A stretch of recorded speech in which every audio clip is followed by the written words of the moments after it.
Dzień dobry Państwu, kłaniamy się nisko. Good morning, ladies and gentlemen. My name is Monika Richardson. My name is Alexander Sikora. This is slightly on an informal note. I'm rushing to give you some housekeeping remarks. And by the way, we think that our voices may attract other guests to attend this forum. Mazovia Development is very important to us, and I hope to you as well. And the whole conference will be in Polish, but should you need simultaneous translation, we have provided it for you throughout the duration of the conference. You do need to pick up the headphones, which are on my right-hand side, and your left-hand side there, the headphones are there, and English simultaneous translation is provided. Przypominamy również, że jesteśmy... Let me also remind you that we are being broadcast live because there is a broadcast section on our website and on our official profiles on Facebook as well as YouTube. Mazowsza.pl and Facebook profile and YouTube channel also. So again, ladies and gentlemen, we would like to welcome you all to the 14th Mazovia Development Forum, organized by the Mazovian Unit for the Implementation of the EU project. This year marks the 20th anniversary of Poland's membership in the EU, and therefore this is to be considered an extraordinary time. This is an opportunity for us to do some wrap-ups and to look ahead rather boldly. We've been in the EU for 20 years now, and therefore our theme for this edition is Mazovia region, 20 years in the EU. Now we are going to give you a handful of arguments why you should bear with us. This forum is a perfect platform to exchange ideas and to get into contact with people of business, culture, healthcare, NGOs, and all the other stakeholders. And importantly, we are going to have three debates organized by our strategic partner, that is Copernicus Science Center.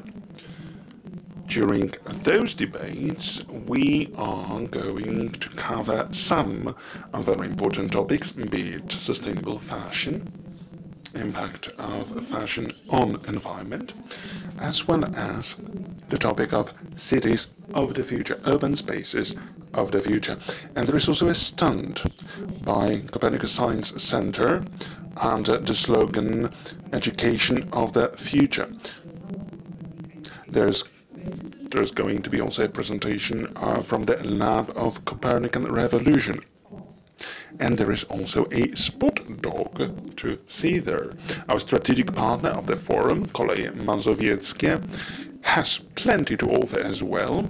There's going to be a meeting with the drivers of trains, and there are going to be contests around what you know of the railways. There's going to be a whole many of activities together with the more than 50 partners of this forum. You will also be able to have a look at the stands of all the other member states of the European Union. Tracks of Europe. That's another slogan of ours. And there's going to be also the award ceremony here around 3 p.m., which means a day full of attractions, discussions on the development of the region, thanks to the EU support, where we have been members for the last 20 years. And this is also a prerequisite that we can invest and boost the quality of life and well-being of the residents of the Mazovian region. Let us have a few seconds of technical break, and afterwards we shall reconvene.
Good morning.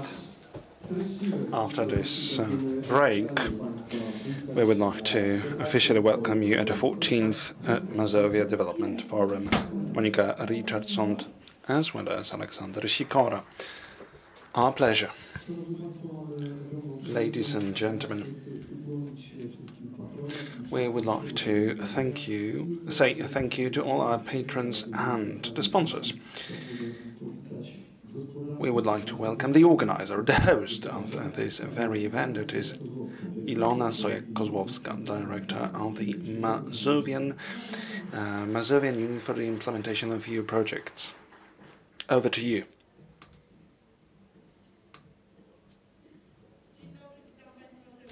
Good morning, ladies and gentlemen. Welcome to the 14th Mazovia Development Forum.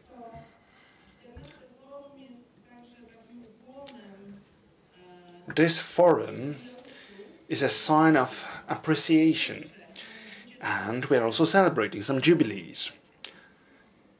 Anniversary number 1, 20 years since Poland joined the EU. 25 years of our local authorities, and also some anniversary which is celebrated by our strategic partner, that is Polskie Linie Kolejowe, and there is yet another anniversary. We are celebrating the 10th anniversary. Wiesław Raboszuk, our deputy marshal, joined the team of the management of our region 10 years ago. Or it had happened even beforehand. No, it happened 10 years ago. Anyway, ladies and gentlemen, this very event is taking place under the patronage of Adam Struzik, the Marshal of the Mazovian Voivodeship, and Special Governor Mr. Kozłowski, Ministry of Funds and Regional Policy, EU Representation Office in Poland, and the European Committee of the Regions. Our strategic partners are Koleje Mazowieckie, as well as Copernicus Science Center. Ladies and gentlemen, let me take this opportunity. Aside from the anniversaries, I would like to provide you with a reminder of the fact that as director of our unit that actually started this format of the forum has been Wiesław Raboszuk. Then the project was taken over by Mariusz Frankowski, and this is myself now in this capacity. Let me assure you of the fact that our unit has faring pretty well. I would like to thank Elżbieta Szymanik, who is responsible for soft skills projects. From the very start of our operations, Wiesława Lawaczyńska, another person to be acknowledged, and she's responsible for the financial part. And again, let me thank Monika Tchórznicka, Deputy Director at our unit, who's now on a sick leave. So many greetings to you, Monika. And again, I would like to thank our employees, our colleagues, who have been organizing this forum for years now. Beata Rzymowska moderates their activities. We are slightly behind the agenda. Therefore, I would like to hand over to Adam Struzik, the Marshal of the Mazovian region, Mariola Kozłowska, Director of the Mazovian Unit of the Implementation of EU projects, which is now faring pretty well and its standing is sound. Yes, the same holds true for the region. The recent data shows that we are record breakers in terms of GDP generation in Poland, 25%, 700 billion Polish zlotys, and the equivalent in euro is also very impressive. And if we were to set against the GDP of the EU member states and our region, we would be somewhere in the middle of the list. Our GDP is bigger compared to the GDP of Ukraine. We know Ukraine is at war, therefore this comparison might not be justified. This notwithstanding, we can see pretty clearly to what an extent we have managed to develop pretty nicely. Bear in mind, the population of the Mazovian region exceeds the threshold of 5 million. Look how much we have managed to change the face of the Mazovian region. This has been pretty impressive. A pivotal role here has been played by our membership in the European Union, 25 years of our region, 20 years of our membership in the EU, and this has been a leap in our development. And this has really enhanced our growth. But our membership in the EU is not only about money, it is also about a single market, freedom of movement, of people, of traffic, exchange of ideas, innovations, importation, exportation, a large EU market. But also we need to bear in mind the topics of education exchange and other fields, but money matters as well. After we have paid our contributions, 165 million euro, that's our gain, once we have paid all our contributions. We've got as much as 9 billion euro, the whole allocation for the region. If we wanted to add to this also national schemes, we would have spoken about an even greater number. And we have managed to inject this money in our businesses, and there are very many of them, 840,000 SMEs and bigger companies. Look at Orlen. These are behind the generation of most of our GDP. Consider this, we have managed to inject this money into 12,000 investments at the level of local government. These were public investments mostly. 60% of public investments in Poland have been implemented by local authorities. And local authorities were important beneficiaries in the area of culture, sports.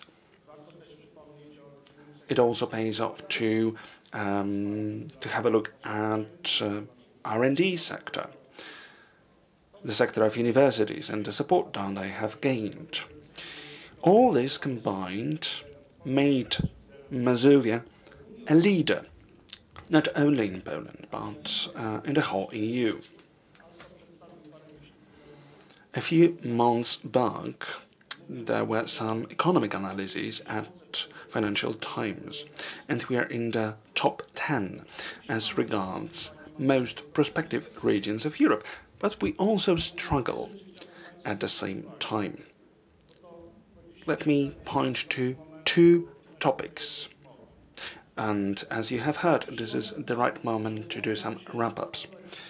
So, firstly, we have managed to protect our territorial integrity of the whole region, of the whole voivodeship. There used to be politicians, there would be politicians who wanted to make this voivodeship split, to have it in a separate form, one being Warsaw, another being the rest of the voivodeship. One that would be super rich, of the level of 180% of the average European GDP, and the rest being 70-some% of the EU average.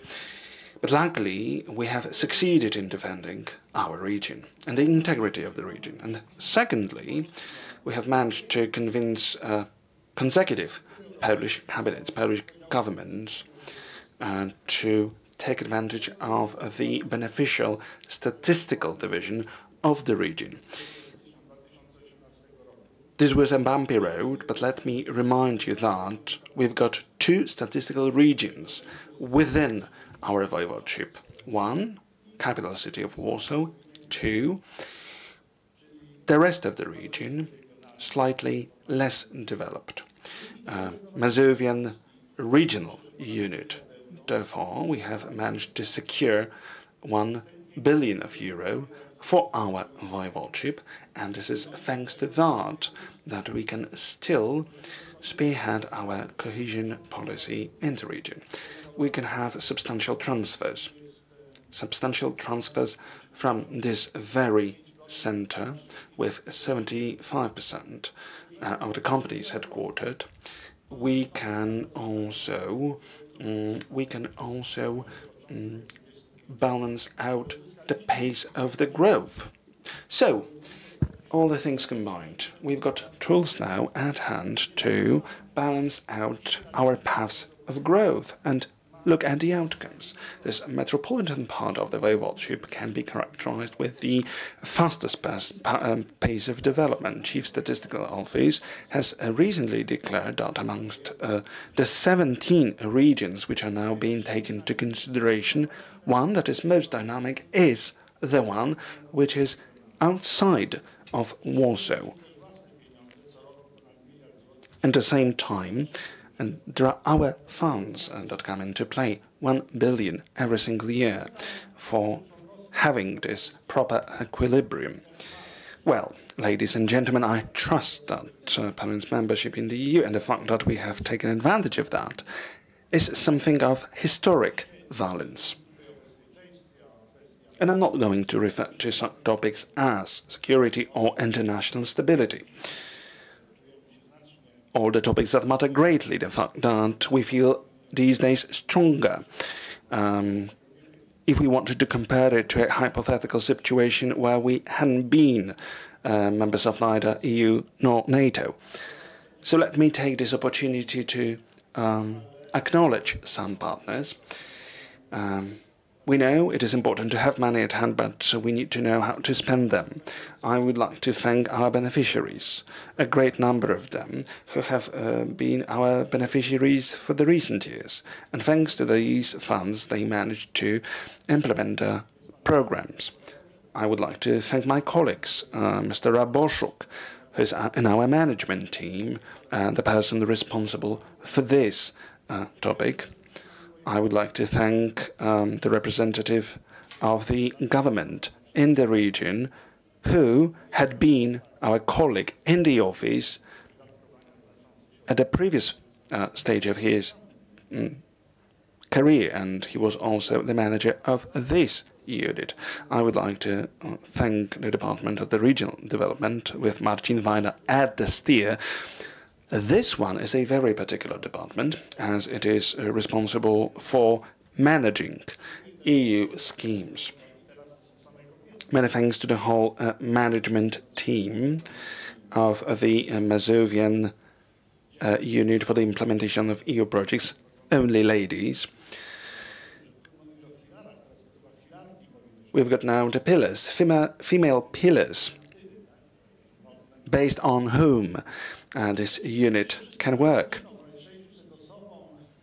I would like to thank all our employees, the total of more than 600 people who've been committed enough for the last years towards our development. Let me mention 2 other projects. During the COVID times, we have managed to have the biggest program of support for 70 hospitals and also for our emergency rescue services. Money flew into retrofitting of hospitals and purchasing new equipment, life-saving equipment and diagnostic equipment. In light of the floods in the south of Poland, we have implemented the biggest program of buying heavy firefighters' vehicles, 178 of them. And we did it ourselves. bear in mind, not a single municipality would have been capable of covering this cost alone, and that's a total of 2 million. And thanks to our share in this funding, be it 50%, we succeeded. Bringing this speech to a close, let me wish you the following. Now, we are in the midst of discussions in the EU about the next programming perspective, 2028-2035, and this is a very serious talk. Every now and again, there are talks about cohesion policies. There are some ideas for greater centralization, in which central governments have the final word in the allocations. Now, local authorities are biggest spenders of EU funds, as they spend as much as 21% of all the funds. And it should stay so. There should be some room of maneuver for us, so that we can support directly the areas that require it. I would like to wish you great development, but also security, because development is one thing, growth is one thing, but look at what is going on in Ukraine. For the last 30 years, we have been living in the times of peace and prosperity. May it stay so. You said very important words. Thank you very much, Adam Struzik. Ladies and gentlemen, before we ask the Deputy Marshal to the floor, we would like to present our partners. It's Radio RDC, Radio 7, Życie Żardowa, Związek Powiatów Polskich, and Radio Pogoria. Koniec, Rynek Zdrowia, Co za dzień, Radio Record, and Nasze Miasto. As well as 50 other partners. Without them, it would not be possible to organize this event. And now we are ready to give the floor to Wiesław Raboszuk.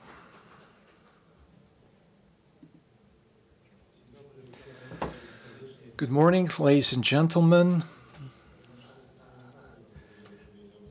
Mr. Marshall, you said a lot of important words. You mentioned a lot of important facts. You mentioned our membership in the EU.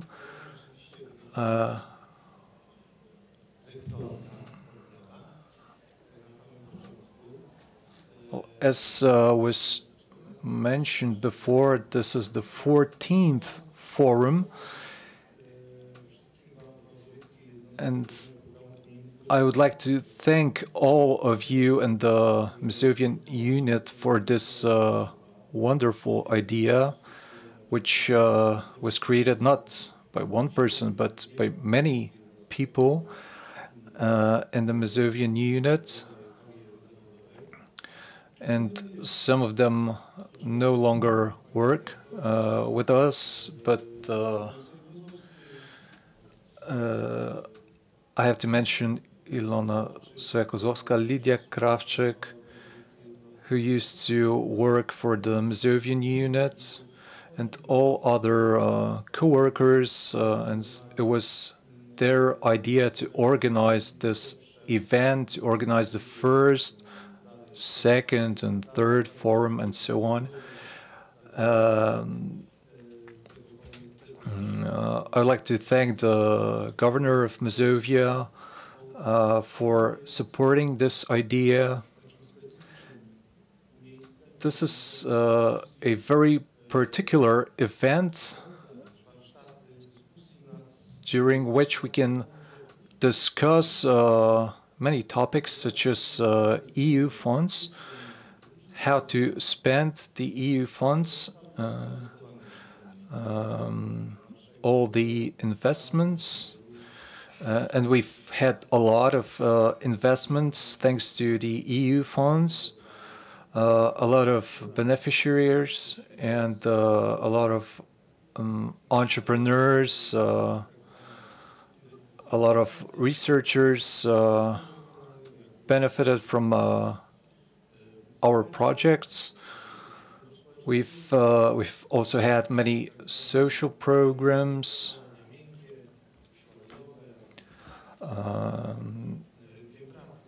Regarding soft skills, for example, and the labor market, that's what we have achieved together.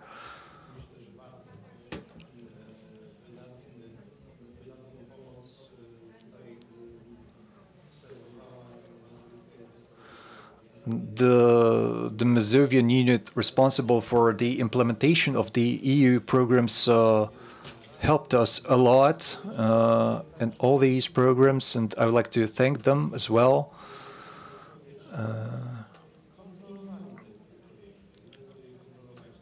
They also supervise these programs, which is also necessary. That's what we have achieved together. That's we're going to discuss at this forum. This is a place for the beneficiaries, for all the people responsible for spending the EU funds. But today we're going to discuss the funds that are going to be spent in the future and the projects that are being implemented. A lot of agreements have been signed already, but we're also going to talk about the future.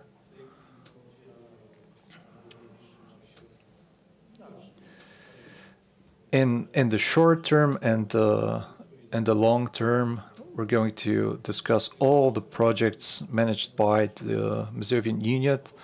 So I wish you a fruitful and a very nice discussion. And I would like to thank all the employees of the Mazovian unit. Thank you for your hard work in implementing the European projects. Some of you for as many as 20 years. Thank you very much. Wiesław Raboszuk, Vice Marshal of the Mazovian province. And now we are going to give the floor to Marcin Podsendek, Deputy Chairman of the Mazovian Voivodeship Assembly. Mr. Governor, Mr. Marshal, Director, and all our guests at the 14th Mazovian Forum. I remember the previous edition a year ago. It was in November. We had a discussion on whether the Polish state, the Polish government would be able to get the funds from the European Union, and at the time no one knew whether we would make it on time. We had very little time to do it. The new government needed a few months to unblock these funds for Poland.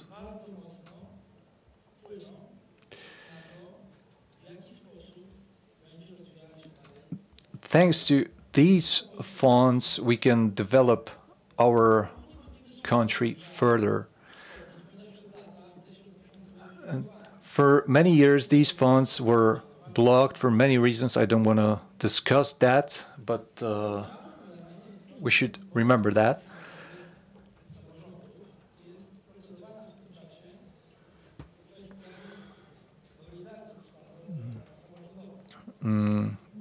Another important thing is the fact that a new law was being implemented at the time regarding local authorities that was supposed to give more freedom, more financial freedom to local authorities.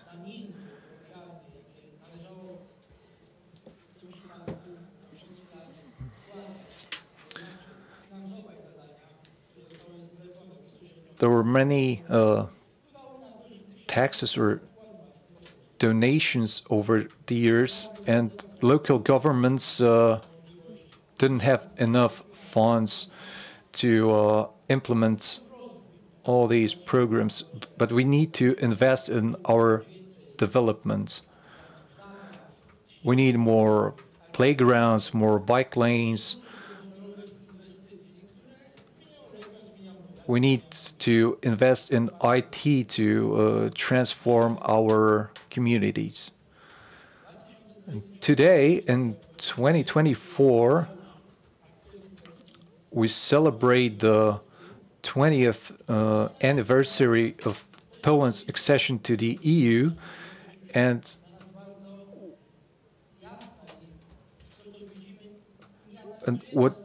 what we see at the moment around us, well, we don't analyze it anymore. It's all normal for us. It's ordinary life. We use all these services and the infrastructure. And 5 years ago, I saw an exhibition here in the region, and it was a great project which showed the town of Legionowo,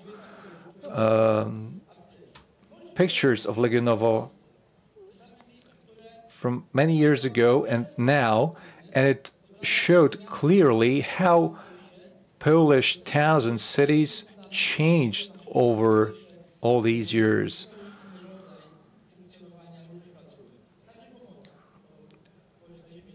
Which means that also public institutions can function in an entirely different manner. So we should not forget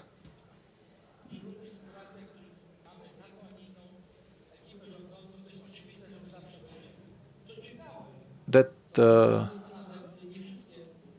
we are a member of the EU, regardless of the current government, regardless of who's in power at the moment.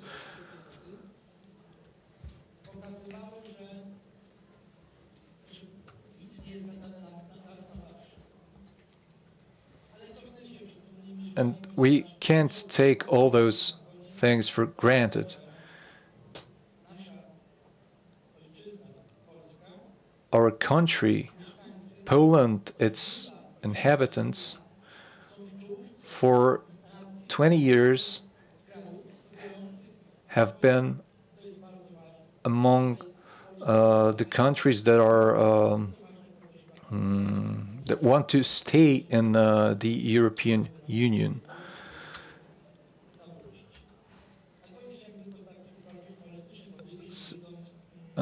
To conclude my speech, I'd like to say one more thing. It's about the directors of the Mazovian unit. I'm going to watch closely the career of the current director of our unit.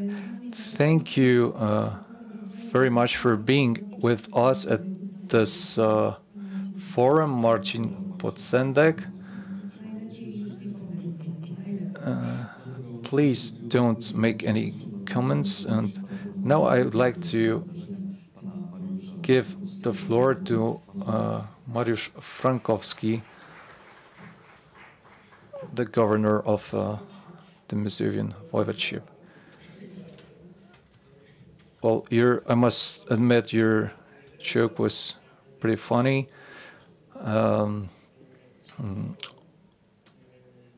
Good morning, all our distinguished guests. I feel a bit weird being here after all those years. As you said, I worked at the assembly for nearly 20 years, where I was responsible for EU funds. Also, before we entered the European Union, and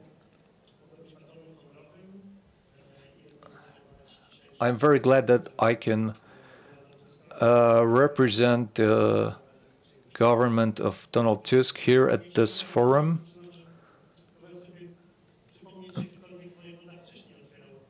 I've been trying to remember whether any other governor had the opportunity to open this forum, and I don't think so. So it's a huge pleasure for me. And since the moment I took the office, I've been stressing this a lot. I want to emphasize the cooperation with local authorities in Mazovia. 1 year ago, in the general election, Polish society spoke in favor of the pro-European forces in Poland that want to stay in the EU. The new government took the necessary steps to unblock the funds as soon as possible. We have managed to unblock 27 billion zloty so far, and we have yet to collect 67.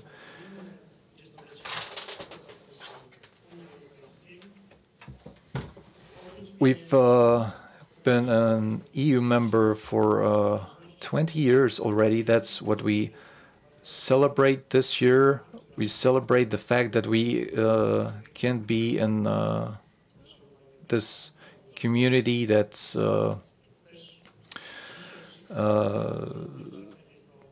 loves freedom and human rights and other important values. That's what we have to stress here at this forum. I'd like to say about one more thing. In 100 years, Poland is going to take over the presidency over the EU.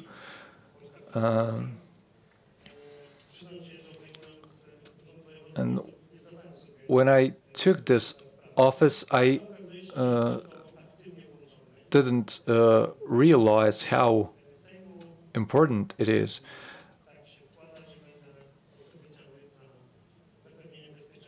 But it turns out that I'm going to be responsible for our presidency in the European Union.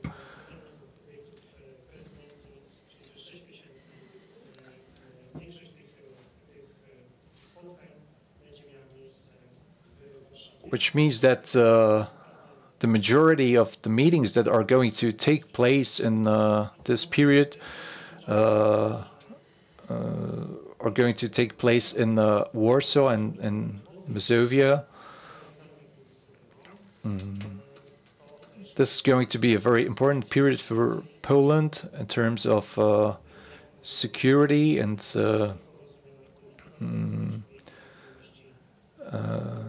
cohesion policy after 2027.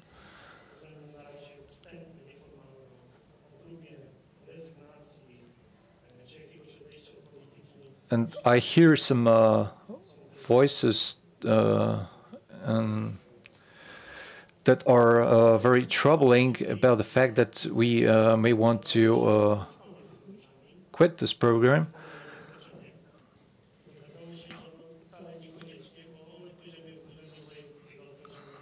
I was very surprised to see how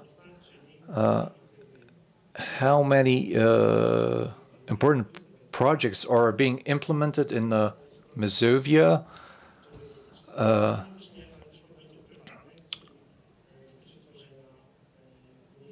One of them is created for children, for infants, and it is co-financed by the European funds. It is a very important program.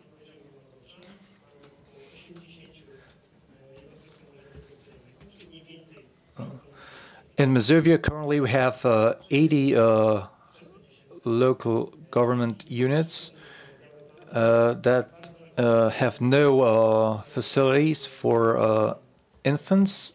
That's why this project is so important, but there are also other important programs.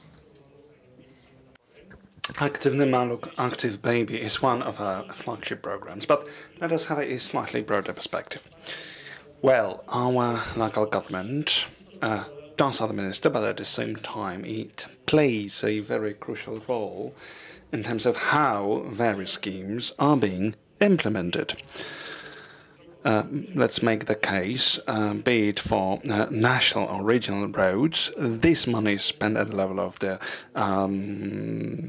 voivodeship's governor, and the same holds true for railways. And there is one particular program that has not yet been implemented from the EU funds, that is the Central Communication Port. And for the location and the decision therein, it has been taken at our office. But CPK has already gained funds from the Connecting Europe program for the railway part. But these are all elements which are relevant to look at crisis management. That Marszałek Strusik also addressed, say, volunteering firefighting brigade. And this component is very important here, together with the national firefighters brigades. This is important for our resilience, as we read in the Act on Civil Protection. At our office, we also assign the status of social enterprises. We are active in the area of healthcare and social policy. Most healthcare investments exceeding the threshold of 2 million, they must be accepted at the level of the voivodeship offices. We've got monument conservator, sanitary epidemiologic stations, etc., etc. So, whether I want it or not, I'm still committed for carrying out the EU projects. And at the same time, my office is a beneficiary of EU funds, asylum, migration and integration, COFAM. And this is a scheme which is particularly important for reinforcing the whole area. Well, that's relevant for a temporary stay scheme, for permanent stay scheme, for all the foreigners that come to Poland. Well, so this is a whole menu of activities that I am involved at. And to bring this to a close, a political reflection, if I may. For the last years that I've been looking at the EU flag on sheets of paper, on documents, on boards, just to say that this project has been carried out from the EU funds. Back in the past, I entered my office, I saw only the Polish flag, so I decided to improve this situation. I was trying to find a EU flag somewhere in the basement. In itself, rather a challenge, but I managed. Now I've got 2 flags. But again, many thanks indeed for allowing me to take over the patronage of this event. I'm glad that we are meeting under such particular circumstances for the development of Poland and Europe and the region. Normally I would declare this forum open, but I won't utter these words. This notwithstanding, I would like to wish you all very fruitful talks around the growth of this region. Thank you, Governor of the Voivodeship, partner of our event, Mariusz Frankowski. We do wish you a lot of success for the coming months. Our man in the Voivodeship. Many thanks to you, ladies and gentlemen. We have now started the forum after the official opening. It is in a matter of seconds that we are starting our discussion panels. I won't be myself a beneficiary of the Active Baby Scheme yet. To hear about that, to hear more about that, or to be with me, please follow me to the off stage, and the first panel is soon to start around the professional evolution, new trends on the horizon. And we are going to have our first panel discussion here on this stage soon.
Ladies and gentlemen, time is ripe.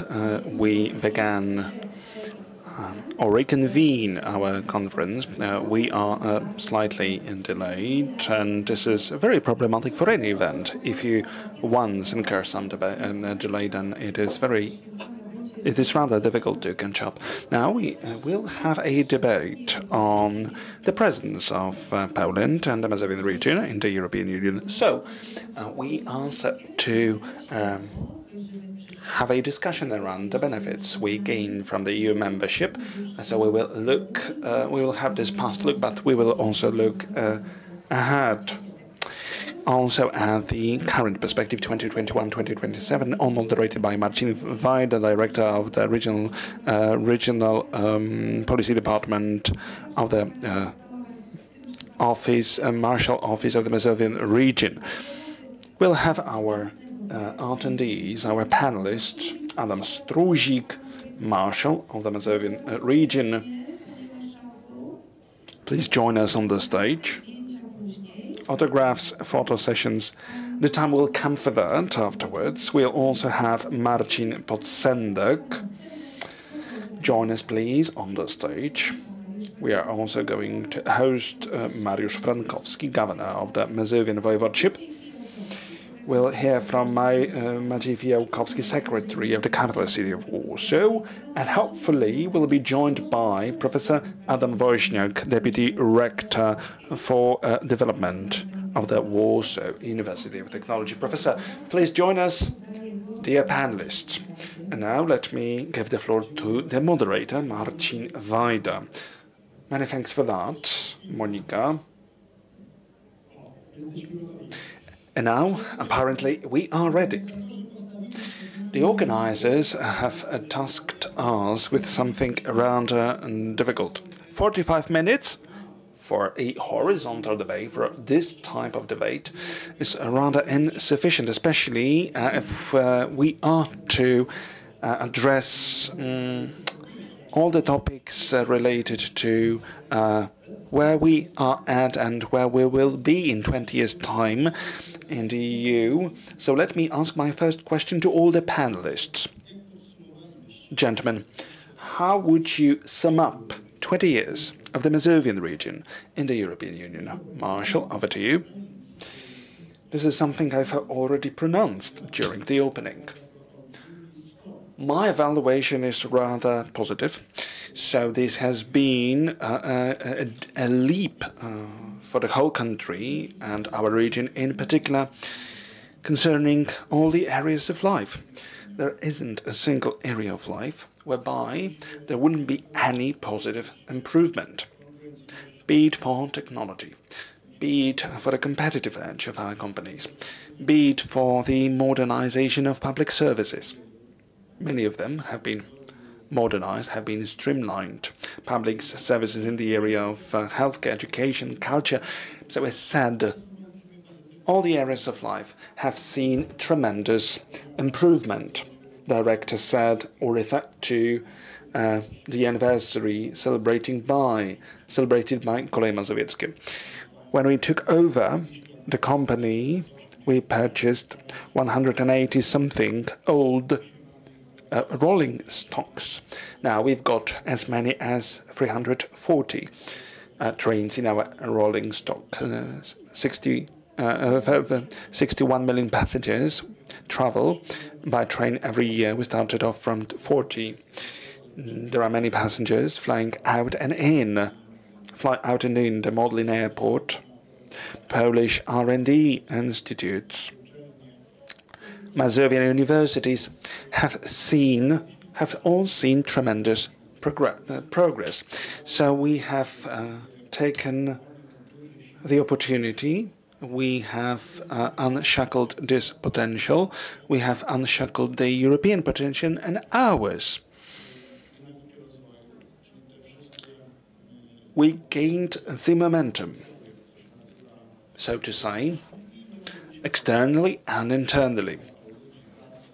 Add to that commitment of the people, the outcome, a competitive region which leads Europe.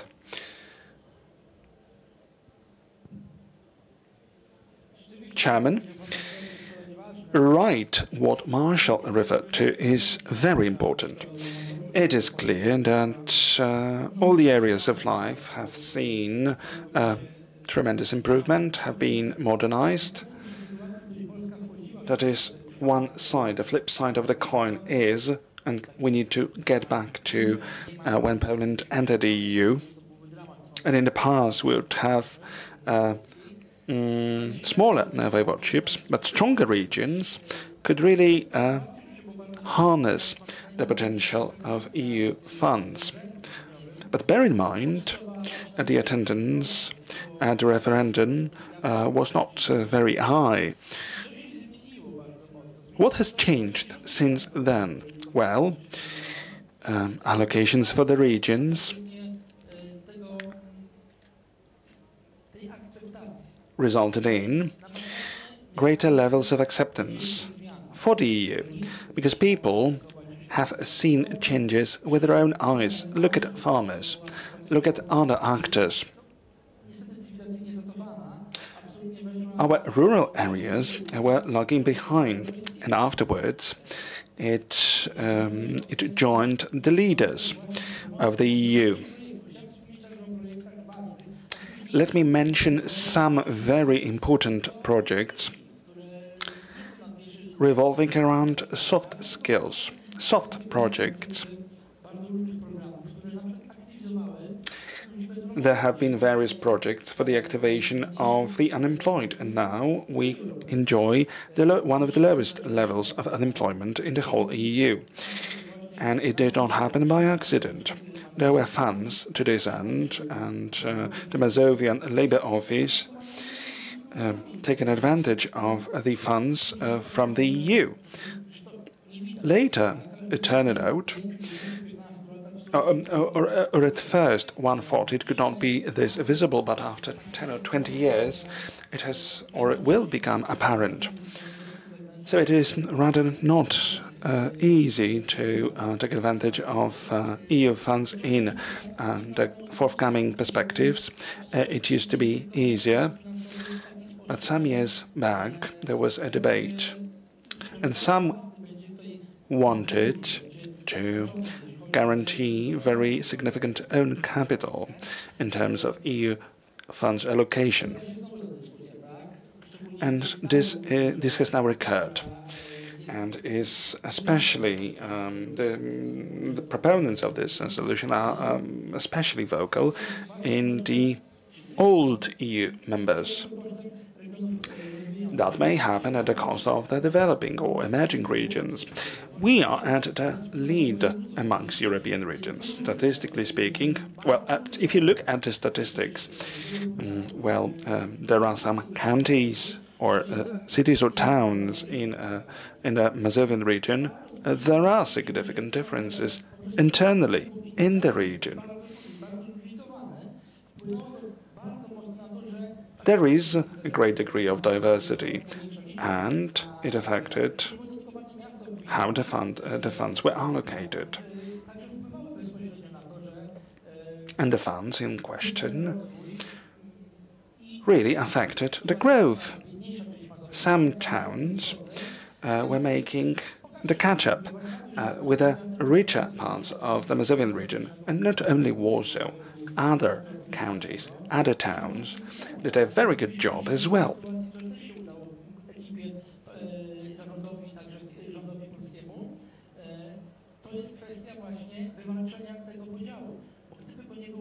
This statistical division Marshal Struzik was referring to was something very beneficial for us. If it hadn't been for that, some cities would not have developed as fast as they did. Governor, how has the Mazovian region changed throughout the years? To me, to see that has been a very important lesson, and an exam that we have all passed. We learned our lessons. units responsible for the implementation of the funds, our partners, beneficiaries, hospitals, businesses, all these stakeholders who are beneficiaries. Right at the start, knowledge around how to apply for EU funds was rather scarce. And now the situation is different. We had some procedures that we needed to observe, which we at times consider to be an impediment. Well, it is true, but on the other hand, thanks to this framework, we've got some order, we've got some structure. We know that it is important to adopt strategies. It is important to think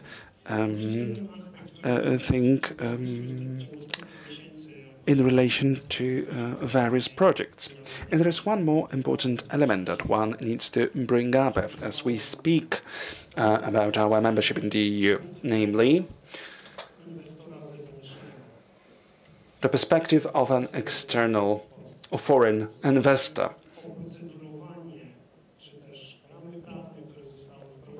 The framework, which we now have, owing to Poland's membership in EU, is something tantamount to a greater degree of transparency, predictability, a landscape which is more corruption-free.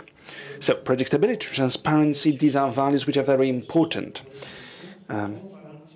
Because it is a warrant, a kind of warrant for foreign investors that it really pays off to invest in Poland. Because there is transparency and there is predictability. Let me make a case for you. Over the years, Marshall and the whole voivodeship have taken very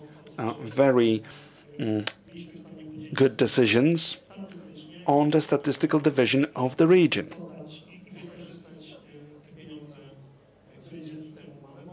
And thanks to that, we managed to use our funds very efficiently. So we've got this strategic thinking, money-wise, but not only money-wise.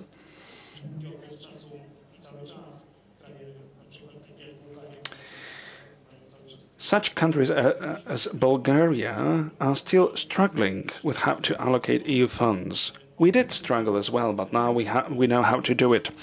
We also harnessed the frameworks and procedures. We knew how to implement them. And the richer we are, the richer we become, the more money there is. The richer we are, the less money there flows.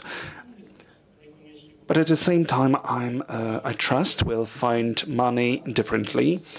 We'll use other sources. We will eventually resort to our own resources, as has recently been done by the region. And this is one of the lessons that we have learned following 20 years of Poland's membership in the EU. That's it from me. Rector. Well, over these 20 years, for sure, we got richer, and Marshall mentioned a lot of important numbers in his speech, which clearly show why our GDP grew by 3.5 times over this period of 20 years at such an incredible speed. As far as the funds are concerned that were allocated to our region, well, of course, they were used to invest in infrastructure, first of all, and this is understandable given the situation of our region at the beginning. Also, universities benefited a lot during this time.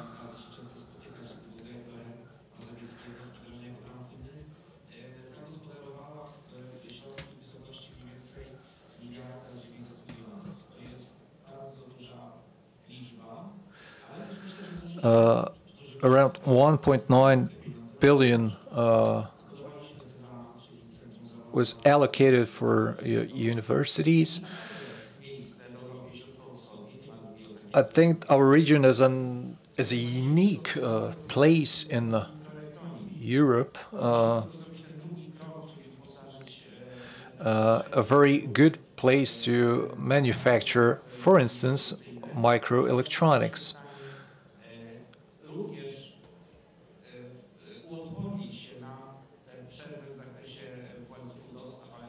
And I believe that we have the resilience needed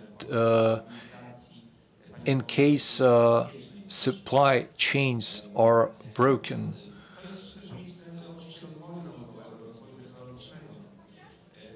Mazovia is a wonderful place also in terms of academia. We invest a lot in modern technologies. We have a Center for Innovations.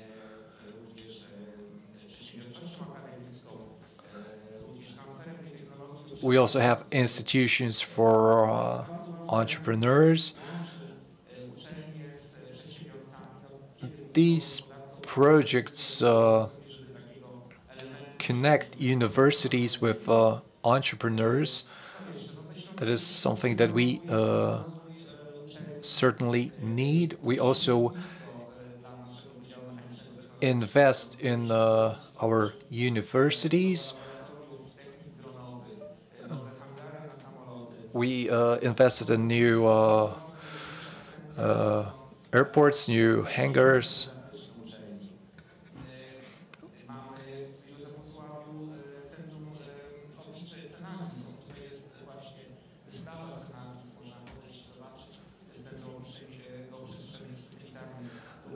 We also invest in calculation centers.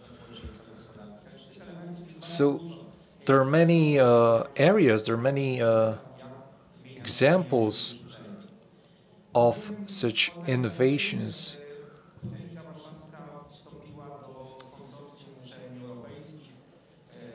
Our University of Technology is a member of the European Consortium, and this membership allows us to increase our quality of education, and is very important for us. We also have many research and development programs. We have over 500 programs, and over 100 programs are being conducted with our European partners. Thank you.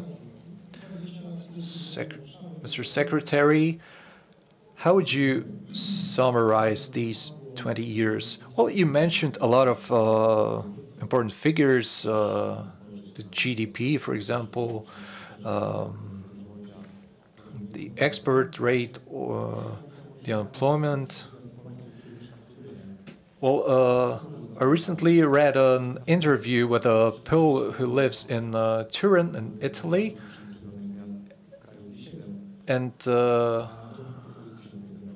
it is a developed city in one of the most developed countries in Europe, and I think this is a good comparison between the present and 2004.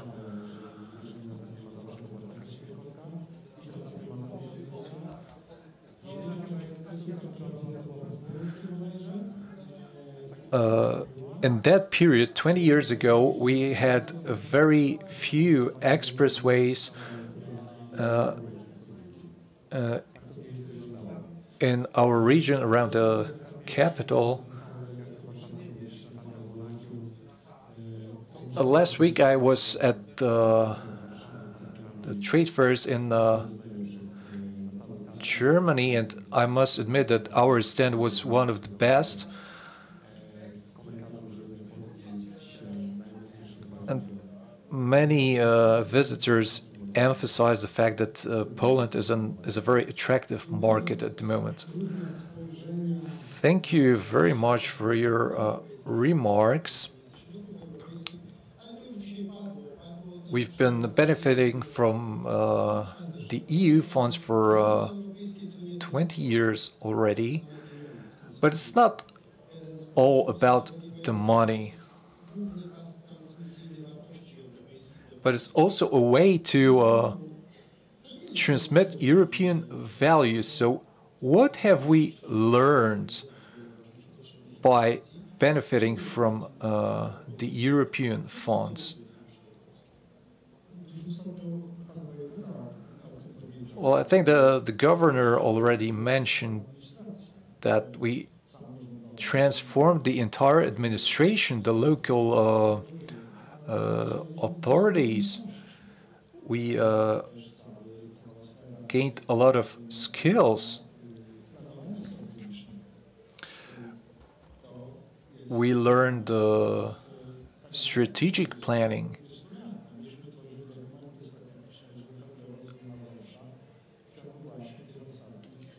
Well, we started creating strategy documents in this period, and this is why we've been developing so fast. Well, what else have we learned? I think we now know how to function in this international environment. We have a lot of representatives in many European bodies and organizations. We participate in the Erasmus program, so a lot of Polish students can study abroad, and it was a huge change for us. We also learned how to compete because it wasn't so obvious for us at the beginning.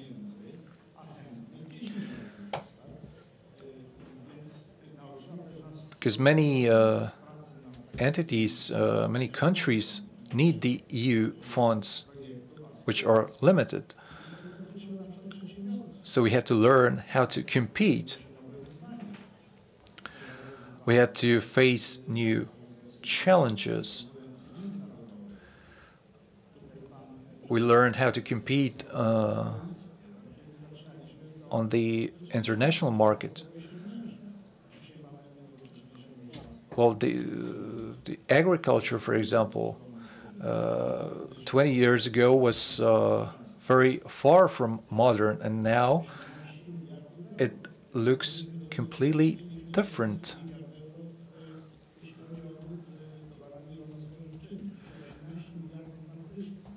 So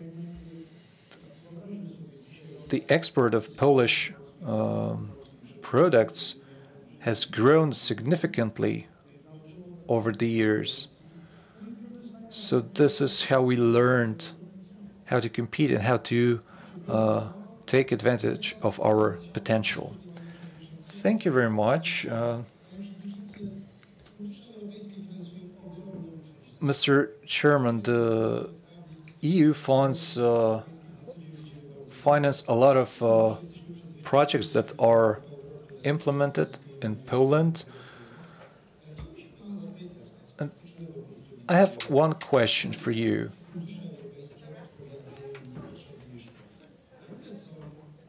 Are the European funds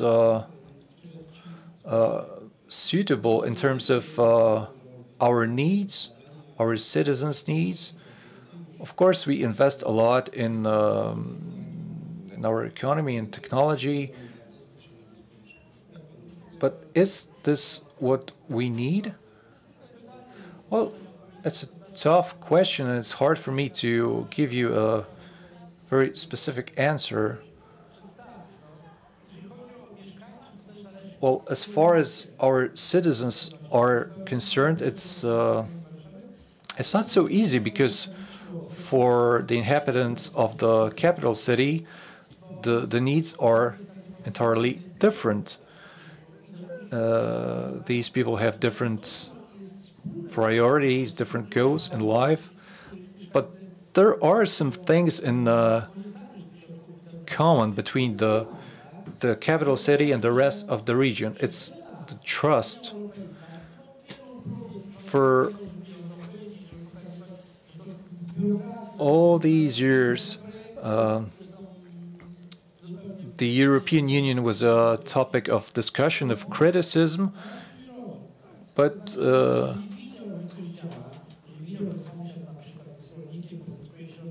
we see that it works.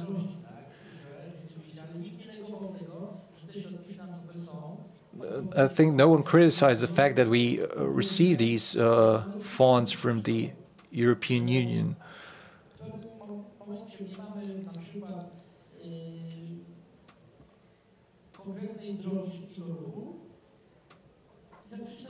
So, for example, we don't have a road in a given place, and after 3 or 4 years, we already have a road thanks to the European funds. Well, this was the case before the European Championship in 2012. We had to build and modernize a lot of roads in the region and also in the entire country.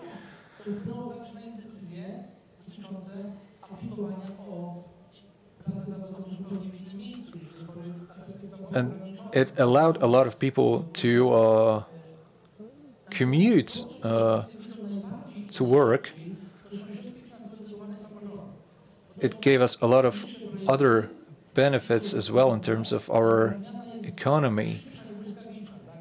This change was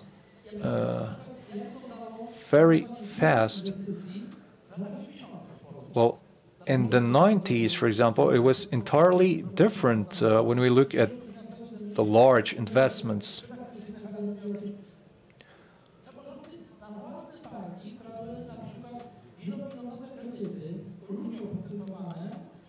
The local authorities had to take loans to be able to afford such large investments, such as swimming pools. Today we can do it in a very short time. And in the 90s, the situation was entirely different. So one swimming pool in the 90s could consume the majority of the local budget. So now I think that we put more and more trust in the European Union.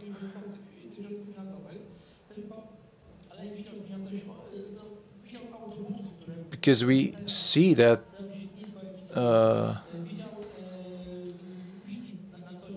our life, our surrounding changes.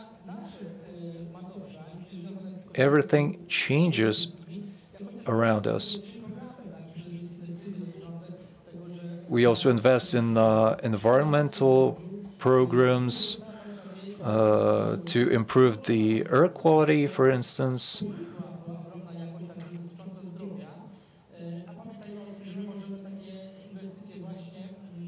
And this was also an important change in terms of healthcare and quality of life.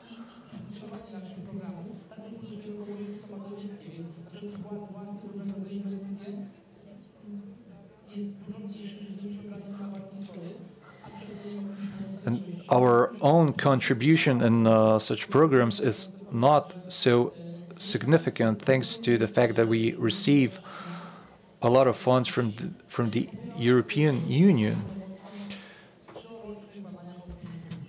And in many surveys, we see that many inhabitants of the region support our membership in the European Union. Now let us hear from the governor. EU funds, since the very beginning, were based on two pillars. Number one, support for the competitiveness of the economy. Number two, social equilibrium between the regions of the EU. But since the COVID, there has been a change in the policies. Now we've got very many campaigns financed as a crisis responses. So first came COVID, then came the war in Ukraine, and now we hear that there are going to be funds allocated for counteracting the effects of the floods. You've got your own experience in local government, in central government, and do you think that EU funds should have this embedded element of counteracting natural disasters? Or maybe there should be this third leg. To what extent should it be, so to say, anchored, made permanent? Well,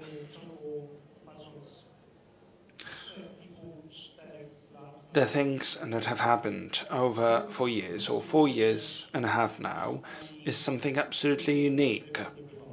If you look at it from the perspective of some decades, we've got a pandemic that made us closed at home, something that made us stop working. In this part of Europe, we suffer from the effects of the war in Ukraine. There was the energy crisis. There is the climate crisis. We've got heavy rainfalls and extreme weather changes. So this very component, that is the component of fast response, fast crisis response, that was first enacted very efficiently during the pandemic.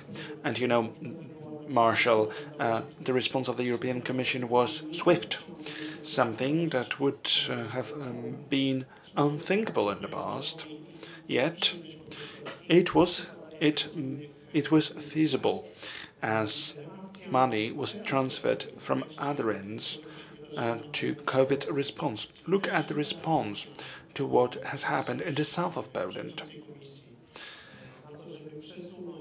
European Commission President agreed to have funds shifted from some other objectives to crisis response. Well, there will be similar crises happening here and there, so maybe we should think about having this kind of permanent mechanism of response in times of crisis, so that we can allocate funds as fast as possible. And the Commission was believed not to act flexibly. The Commission would act in no relation to what is going on in real time, in reality. Have in mind resilience and recovery fund. Well, the Commission is flexible, so it can act flexibly and it can act in sync with reality. And it isn't out of sync with reality. And this is a very good example how to manage it. And that's the question for the new financial perspective. And the question that needs to be addressed during the discussions that will happen during the presidency of Poland in the EU and the Committee of the Regions. And by the way, together with the Marshal, I was myself a member of the Committee of the Regions, and I was also present at other bodies in order for this cohesion scheme to stay. This needs to stay, plus it needs to include this fast response component. Yet, as stressed beforehand, there needs to be a social cohesion policy plus fast response component. It should stay because it is it is effective. Now, I would like to engage director. The EU has taught us for years that what comes with money is the support for education and science. We support the science, not for science itself, but for the sake of gaining the boost of innovation. To what degree has innovation in the Mazovian region grown? Well, innovation is equivalent to people who are well educated and well skilled. The Mazovian region enjoys a very significant university potential. 23% of all the students in Poland are students in the whole country. 6% of all the high school graduates are our students. There are 20 public universities in the capital city of Warsaw, 250,000 students, which means these are very significant numbers. But let us also have a look at quality. 2 out of 10 R&D universities that were distinguished by the ministerial contest are the ones from Warsaw. Look at the University of Warsaw, the largest university in the whole country, and Warsaw University of Technology, which comes third in the rank, in between the Jagiellonian University of Krakow. So, thanks to the funds that we've got at hand, our potential, didactic, teaching and scientific potential has grown substantially. But there is this third mission of universities, that is the support of the transfer of knowledge to business, transfer of technologies to the general economy. So I believe, thanks to this comprehensive approach of all the universities, the competitive edge of the region is something out of the question. Now, regarding university entrepreneurship, I referred myself to the last rank on startups. Well, it is a bit troubling. I've grown my concerns. A year ago, it was apparent to me that, together with the Lower Silesian Voivodeship, we had the greatest number of startups in Poland, 20% in Warsaw, 20% in Lower Silesia. Now, Lower Silesia has overtaken us. Why? Well, it may be down to the fact that costs of living in the Mazovian region has grown substantially. But still, we need to do our homework for the startups to be headquartered in the region, because startups are the backbone of the economy. 30% of the economic potential of the whole country is in the region, and it has always been so. But we need to look at startups that we need to take care of. And that's something that concerns me a bit. Maybe there are startups who have grown to another stage in their development. Well, my university, the Warsaw University of Technology, has pioneered in the area of our own investment fund, right? So we wanted to have our own investment fund, so the fund is responsible for collecting funds in the market and invest. The opening took place spring this year, and the first ever company that the startup wanted to invest in was a company from Wrocław. So we need to think that there are more startups in the region. Well, I just wanted to ask you about cohesion policy. There was the report of Belka 2008 integrated approach. This has been the approach for granted by the European Commission, and this is very much in line with the expectations of the European Commission. What are our experiences? Looking at that from the perspective of bigger cities, we know the financial assumptions, but let us look at those non-financial assumptions. Can you walk us through them? Yes, there are hard components, and there are also soft components, be it for the organization culture. For these hard components, well, here the integrated approach was one of the first mechanisms applied. There were also local action groups. What was very much stressed was territorial exchanges, so to say. There are differences between various economic sectors. In one, the intervention can be of one nature, in another of another nature. So there are things that at times exclude one of the other. The overall amount of money at the disposal, 170 million euro, was one thing, but we managed to act in an integrated manner. We had 30 municipalities from and around Warsaw, and we had very many kilometers of bike lanes. We basically doubled the number of kilometers that we had before the intervention, 60 parking lots, so we doubled the capacity of the sector. So it is enough to go towards Grodzisk, Mazowiecki. There is a very large parking lot. So we had a whole number of hard projects, so to say, but aside from that, we have set up certain mechanisms that can now be taken advantage of.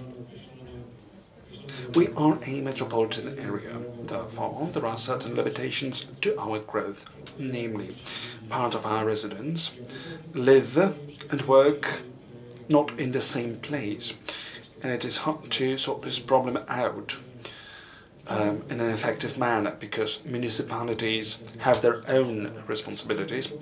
The voivodeship of the region is responsible for another set of tasks.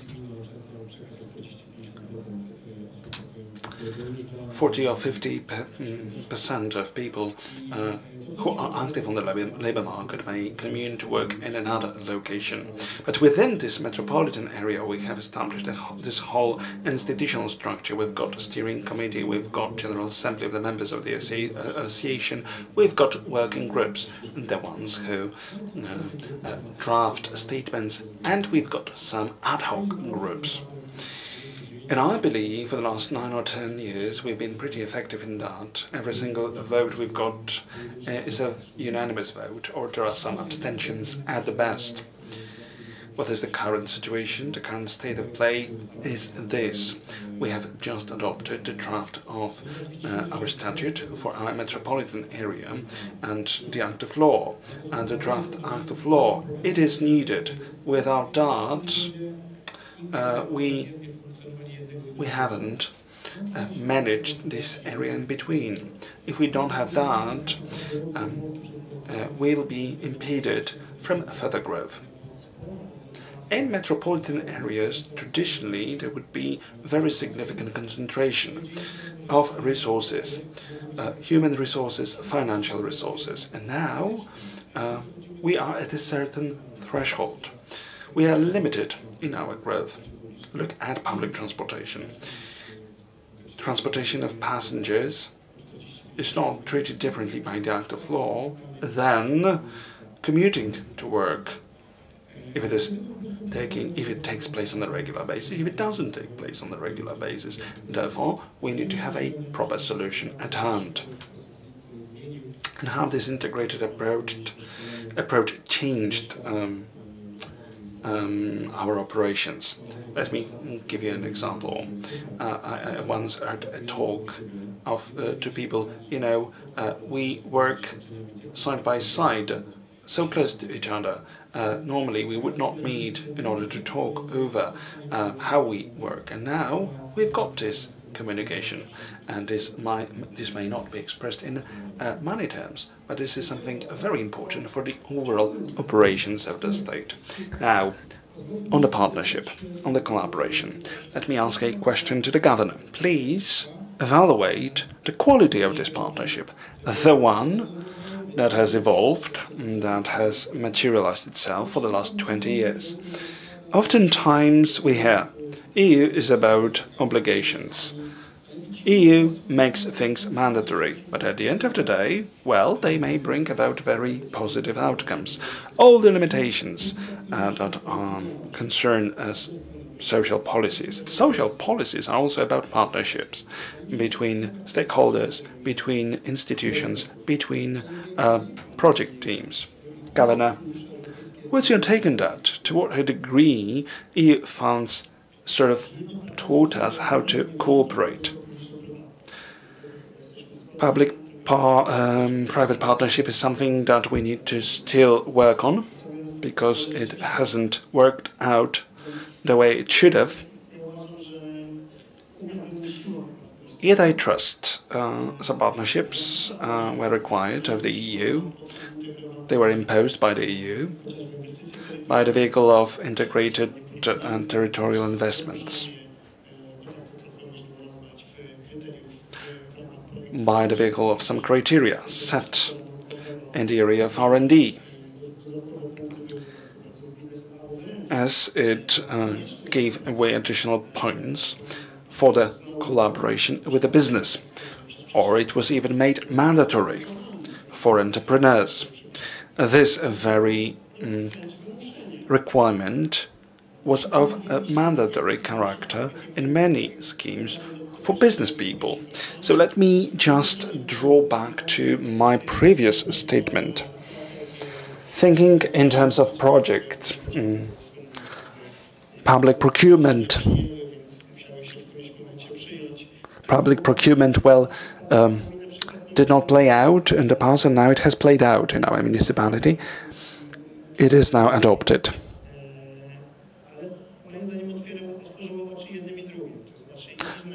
But in my opinion now, well, we've got two sides, universities and business. Business now sees universities are not as fossilized as they would once think they were, and the same held true for the universities. They now see partners in business. I believe there is still more to come. I believe there is still some room for improvement. The heyday will only come. And the outcomes will come. And Marci resorted to one example, the one of the integrated approach and the collaboration here in Warsaw. At first, one would think it would be rather unthinkable for two municipalities to sit together and work out the route of a bike lane. And eventually, we've got now the association Warsaw metropolitan area. We've got their proposals for changing the law, and there are some legislative proposals on their part. There were 60 votes in favor, 1 abstention at a meeting for this for this amendment in law. In the past, there would be rather heated debates. Now we've got some consensus, and the same applied for regional investments.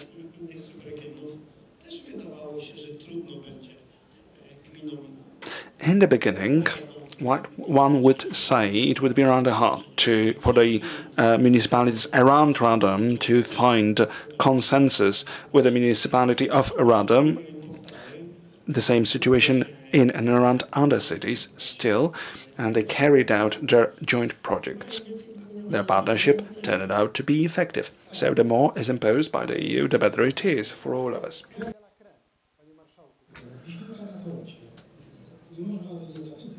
Mr. Marshall, I have a question that I have to ask.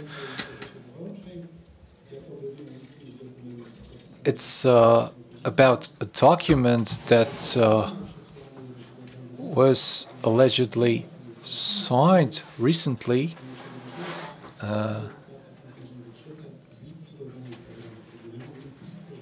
in which Madam President of the Commission expects the implementation of new projects in the European Union.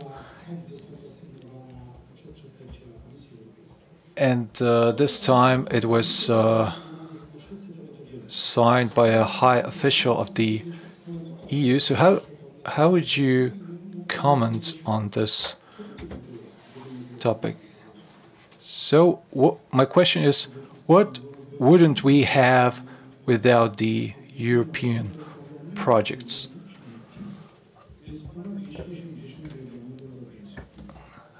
In Europe, we have 280 regions, and they're not equal. Of course, we can have common goals at the European level, such as digitalization or renewable energy sources, but each region, each country is different. So we need this dialogue on the country level. In the European Union, we have small countries such as Malta or Cyprus, which have a central policy, and in such cases, the projects have to be implemented by the government, but in bigger countries such as Poland, it is quite different. So we need to keep that in mind. But at the moment in the European Union, there is huge support for the cohesion policy.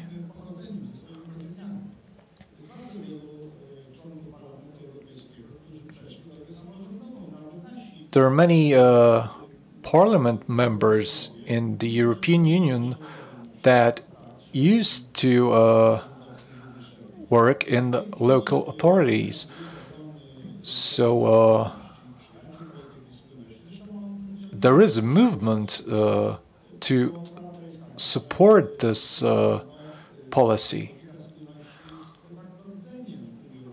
The cohesion policy is, in fact, the core of the European Union.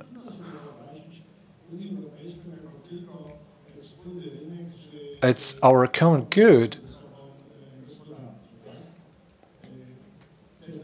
It's hard to perceive the European Union as a group of economies that compete with one another.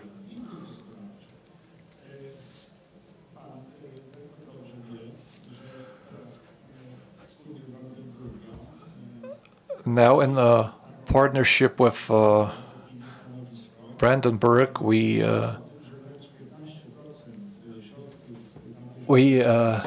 have a joint statement which says that more funds should be allocated to local authorities, and that local authorities should have more freedom.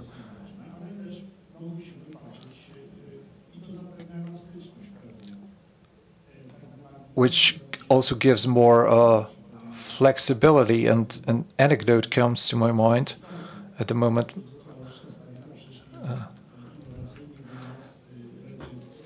A group of inventors came to Stalin. They claimed to have invented a modern razor, and they said that everyone has a different face, and they replied, yes, but also at the beginning. So we are going to defend this regionalization.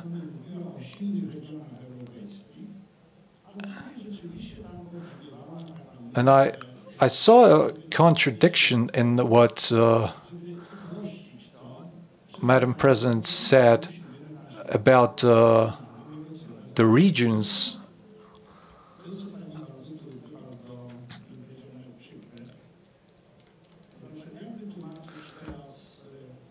For example, how do we explain to some beneficiaries that we can't provide financing for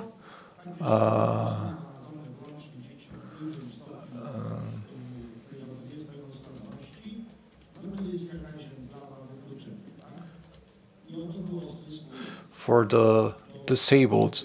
Some communes don't have such facilities, such infrastructure.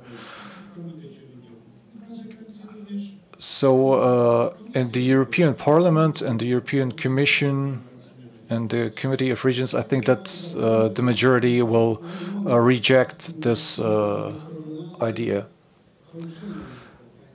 So this is the right moment to conclude our discussion. Thank you very much.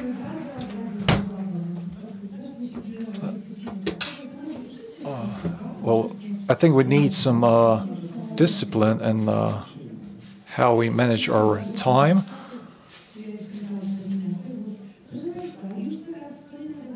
Ladies and gentlemen, we're about to witness another debate. We'll only have a short break. And the next debate is organized by the Copernicus Science Center. Let me remind you that we have a live transmission online on our website, on YouTube. Our program is full of very interesting events. Our participants have a lot to offer. They have a lot of activities for you.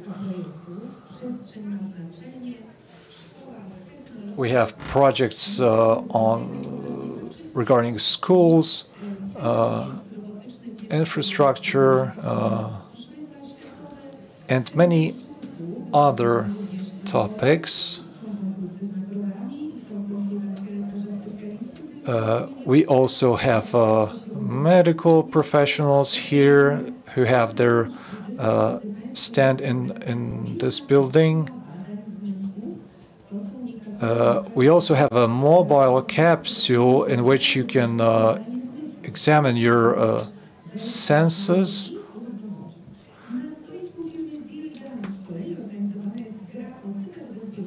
Dildan has a game for you. We also have an interactive quiz about Warsaw.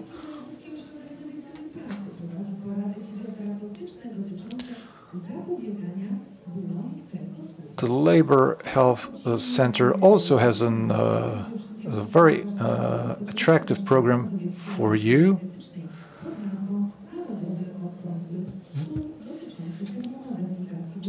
We also have other initiatives regarding energy and thermal modernization.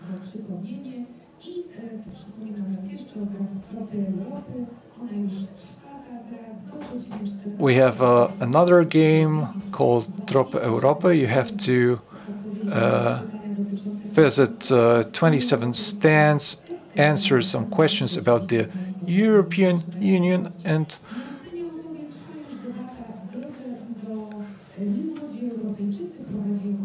there is another debate taking place at the moment at the other stage. And now we're about to start the next debate, but first, a short video.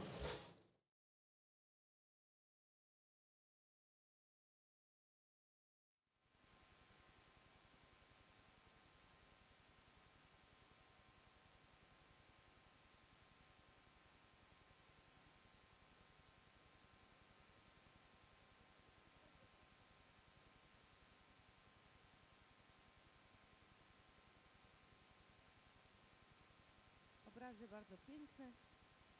Centrum Nauki Kopernik, wystawa w centrum. Zapraszamy Państwa już teraz.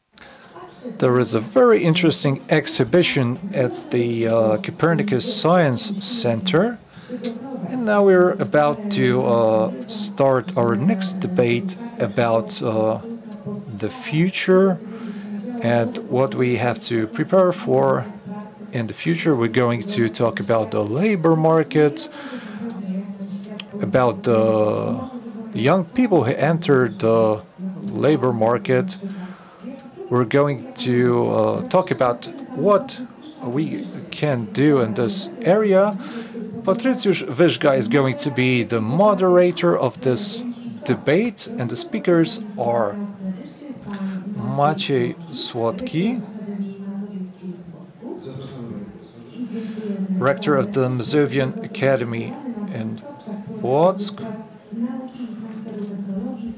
Marcin Sobczak, vice rector for science and technology, Medical University of Warsaw, Ilona Iłowiecka-Tańska from the Copernicus Science Center, Konrad Zawadzki from the CEPT Preclinical Research and Technology Center, Jacek Łęgiewicz and Hubert Lewiński. The floor is yours. You can take your seats. Good morning, ladies and gentlemen. I'm a journalist at Wirtualna Polska. I also have a YouTube channel.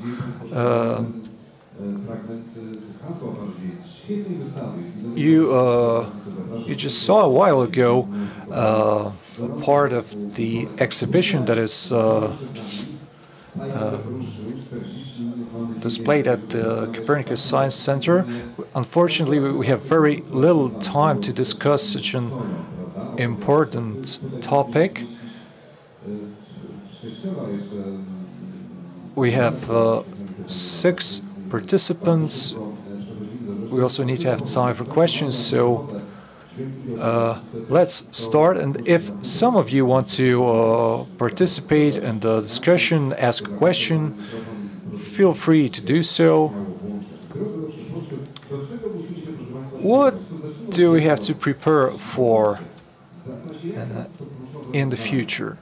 What are our main challenges that we have to face, that the young generation will have to face? What do we have to prepare for? If, of course, we can be prepared, what is the main challenge in your opinion? Good morning, ladies and gentlemen. I think it's hard to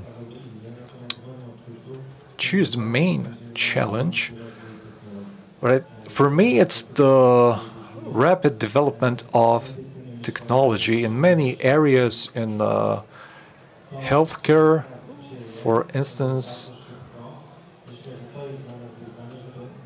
I think that what is going on currently is a huge challenge for us. So the next generations will have to learn how to live with all this technology in academia and in the entire education process. So we have to keep that in mind. Our education doesn't end when we receive our diploma. We have to be up to date with the latest developments all the time. And I say these words as a lecturer and a doctor. So we need to prepare this young person to adopt an open mindset attitude. Of course, you have to teach them the substance and the skills in their area. But aside from that, there is a challenge to how to instill this open-mindedness and this readiness for lifelong learning. Well, this kind of readiness or will is something that goes beyond our own curriculum. There is even more of that. My son is 14 years old. He once signed an agreement with a school for some extracurricular classes. I wanted him to learn how to read through contracts, and I asked him to tell me what's the termination period of this agreement, and I asked him some additional question about some legal particulars, so to say. And I was certain it would take him an hour or so that he would read into that. But apparently 3 minutes were enough for him to give me an answer. How were you capable of getting this answer out of this contract in 3 minutes? He tasked with that ChatGPT. Well, ChatGPT outlined the correct answer. Well, there you go. What do we need to prepare for? What's the key challenge? What's your take on that? Well, we live in times of high technologies, and these technologies are only going to be more advanced. You asked us a question, what do we need to encourage young people to do? Well, we need them to actually understand what new technologies are for it to be possible for them is that they need to understand, they need to have a full grasp of new technologies. Speaking of the world of education, we have seen various reforms, the reforms that sidelined mathematics, that sidelined science. Mathematics and science should be regarded as something indispensable if young people are to know how to navigate in the contemporary world. Well, we live in times of artificial intelligence. AI has already become a buzzword. I believe natural intelligence, human intelligence will always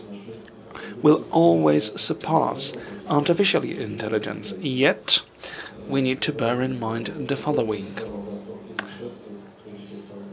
Those who don't use artificial intelligence will for sure be overtaken by the ones who do take advantage of artificial intelligence. This topic will for sure recur in our debates.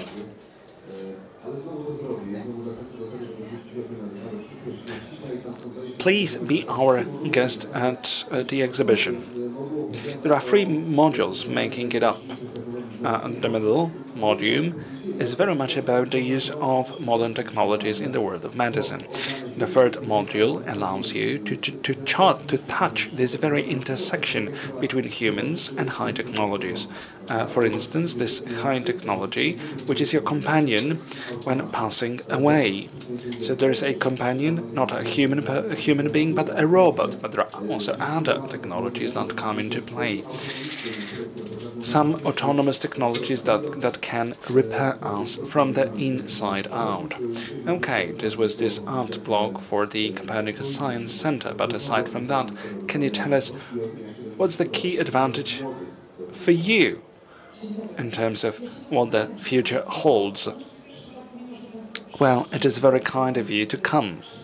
It is very kind of you to have come here so numerously, and it is very kind of you to pay us a visit and pay the visit to some of the stands that are here. But our moderator wanted to encourage you to have a look at the robot, which is your pass-away companion. But there are also other robots, other companions, representatives of some more pleasant topics. But now I've got a question for you. When you recall you being in the primary school, your penmanship, did you exercise that? Well, this is something very up-to-date, and parents tend to ask themselves questions, does it actually serve any purpose? what kind of purpose does it serve? What kind of purpose does penmanship serve? Well, of course, when we look at notepads, 100 years old, it was rather obvious. All documents were drafted in handwriting, whereas these days it is rather different. It was a shocking bit of news that I got today. In the United States, there would be a very important debate, a very large debate, whether or not to teach children penmanship. It didn't come as a surprise to me. All right, what kind of purpose is it supposed to serve? Why would it be required of 7-year-olds? Okay, and that's my question. What kind of purpose is there? Can you give me an answer? Can you offer me some insight, please? Well, there were two responses. Number one, to be able to write a birthday card addressed at grandparents. Number two, to be able to read with your own eyes the Declaration of Independence of the United States, so that you can read it yourself. But you've got also electronic signatures. You don't have to resort to your own handwritten signature. So we have already gone this far. So perhaps we should think in the following terms. Maybe we will struggle to determine what's necessary and what's not. So there's going to be loads of uncertainty. How to navigate there? Well, we need to sit and reflect on that. High technologies is not something that has come out of the blue. No, this is us, the actual makers of these high technologies. Either we make them or others make them for us. And now let me offer you some food for thought.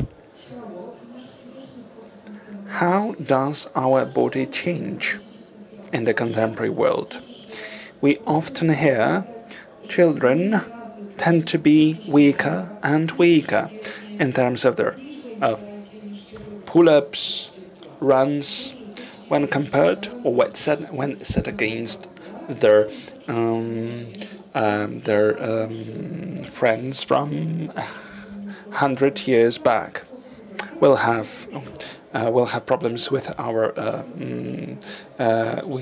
spine or with our intestinal duct. So that's a slightly more biological look at the things. And now it pays off to reflect what kind of relationships we'll have with other people. Yesterday I read a bit of news from Harvard, namely students have masterminded a prototype of glasses to scan other people and to tell us who those people are. Alright, so I've got somebody in the first row, a lady. I look at you through the glasses, through the lens, and they tell me who you are, what you've posted on Facebook. And you don't even know that I'm in the process of reading about you as I'm looking at you. So how do high technologies affect our relations? And the question number 3. How are we going to look at labor? What does it mean that you go for work? What does it mean that you work at all? So I trust these are 3 areas for you to have some thoughts on. So why should we even think of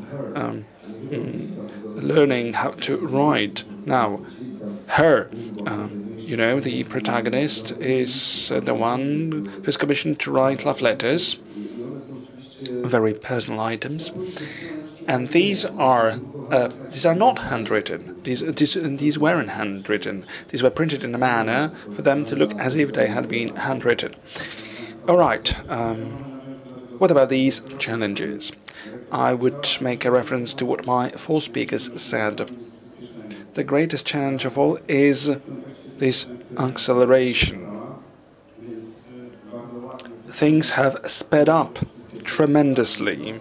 Harmond Rosa did a nice synthesis of that. We've got social acceleration now that we need to tackle, and we can basically feel that. And the same holds true for children and the youth. They also feel this pressure, this acceleration. And that's the kind of pressure that we are under in the world of academia. I myself, employed at the University of Warsaw, we have decided to open up to business.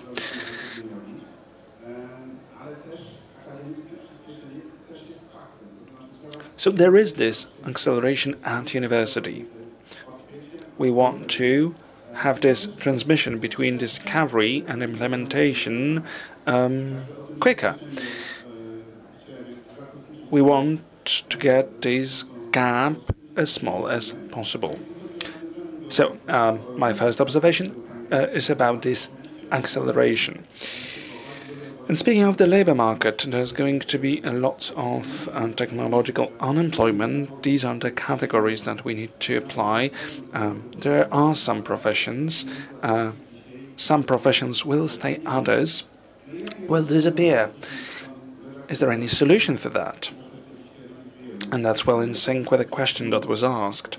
So let me draw your attention back to the question of community. We need to start building up a community in the country. 3 days ago, I watched a program on television about the Japanese school. Well, 3 first grades are about collaboration, community building, taking care of environment, taking care of your friends.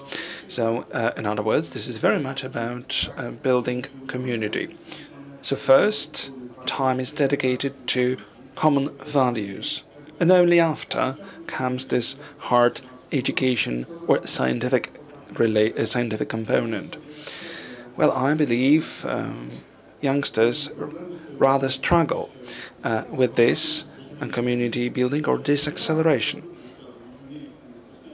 So it is a slightly less optimistic note, yet I wanted to have this anchor in our conversation. And this is indeed the richness of this exchange. We've got a whole portfolio of professions represented here. But you're all very much advanced, and you tend to look ahead. People at Samsung look ahead for sure. So I'm going to ask a question to a representative of Samsung. What do you need to prepare for in future terms? Well, we need to brace for the unknown. And, well, I consider it the toughest challenge.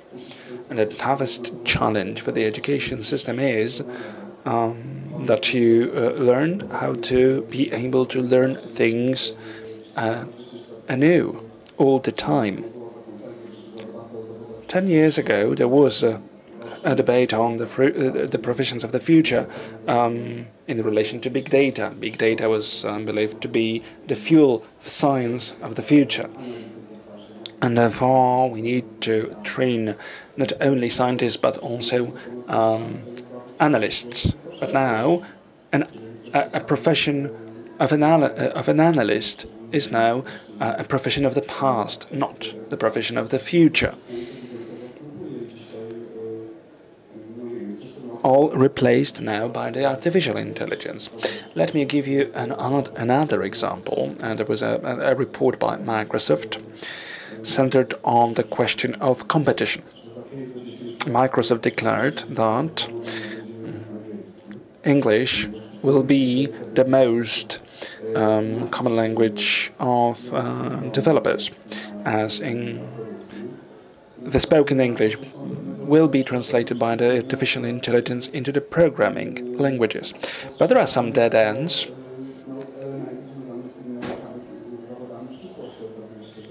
Be it the professions of the future. If English is supposed to be the language of developers in 5 years' time, then if that's the case, then Polish will become the language of developers in 6 years' time, because there are no boundaries whatsoever in physical terms, so to say. So this is one of my working assumptions. We need to brace ourselves for the unknown. for many surprises on the go, for the fact that we need to learn all the way. And second of all, something which rhymes to this already brought up acceleration. There is acceleration in science. There is acceleration thanks to technologies. At Copernicus Science Center, we've got one program. This program is on various social challenges related to technology, be it hate or cybersecurity, or hate speech, or frauds, etc.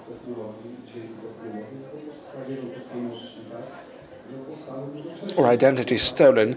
These phenomena are not new. They would come into being years back, but they have now sped up thanks to technology. Because we don't waste time on communication. Communication happens in real time,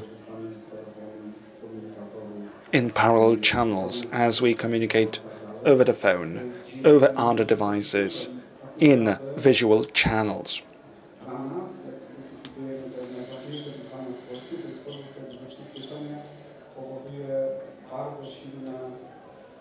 And this acceleration produces very many impulses for the human brain.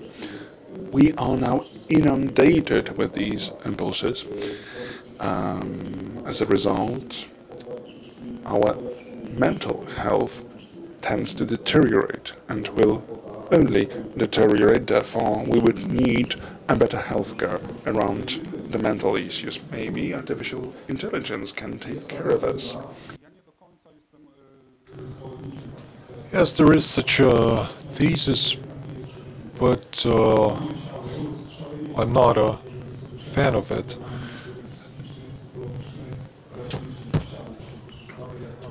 We can deal with a lot of problems with our body, with love, with affection.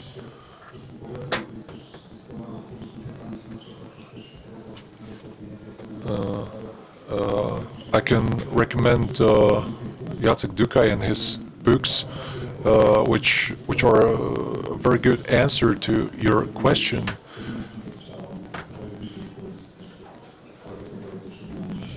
Because he addresses a lot of important issues regarding the future.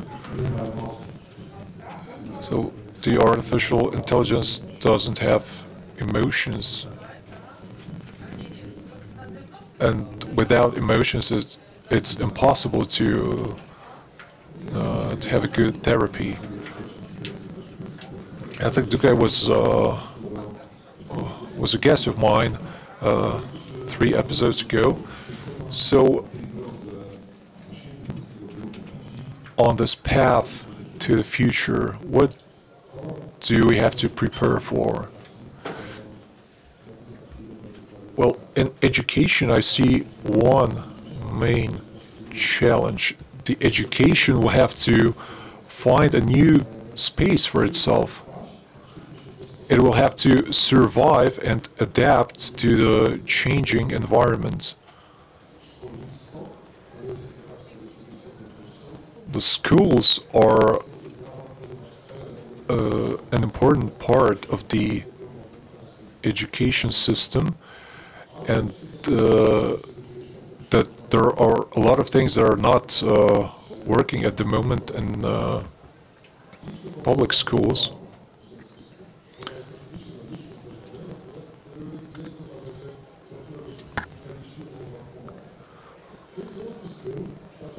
So, can we use ChatGPT, for instance, as autocorrection? We have a tool that can perform a lot of tasks for us. But the question is, how much of the creative work can it do? So how do we prepare ourselves to use these tools wisely?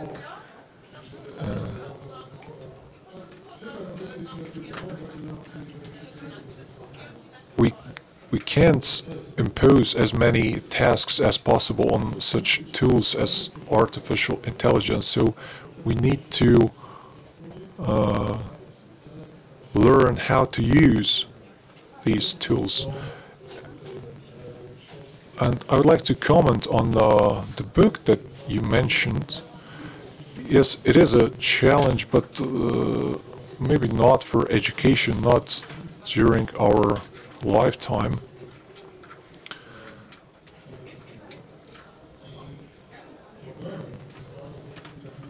A long-term challenge is related to the fact that we are going to delegate a lot of tasks to artificial intelligence, and we may be tempted not to think about it. And at some point we may not be able to verify whether the outcome of what the AI will do is correct or not. So we are going to face negative consequences. Well, Jacek Dukaj told me that he expects a rapid acceleration of the AI, and he expects a lot of phenomena that may be inexplicable to most of us. So you've already heard the answers from our speakers. Maybe some of you will have more questions, but I have one more question for you.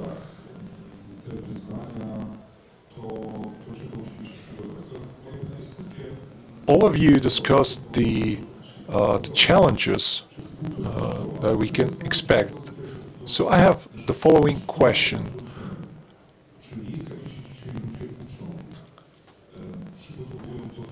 So, do schools and universities prepare us for what we can expect in the future? Well, I would like to change this question a bit, because I like fantasy and fiction, but what is fiction now can be reality in the future. We are talking about education and challenges here, but for me, one of the main challenges is the shortage of doctors.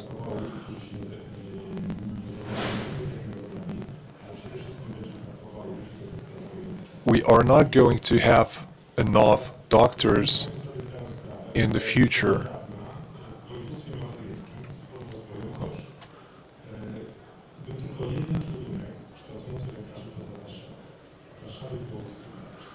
Well, in Mazovia, for example, there was only one university for doctors. Now we have two outside Warsaw, and I think this is still not enough. So it shouldn't be all concentrated in Warsaw. We also need other universities around Warsaw in the entire region. And I know that some of you may not believe that it is a good idea to educate doctors in such small cities as Płock, but I think you would change your mind if you visited this city and this university. Well, to answer your question, well, maybe I will face some criticism here, but unfortunately, the teachers, the lecturers are often not up to date with the latest developments, and it is important because we teach important skills. So there are some flaws in the education system, and we need to make quick changes to be prepared for the challenges of the future.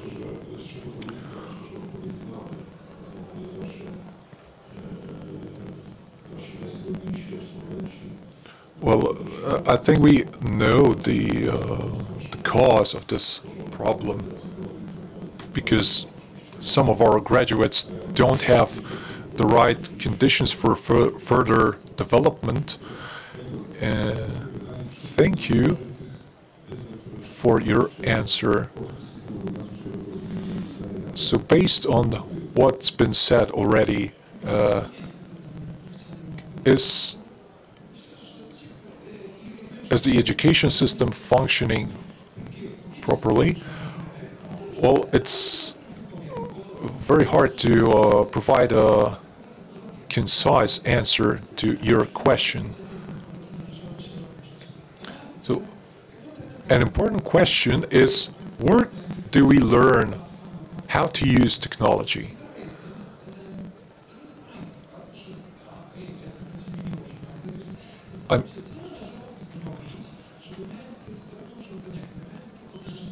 For example, what would we have to do regarding the smartphones, for example? We use them to take pictures, to make calls, to search something online. But how often do you use artificial intelligence in your smartphones? Do you know how many sensors and what kind of sensors your smartphones have? So what should we do to learn how to use this technology properly?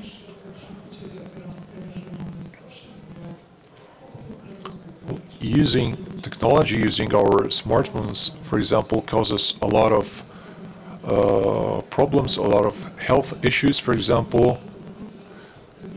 But on the other hand, we have to be prepared, and we need to learn how to use them properly. And we face this challenge all the time in our Copernicus Science Center, and we try to find the right way to teach technology, modern technology, because we are talking about tools that all of us use on a daily basis.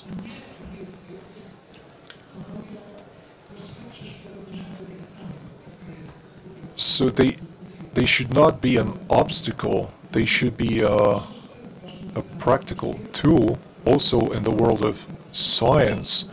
So this is an important question. How do we use technology in science and education while keeping our freedom and all the values that are important to us?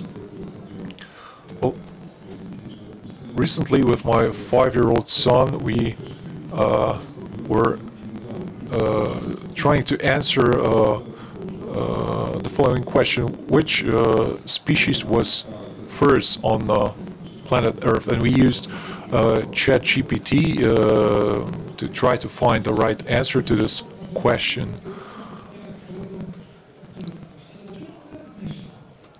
Well, a common problem with ChatGPT is that it produces false information.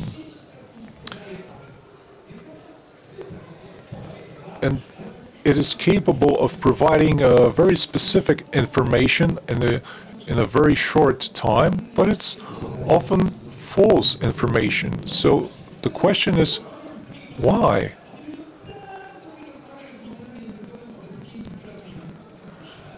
And it all depends on which model we use. Because there are models that try to be like humans, for instance. And it doesn't matter to such a model whether it lies or provides correct information. And we can ask questions about imaginary people, imaginary facts, and we will always have an answer. Well, you said that the chat doesn't have any emotions, but we do. We become very emotional when we get answers from this chat. So let me rephrase this question a bit. We already addressed this issue from different perspectives. We mentioned medical students, for example. But we haven't discussed the crisis that we have to face in this journey. And I mean everyday crisis. I don't want to discuss such issues as the pandemic, for example, but on a daily basis we face a lot of problems. And how do we teach our children if we don't know how to do it ourselves, if we don't know how to use such modern tools and technology? Thank you very much. Well, I agree with you. You don't have to apologize. Well, in education and in many other areas, it's a battle of progress and conservatism. You mentioned ChatGPT, which is quite important. And I remember a conversation with my granddad when I was a kid. And my granddad was surprised to see that we can't use many tools in maths, for example, that were important at the time.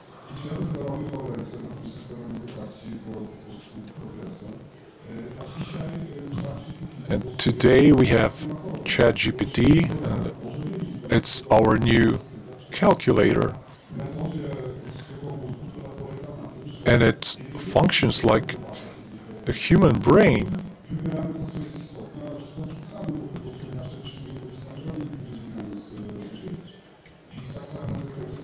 And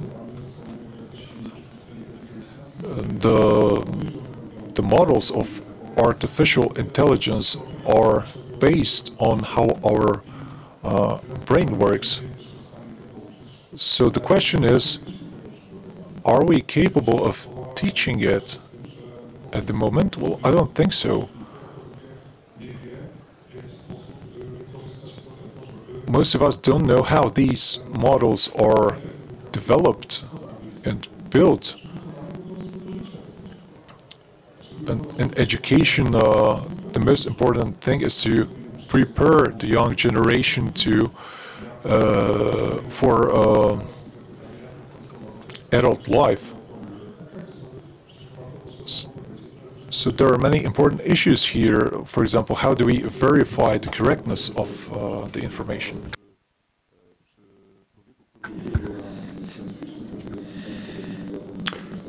You mentioned, speaking of sci-fi, and ChatGPT confabulates.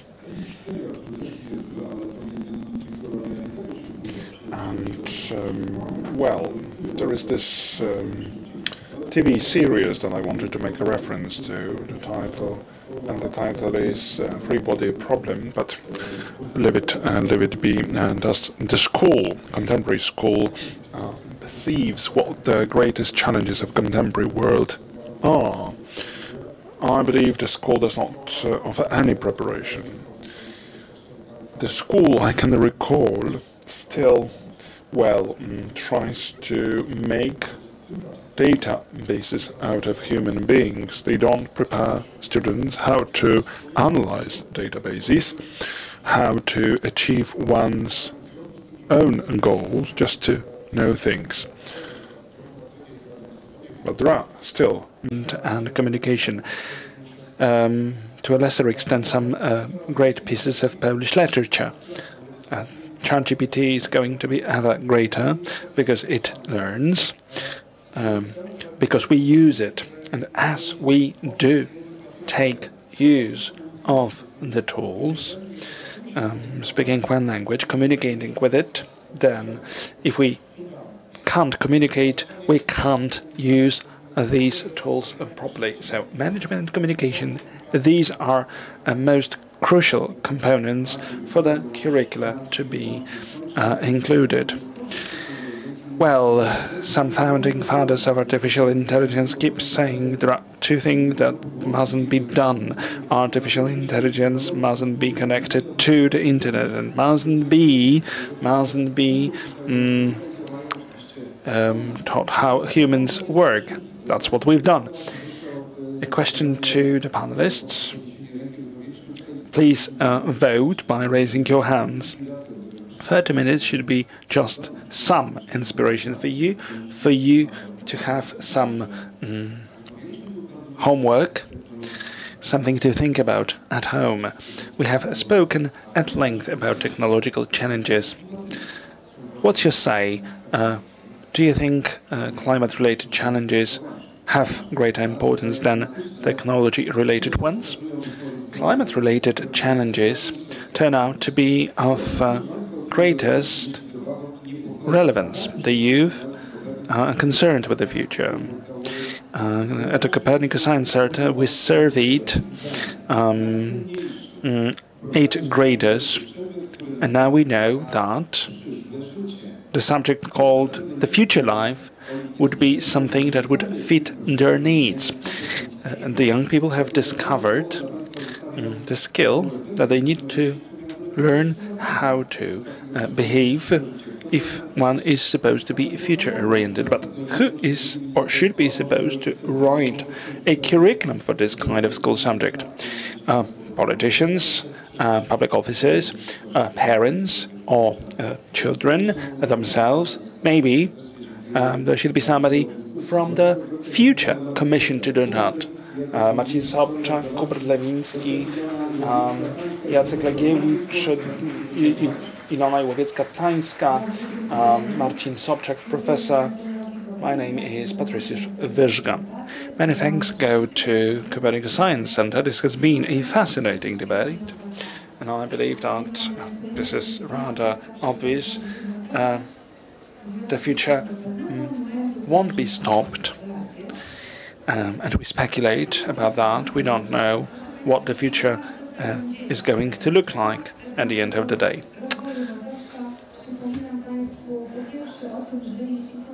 A quick reminder to you, if there are any international guests here in the room, remember we've got simultaneous interpretation into English. And there is a stand with simultaneous interpretation devices. Don't hesitate to grab your set. Virtual reality goggles is one of attraction, but there are also some workshops, Tauma Tropy, and bingo game. And MetLife will have magnet stimulation therapies and magnet-led therapy, plus consultations. Mazowiecki Szpital Wojewódzki in Drewnica has a tent where you can experience the world. Whereas the Museum of Radom Countryside organizes workshops in weaving and similar. Now, let me remind you of that. Our host is the Mazovian Unit for Implementation of EU Projects. Our game is ongoing. We'll award the awards to our winners. This game is to celebrate our 20 years in the EU, but this game is far from easy. You will know more once you have made yourself ready for the game. And now we are soon to start another debate. The title is Europe on a New Path of Green Growth.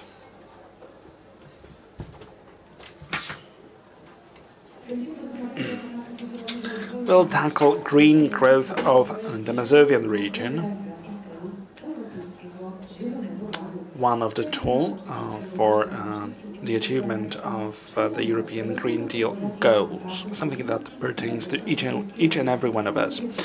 The talk moderated by Bartosz Dubiński. And here we have our panelists, Wanda Klepacka, Director of the Department of Development in the Ministry of Agriculture and Rural Development, of Mika Lenkowska-Piechocka, who will save the planet, the founder, Róża Kucharczyk, Professor, Deputy Head of the Chair of Chemistry and Biophysics of the Polish Academy of Sciences, Marcin Jakubowski, Mayor of Mińsk Mazowiecki, Michał Klepka, Coordinator of the Department of Urban Policy and Innovation in the Agency of Mazovia Development.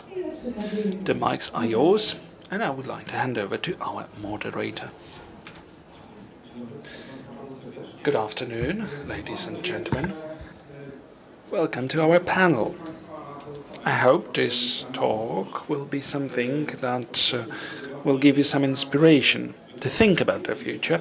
And of course, I'll take advantage of knowledge of my interlocutors.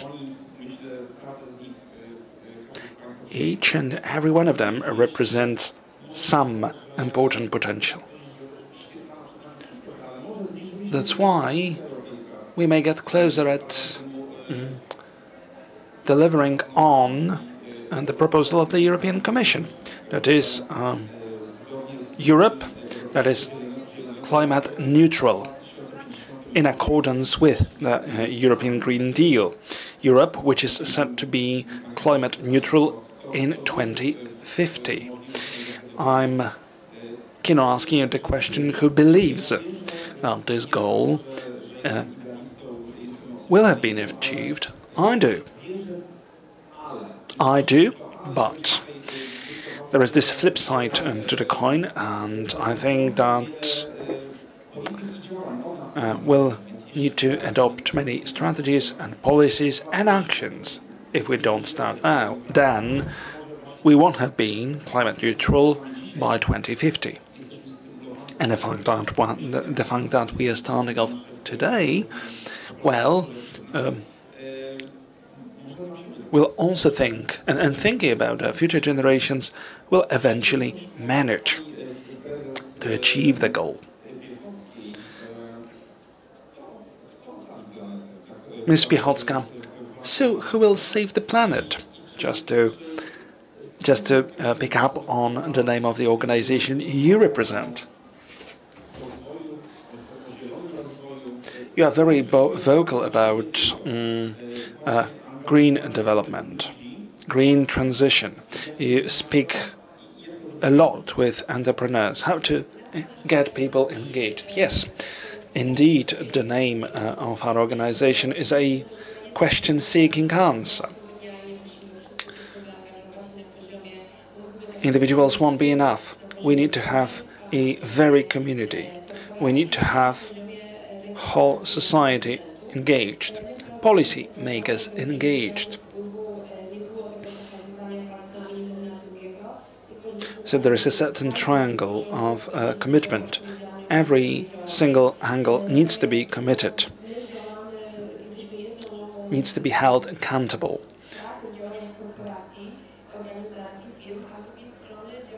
So, on the one hand, we work for corporations, on the other hand, we work for students and ordinary citizens. And the question is, who's supposed to save the planet?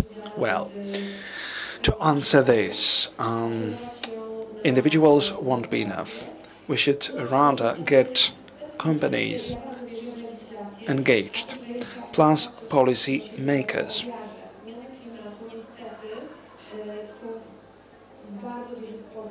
Climate change apparently is something, well, associated with some beliefs or individual convictions.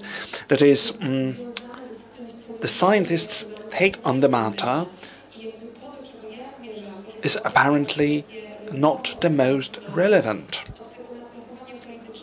One's particular opinions tend to matter more. And if this tendency sustains, then we won't have any goals achieved whatsoever.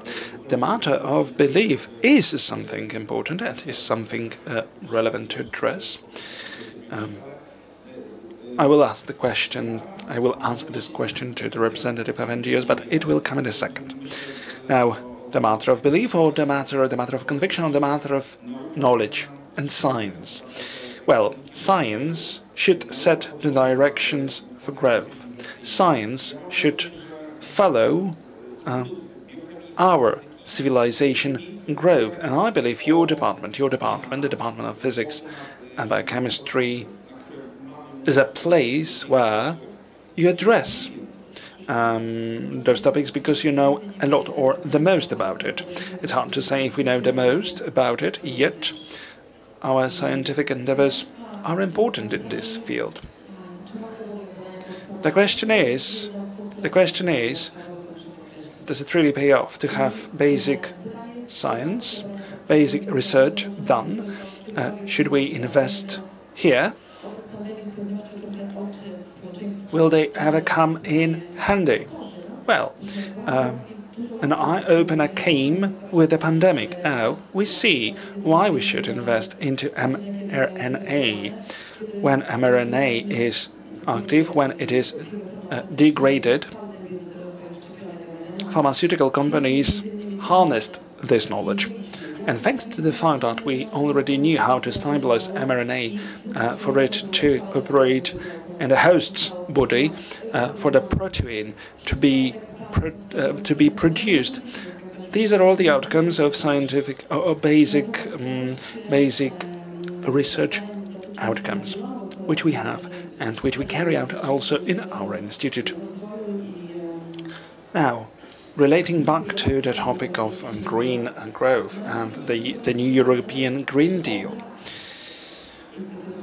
It is for years now that the Institute has been carrying out basic research. I was once myself a young PhD student, and I would encounter fungi or bacteria everywhere. Now, there's been some shift in focus. We've got more of metagenomic research in place, so we try to discover what a genome of such bacteria is. And I will tell you later. And then, other arms of fungi.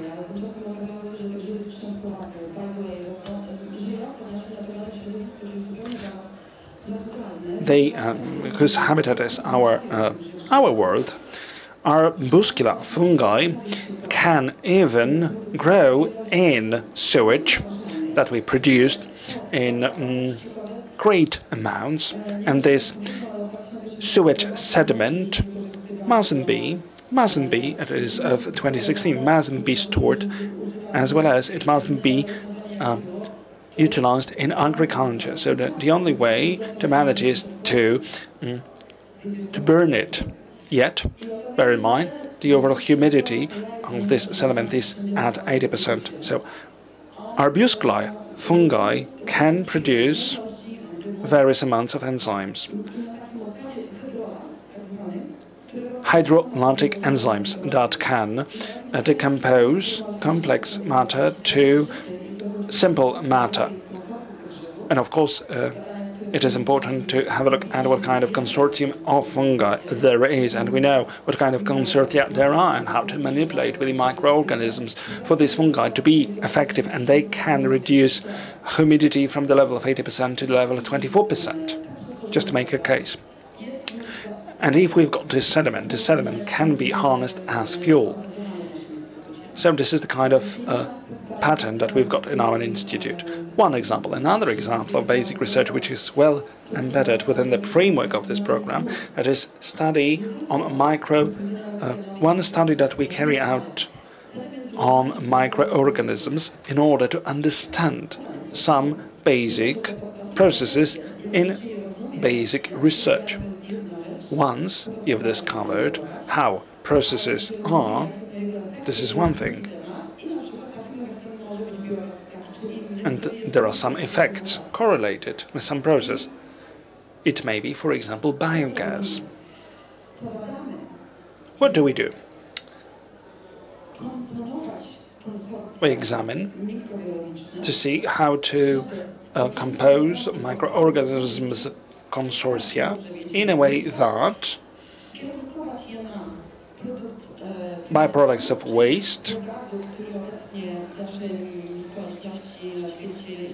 can be used in a form of biomethane, and this biomethane can be used to generate energy, or biohydrogen, technology which is still in its infancy, and this is what we have been doing in our institute. We've got some patents pending or already in place on the topic of microbiological consortia.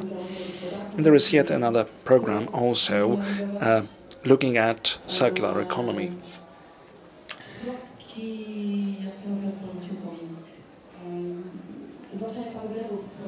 How to combat pathogens in agriculture. Now, greatly in use have been chemical products, and now yeasts can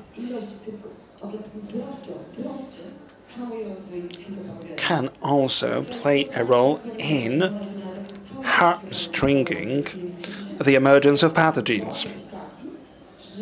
So, we are still in the process, but eventually we can manufacture an agent, an agent to combat pathogens that would be only based on non-chemical process, on the outcomes of non-chemical processes. To understand the process is one thing. Another thing is to be able to manage the process and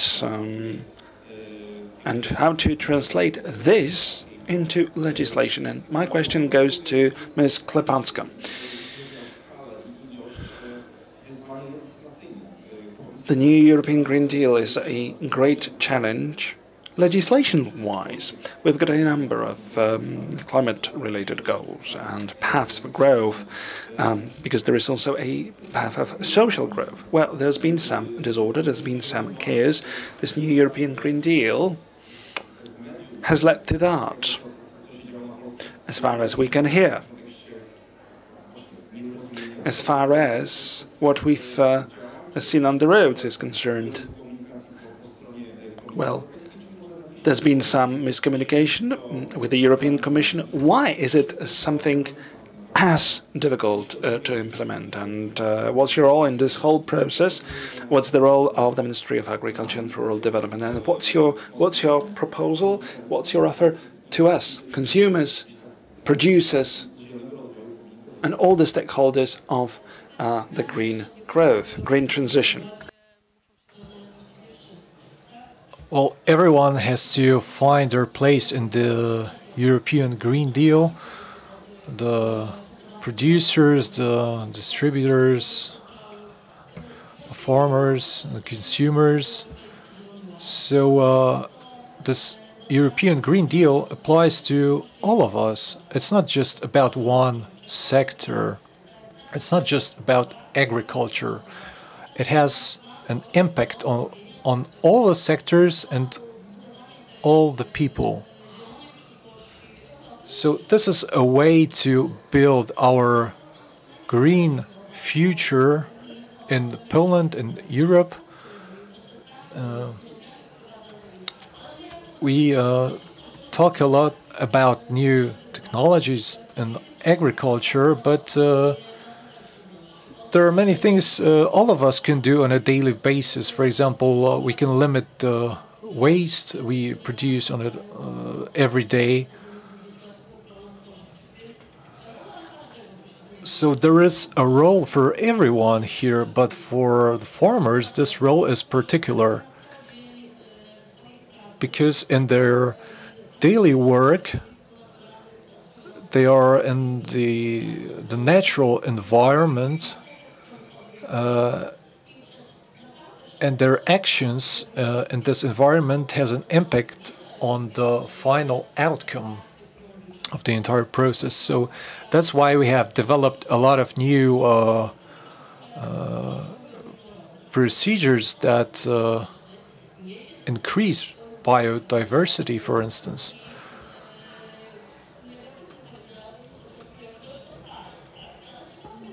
But at the same time, we are facing some challenges such as waste.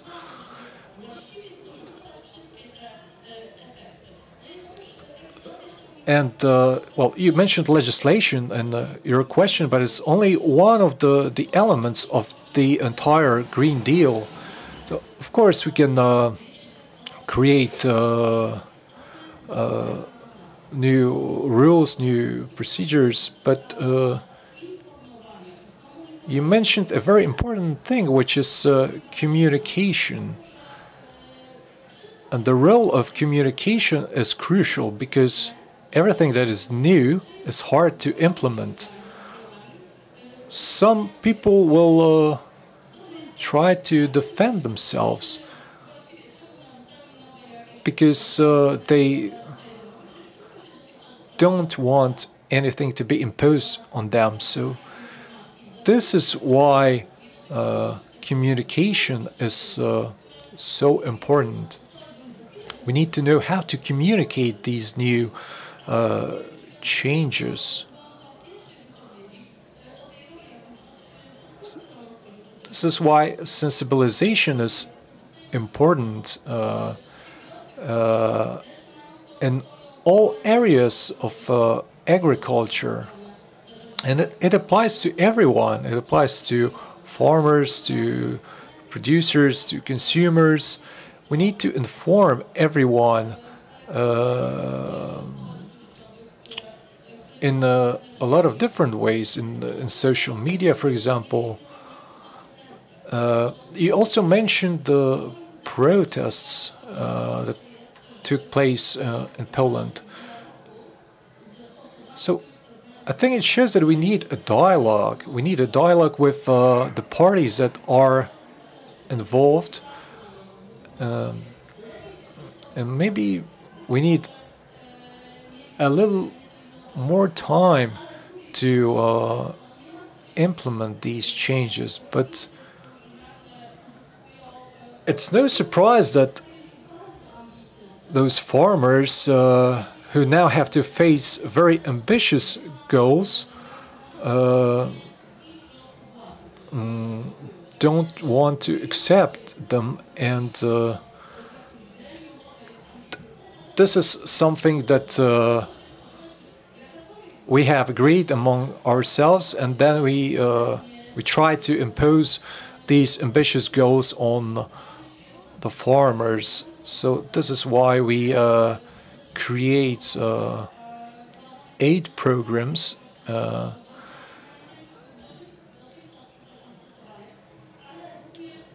in order to improve the communication, to promote these new ideas.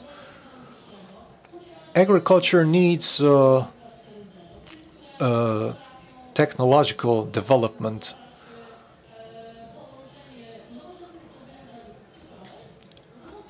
So we need to build a connection between the environment and the digital world. But it's serious challenge, and it's a serious liability for the farmers. So we believe that it is up to the state to create incentives for the farmers. We need to simplify these solutions, and we need to make sure that a dialogue is taking place on an ongoing basis. And this is very important because without this kind of dialogue, we might implement solutions that are not right, and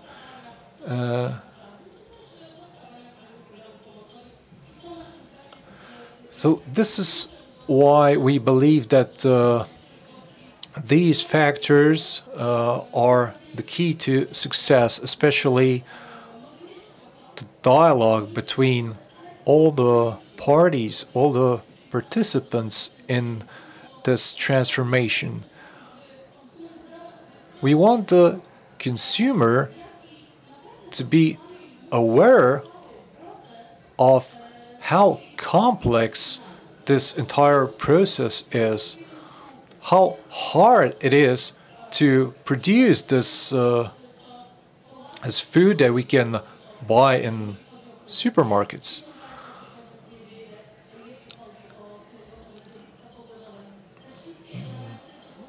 And the climate change, the extreme weather conditions are also a factor that has to be taken into consideration. So we have to think about a lot of factors to succeed. Yes, we have to connect a lot of dots to succeed. And I see that you invest a lot in civil society. And my question is, what are your thoughts on that?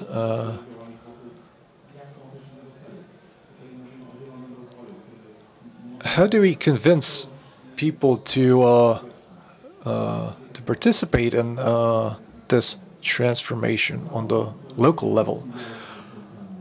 Well, for local authorities, it is important to have an ongoing dialogue with the people. The first visible platform of dialogue was the implementation of new projects for our community. It was 6 years ago. We asked our citizens whether they would accept a paid parking area in the city. And the center, it's something that they have never seen before, but it would be a way to collect new funds for new projects, and that's something that we were able to accomplish because we, thanks to these funds, we were able to cover the costs of public transportation. And after these years, we have 4 bus lines.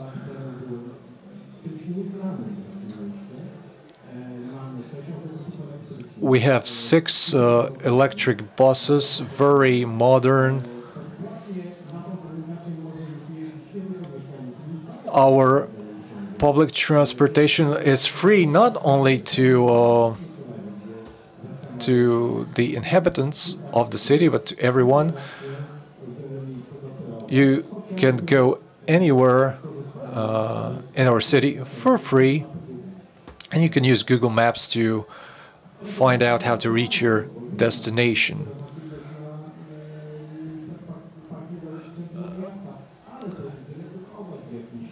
And we also reduced the traffic. So thanks to the dialogue,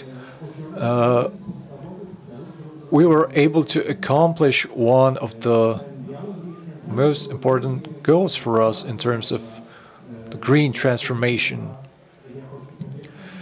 The air quality is another important thing.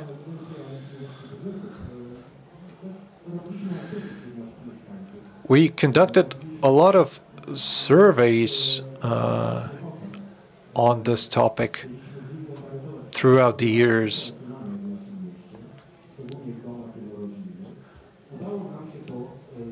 We try to find out what kind of heat sources we have in our city, and we accomplished this project as well.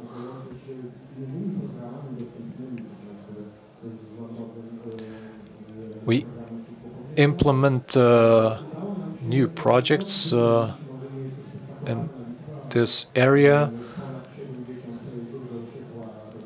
We replaced nearly 70 heat sources in many households, but it's still a big challenge for us because there are still a lot of heat sources that pollute the air. But we try to raise awareness among our citizens. We try to communicate that we need to take care of the air quality. We bought a drone, for example, to measure the air pollution. We have a system to replace heat sources. We try to implement modern heating systems.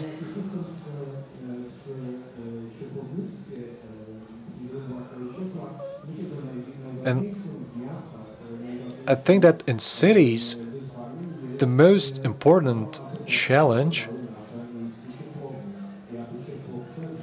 is to know how to create heat for our households, to provide enough heat for all the buildings and all our citizens, for households, but also for companies.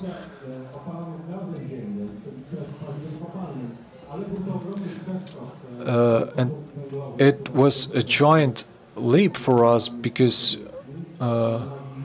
we modernized the technology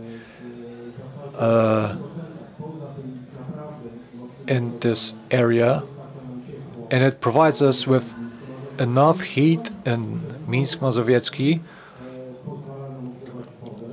and in the summer we use it to heat the water.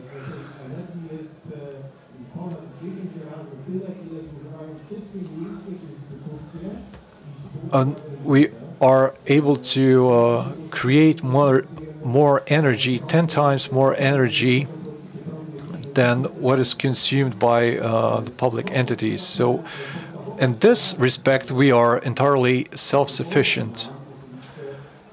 And these initiatives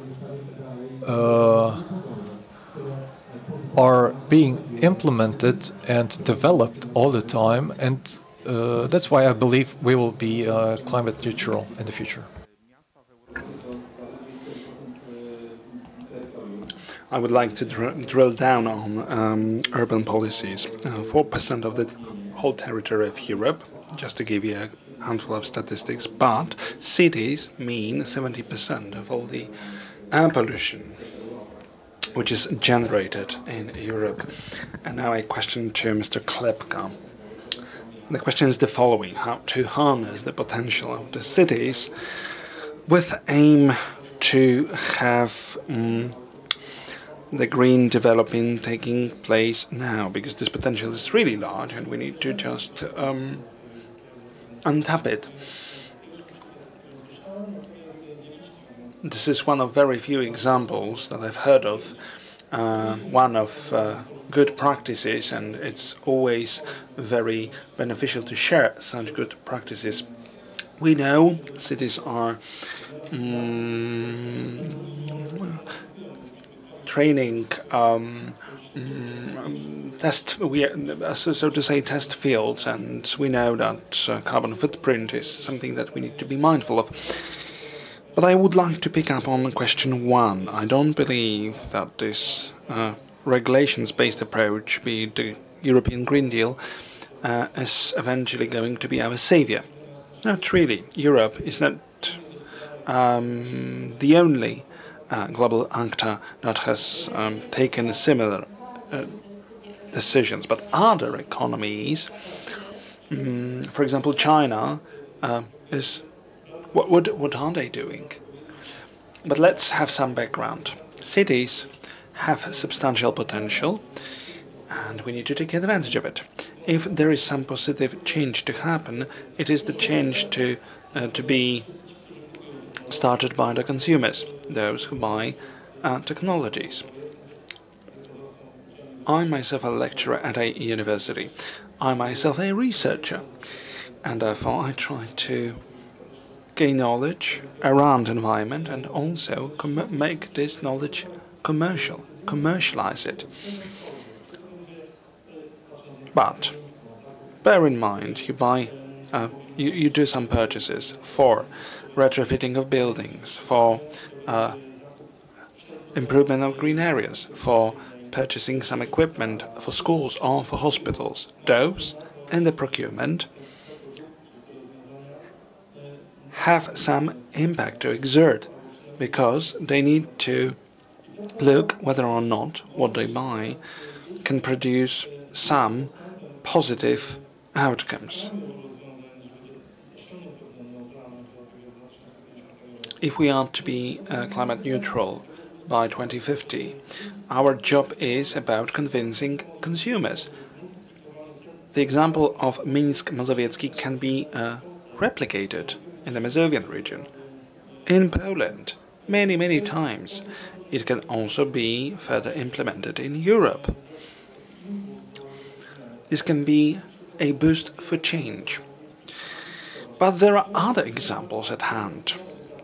I've just finished off my work on some game for the youth, education game for the youth, that illustrated how business develops its models in order to make circular economy happen. And there have been hundreds of examples of good practices from all across the globe. We've selected some, and we translated it into the language of gamification for the youth to understand. Participants, there have been hundreds of participants already, and they haven't been aware of the fact that there are such models. So there is little knowledge, and as there is so little knowledge, these won't be our stakeholders, our partners, our conversation partners. We can repair some mistakes that we've already made. Anyway, we need to look ahead in the first place. Coming back to the cities, there are some institutions that may play a role, mainly public institutions. The new European Green Deal came along a number of practices how to create public policies in a better manner. And does anyone use this manual? Hardly anyone. There are applications at hand, but you need to buy them. You need to organize yourselves, and you need to prepare yourselves beforehand. Certainly, there are some applications that can be taken advantage of in education as well as in business. And bear in mind, business wants to make money.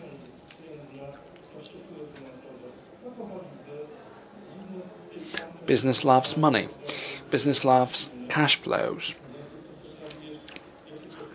Therefore, you need to also adopt the business perspective to things.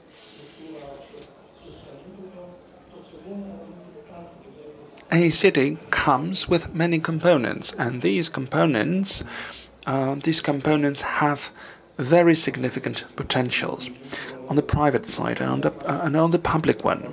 Now, we need to stop, although the discussion is flowing in a very interesting direction. Still, we have very little time at our disposal. Now we've got some minutes. I want to hear your statement. Green growth means for me this or that. You may refer to what you heard from your four speakers, or you may invent something totally different. Green development means to start with yourself.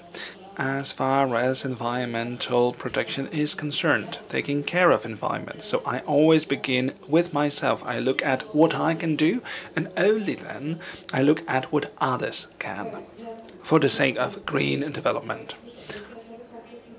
That's the rhetoric of big corporations, something that has already established itself. It is for years now that we've tended to point to consumers as ones who are responsible for whether or not we have or we are going green. I remember one commercial director when asked why you don't have more of your environmental products more represented on the shelves. Well, we want to go green, but money talks. And now, look at Temu or Shein.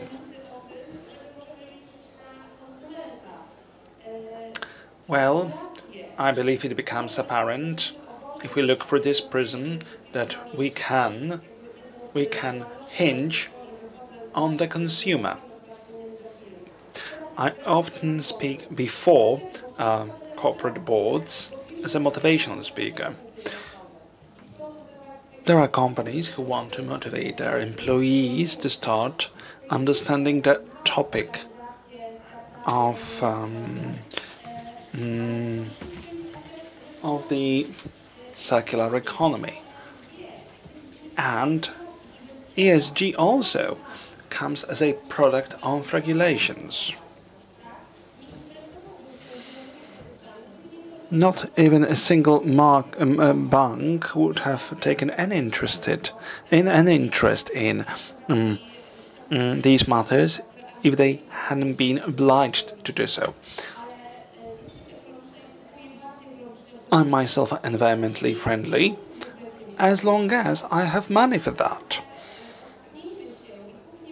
So let's wake up, shall we? If we don't remodel the businesses, and they aren't remodeled because CEOs function within very limited time periods. If it doesn't change, we'll never have Green Europe or Green World. We won't have time for your statement or a manifesto. I would like to give you an example which already has circular economy, that is Krajowa Grupa Spożywcza. In one sugar plant,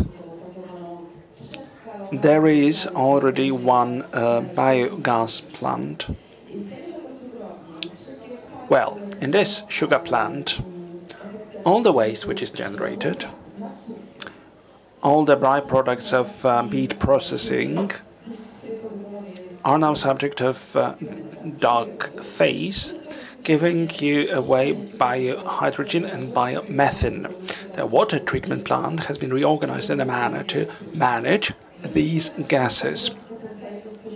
And now we've got the outcome. And the outcome is we've got the ferment, which is a perfect fertilizer. And of course, the investment was very lavish. Yet, if you want to achieve something, you can do it. And it is also worthwhile communicating well. And we need to communicate And we need to boast about the applications that we can take pride in. The mayor, climate change is a fact. And we won't escape. And we see the effects. We have seen the effects both in Poland and the whole world. I can speak about cities' realities or town realities. I've been in the capacity for 15 years now, and I trust cities and towns need to be supported by the central government so that they can accomplish their goals for the benefit of citizens. Sustainable public transportation is one of our goals. RES, climate adaptation, i.e. redesigning the city space in a way that we can still live in the cities in 20, 30, 40 or 50 years. In the town of Mazowieckie, we've done a lot for climate adaptation. We were amongst the pioneers when it comes to developing and adopting an adaptation plan, and now we are in the implementation process. For the last couple of years, we have constructed new sewage network. Plus, we've got new plants in the space which used to be concrete covered. We want our city to be friendly to residents in the summer season, in the winter season, throughout the year. And that's our overarching goal. Thank you. You're going to be our last speaker, so be mindful of what you say, as your words may serve as a wrap-up of this very conversation. I will stop so that I can have some time for my own. Well,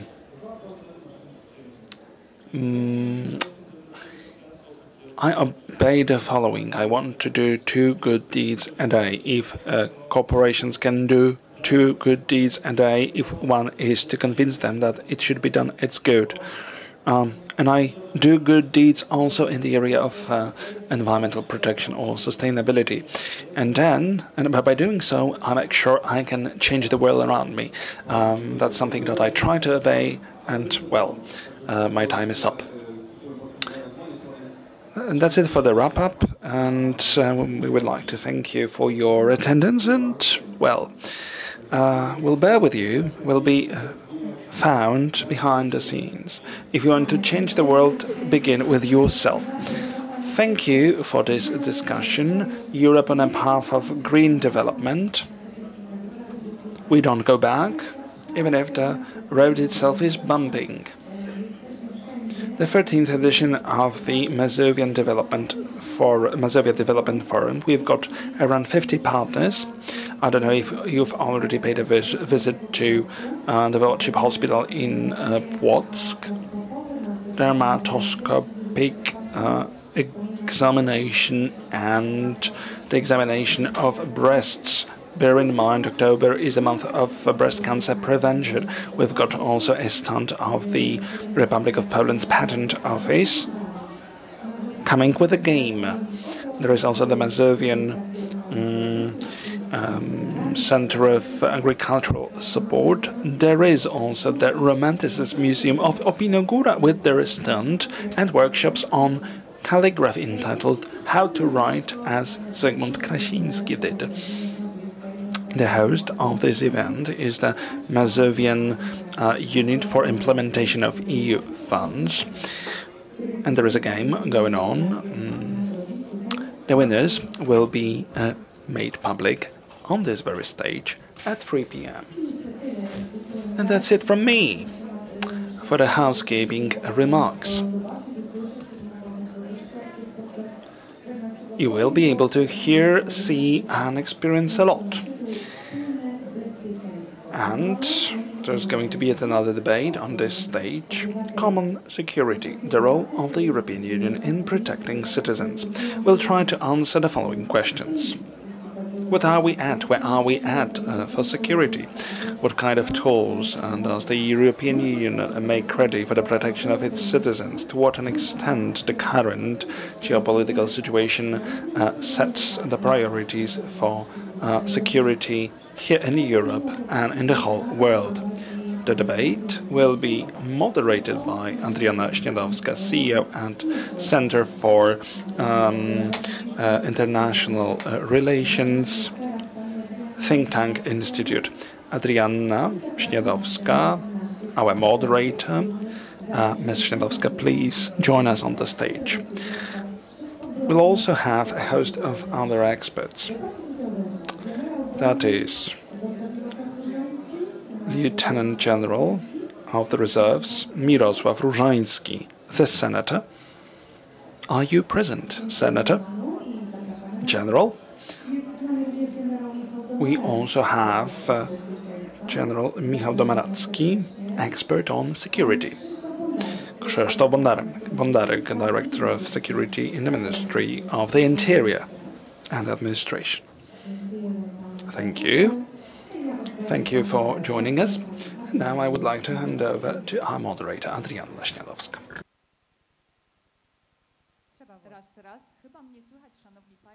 I hope you can hear me.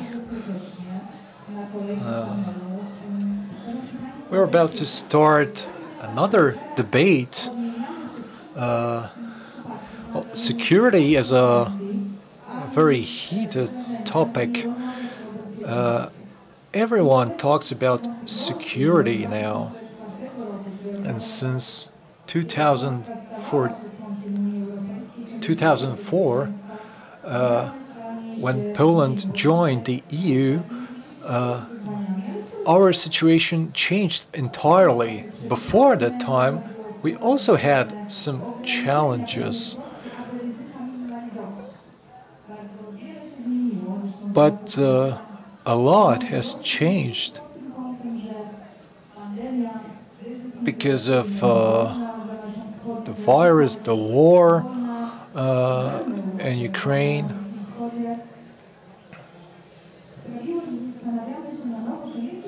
The war in the Middle East, and we keep asking ourselves a lot of questions about security. Well, General, you're sitting right next to me, so I will start with you. Maybe I'll start with the least pleasant thing. I'd like to ask you about the flaws in our security system. So what do we have to do? What do we have to improve to be prepared for all the threats? What is your opinion? Are there any flaws in our security system? Well, thank you very much for the invitation and for letting me speak here about security. I agree that security is discussed a lot by politicians, by experts, and a lot of people seem to be experts in this topic. As far as the European Union is concerned, well, let me put it this way.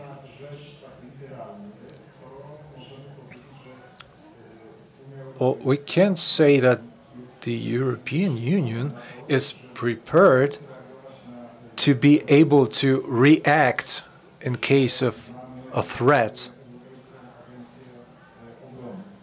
We have the European Defense Agency. It is a structure responsible for our security.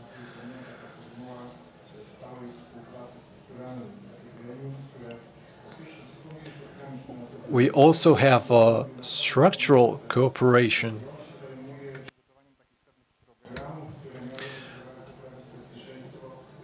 And within this framework, we create new initiatives regarding security. We have a lot of programs in this area, maybe too many. And Poland participates in 10 programs. Well,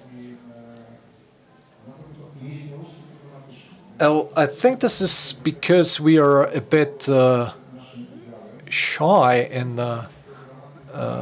when it comes to diplomacy.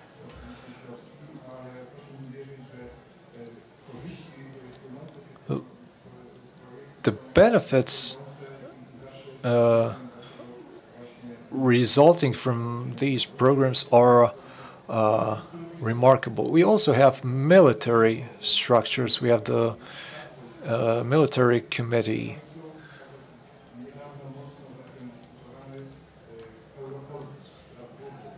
We also have the Eurocorpus.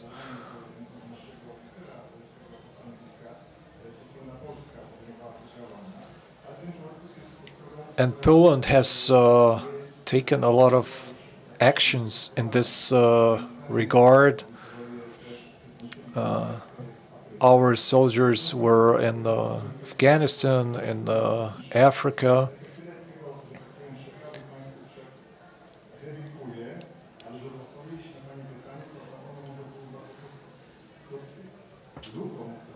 But to answer your question, yes, there is a flaw in the system. It's the decision-making process.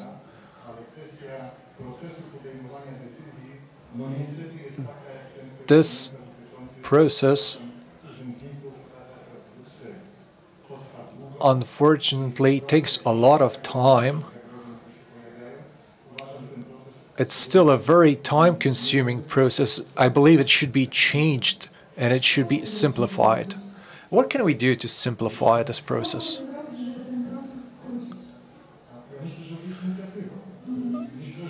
Well, we need more initiative. For the past 8 years, we've been hearing a lot of criticism about the European Union. It's also the responsibility of the Minister of Foreign Affairs and other high officials.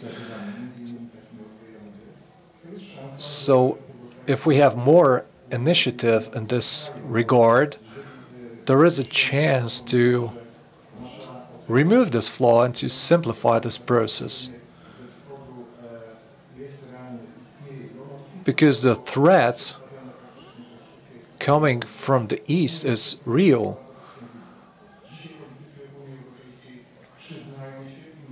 Today, many politicians in Europe admit that they should have listened to Poland about the threat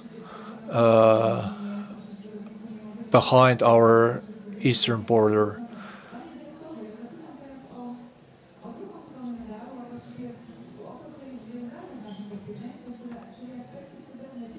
Now I'd like to ask you about cybersecurity. This is also a very important topic. So how should the European Union react? And what are the initiatives that we could participate in? Well, the strength of the European Union lies in the individual member states that have expertise, that have knowledge, skills.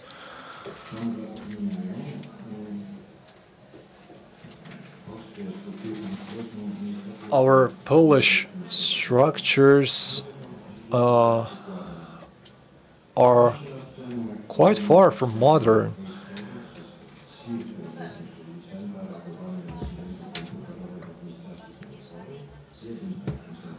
We have special centers responsible for reacting to cyber threats. For instance, in the Ministry of Homeland Security, and in general, we have three institutions. Well, they used to have 20, 30 employees, and after all these years, we have still the same number of specialists in cybersecurity.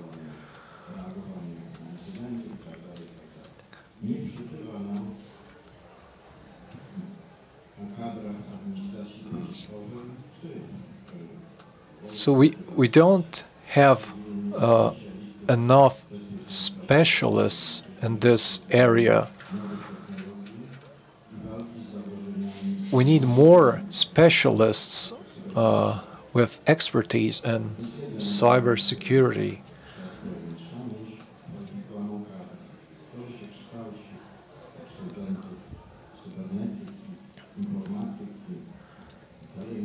Well, there are graduates in cybersecurity, cybernetics, but we need more people with strong skills.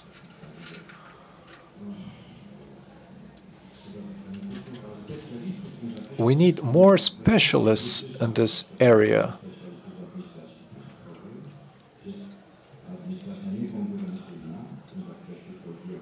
These people are being taken away from the public administration. They work all over the world.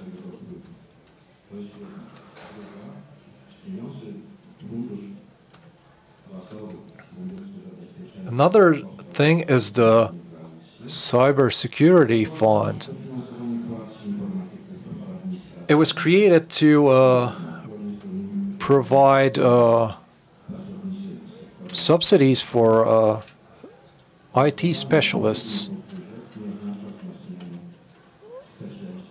But if we give a raise to everyone, it doesn't mean that we will increase the quality.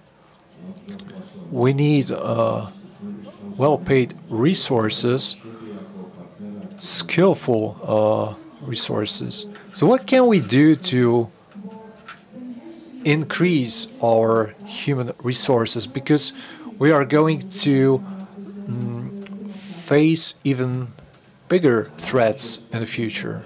So we need to focus on the institutions that are responsible for our cyber security. We need to provide more financing, more subsidies. We need more people because 20 or 30 employees is not enough.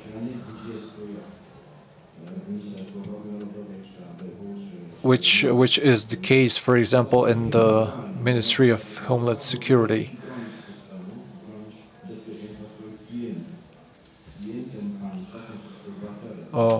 Our clients are citizens, and we need to protect them. So we should allocate the resources where they are most needed.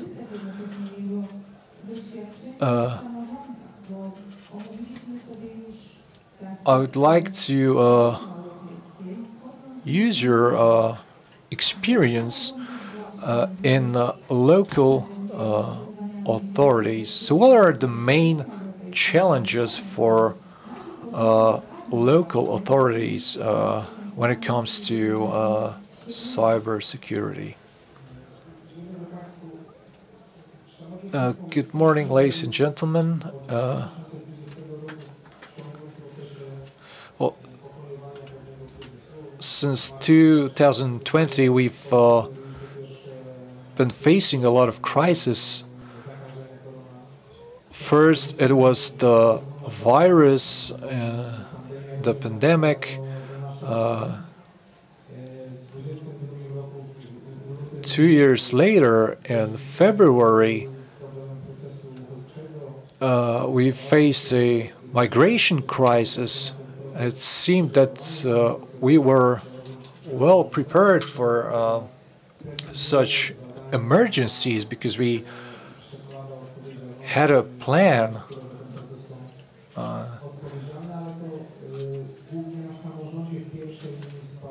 But it was up to local authorities to manage the whole situation. Every year, 45,000 people came to Warsaw during this migration crisis.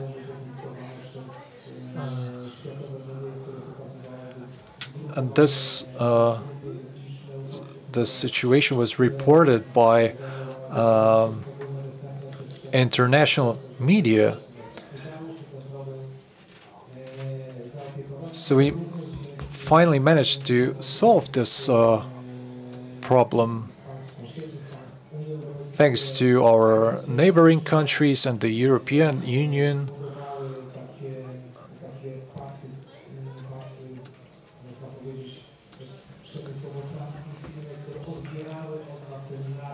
Because they accepted some of the migrants in their countries.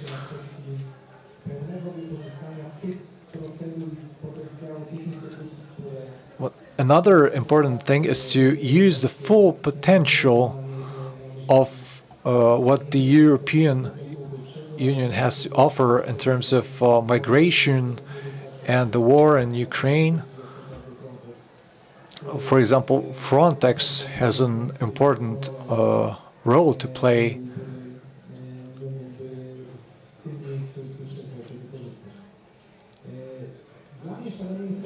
For me, apart from this tragic time during the past 4 years, we should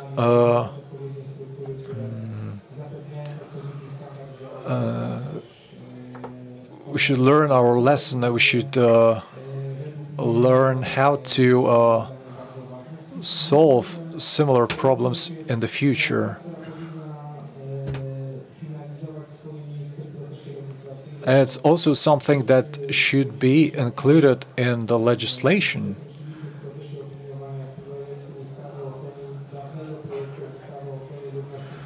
So we reviewed a law on the protection of citizens.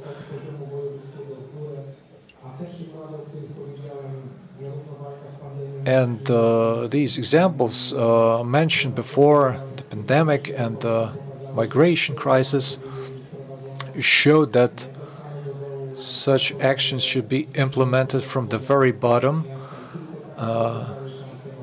and only then we can succeed. In Warsaw, the first centers for Ukrainian migrants were created right after they came to Poland.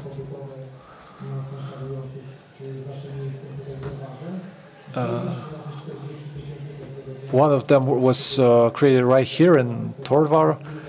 So you can only imagine how many refugees were taken care of during this crisis, with the huge help from our citizens.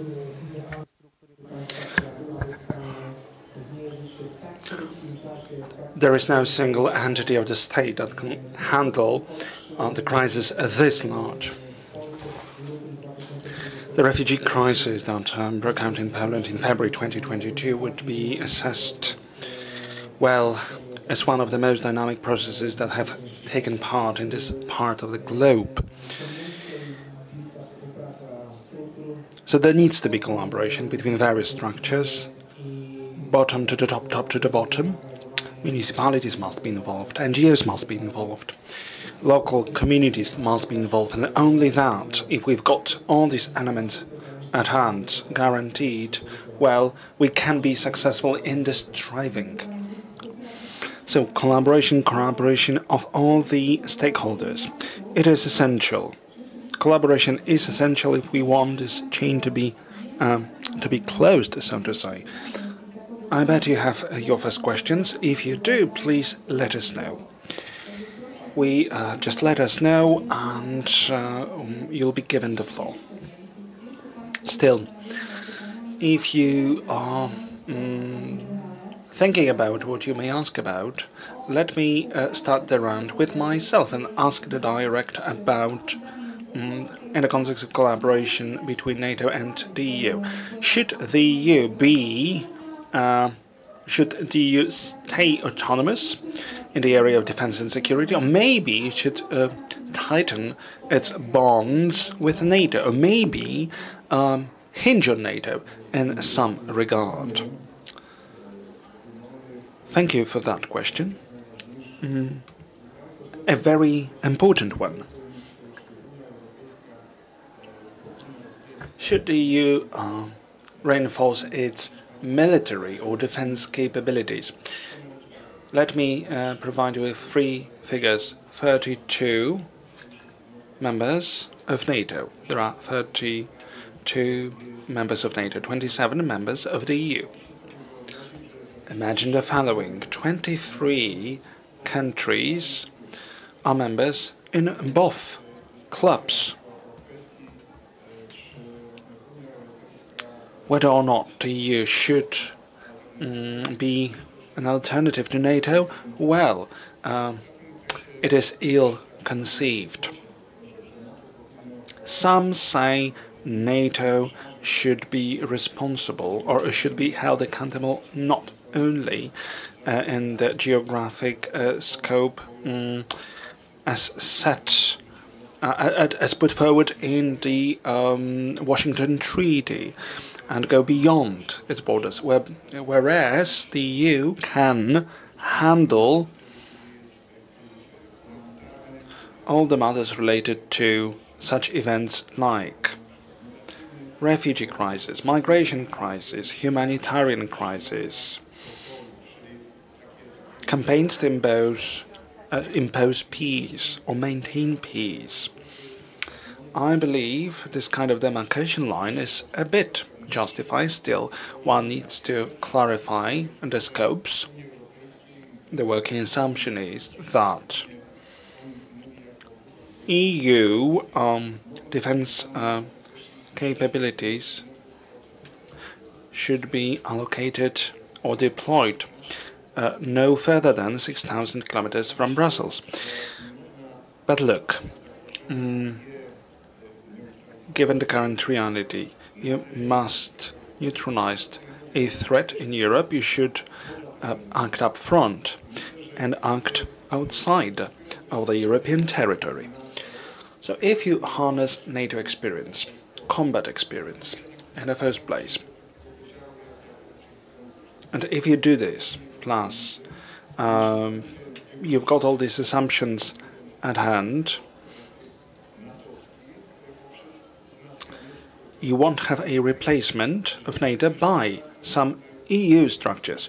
Should there be more time to elaborate on that, I will gladly do so. Please do. I'm the timekeeper, no worries about that. You may go on.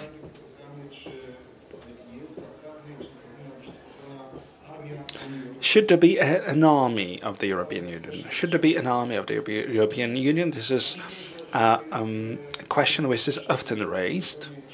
Well, I think this is in itself a dead end. And let me draw to my army experience. I was responsible for the development of 2 combat groups of the EU, 2010-2013. I prepared the troops to be deployed in Afghanistan. I was myself involved in the deployment in Iraq. Both missions, every mission is described otherwise, with different different sets of different scopes of the use of guns and troops, which is getting ready for such a mission, lives in a kind of matrix. One day it functions within the national structure, another day within the EU structure, yet another day within the NATO structure.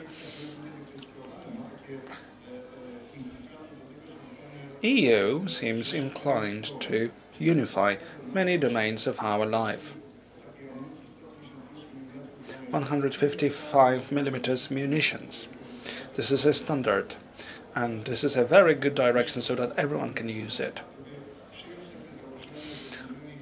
If our working assumption is we've got structures, we've got army corporations, we've got it all unified. So if there is a Pole who's employed to be a commander in German forces or French forces, then I believe would be at such a level of combat readiness that with our command post in Strasbourg, we can all have all these troops ready for the mission. Deployable. Is it possible? I believe it is. We've got two types of telephones. Huawei, or maybe it's not as popular. We've got Apple devices and Samsung devices. They all communicate. No problems whatsoever, because we've got procedures at hand that allow us to have this communication possible. Let me give you another example. Road signs, right? Don't go from as far as from Moscow, but you can go from our eastern border to the Pyrenees and understand the road sign on the road. But if you enter the territory of the United Kingdom, you've got a left-hand traffic, but I believe unification is the way to go, because we can have this sort of potential to be deployed here and now. Thank you. Director, can you provide us with an analysis of legal regulations already binding in the European Union in the area of cybersecurity? Do you consider them enough if we want to protect our citizens efficiently, on the one hand, on the other hand, so that we can feel safe about our infrastructure? The EU is often told to be a regulatory superpower, which at times tends to over-regulate. And it's true, up to a certain point, at times the EU is believed to enter too far into the life of a given country, but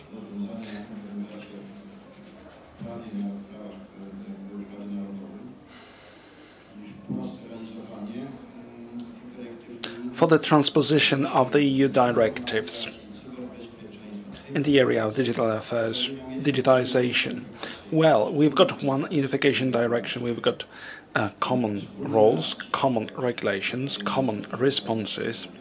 There is ENISA, which does right this for Europe, or civic rights, be it the right for privacy, be it the right for the protection of personal data.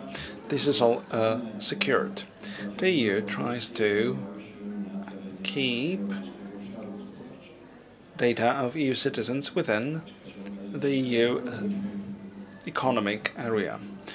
The question about the location of servers, databases, data processed within the EU, but it also pertains to data managers. Not only the party who store data should be held accountable for that. So, we've got unification in traffic, cross-border traffic. We should have full knowledge about entries and exits in the EU, and it is especially relevant for the migration controls. from the point of view of the economic safety, it would be wise to finish off the project of the single custom area so that we know what's imported to the EU and exported from the EU, so that all the principles of security of the member states are secured. Can our data be safe? Thanks to regulations, of course, the steps that have been taken are steps in the right direction. The question is, how will international corporations respond to that? Because these are vendors of telecommunications services or artificial intelligence.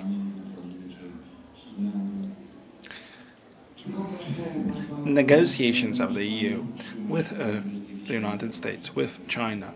Should we still have any regulations, or should we still have any control over the data of citizens? These questions have not been answered yet. It is very difficult if every single member state is too small to face up with these challenges. The European community makes us hopeful that this basic package of security and safety is guaranteed. The border that may be, but may appear blurred, may be regulated. So every now and then we hear unification is key, so we should still tighten our bonds. Let me return to the topic of the regions. What can the EU do in favor of the regions and of the cities? When it comes to crisis management and when it comes to migration flows, what can the EU do in favor of the European regions in this respect? Before I answer your question, let me tell you the following. There is unification, and unification has to be foregrounded, but there is also something that I'd call universalization. We are all convinced that the following is right. Specialization should be considered key to success in any field. Basically, any field. However, my take is this, and I've resorted to it on numerous occasions. There should be some objects with many functions ascribed. Let me make a case. The law on the protection of the country has come with a certain deficit when it comes to local communities and their security, be it civic protection and its absence in Polish legislation. We need to be able to talk frankly about threats. Merely talking about threats does not give rise to any threat. At times we hear, if we talk about threats, then it means automatically something is looming, right? Therefore, we need to feel responsible for our own safety, and we need to be able to talk over safety. And talking about safety should give rise to prevention, to upfront campaigns that help us either avoid or mitigate some negative impact of dangers in question. But let me get back to this universal purpose of certain applications.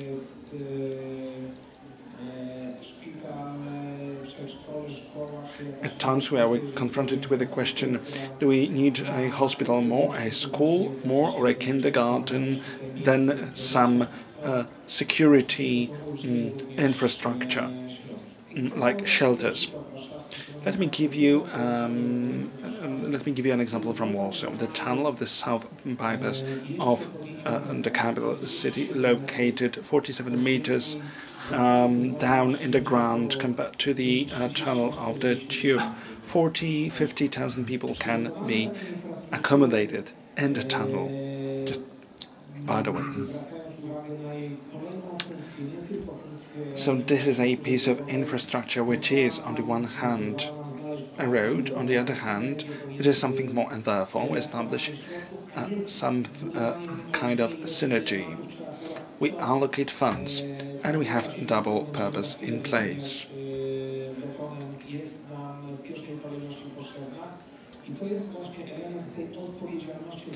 So this is very important from the point of view of the spirit of responsibility. Because we are under pressure. If we see there is some piece of infrastructure, security infrastructure, be it a shelter, and it doesn't have any other application. So it's very important if we make law, if we set requirements for projects, and perhaps there is a more vital role to be played by the European Union. Let me tell you a few words about the Warszawa Chroni program, Warsaw Protects program. We've only recently had a week of security that was set to raise awareness of our residents around the questions of safety. It wasn't required for us to do so, but there is our recommendation at hand that every single element of public infrastructure that it needs to contain some more amenities, water intake or safe shelter.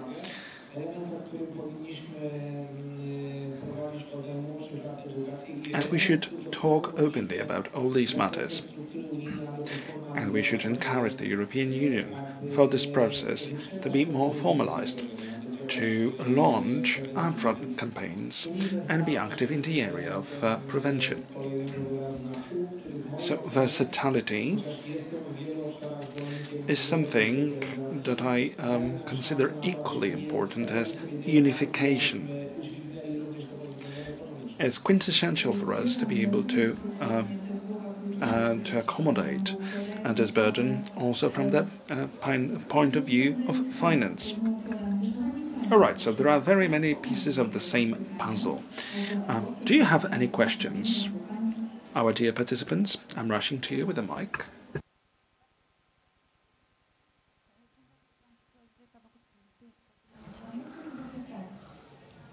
I would like to ask you the following question. So it seems that Trump may win the election. Of course, at the moment it's like fortune telling, but it is possible. So it could strengthen Russia. And so what is your opinion? Let's say that Kamala Harris loses the election and Trump wins. So what happens next? Thank you for this question. Let me put it in a broader context, because I would like to ask General about the European Union and its reaction to geopolitical events. We don't know what will happen in the United States, but we can be prepared. So what should the European Union do? How should it react to geopolitical changes? Well,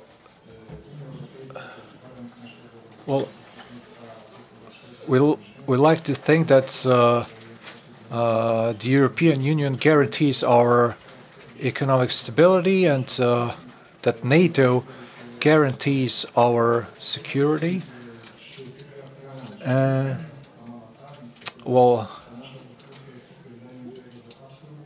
whether Trump or Harris will win, well, this discussion is a proof that Europe has to take care of its own structures to be prepared regardless of what is about to happen. Well, we may think that for Poland and for Poland's security, it's better if Kamala Harris wins, but it's not so simple. As far as our reaction is concerned, the European Union can do a lot more to react to geopolitical changes than NATO.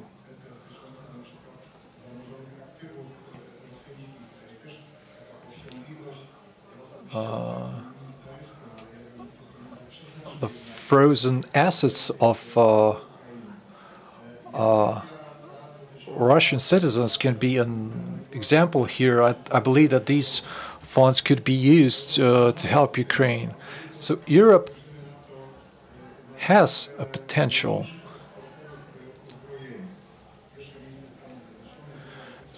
So if you look at the ranking of the top exporters of military equipment, the United States are #1, then there is Russia, China, and then we have some European countries.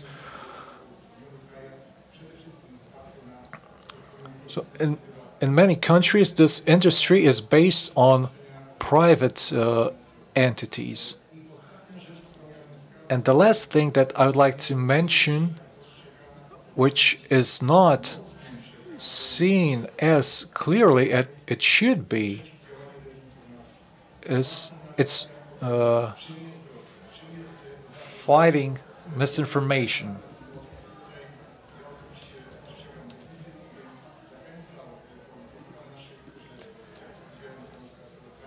So I would like to encourage our politicians to fight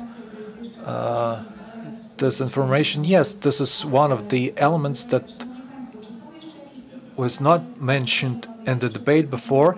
Are there any other questions?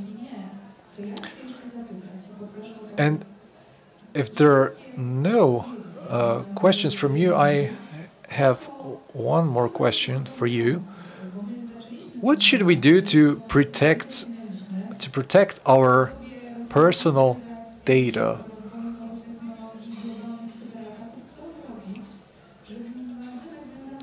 What can we do to mitigate the risks in this area? Could you summarize this topic? Well, it depends on who wants to protect the data. First of all, we should ask ourselves whether the state, the government, wants to protect the personal data of Polish citizens. We assume so, of course. But another question is this possible? Is this feasible? Because this data is also processed in other countries, not just Poland.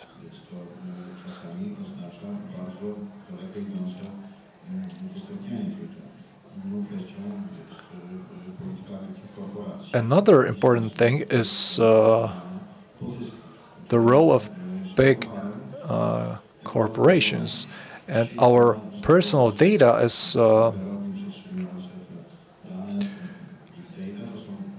very valuable. That's what business is based on. Artificial intelligence uses our data. So in general, when it comes to business, online business,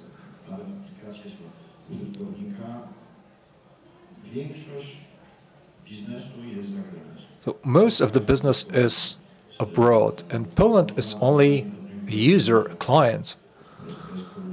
And we may think that Poland is colonized by other countries in this respect. On the internet, you're either an administrator or a user.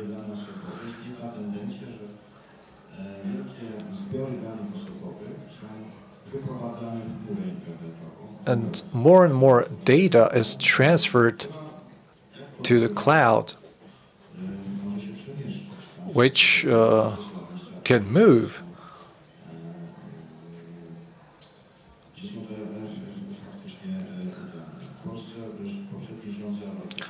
In Poland, the previous government concluded a very important agreement regarding financial data with Microsoft.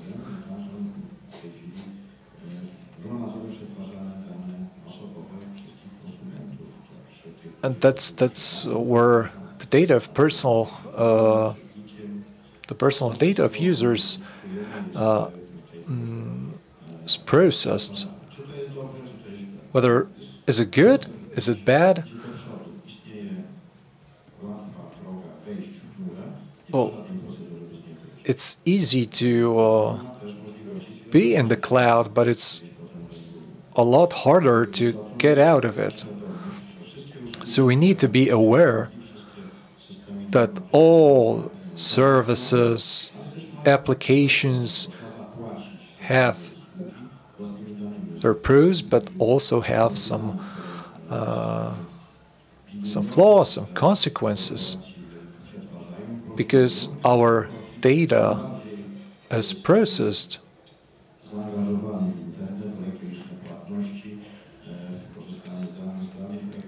So the more you use the internet, social media, the more you are valuable. But if you're less engaged online, you're less valuable. So you need to be aware of that. So to conclude this discussion, I'd like to ask another question. What else can Warsaw do, and what else can the entire region do to strengthen our security on the local level?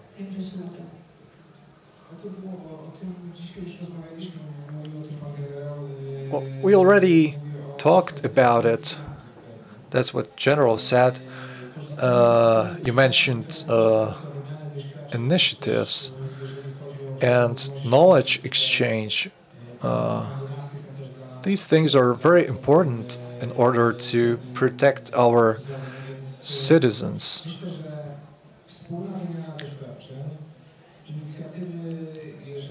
I believe that knowledge exchange is crucial.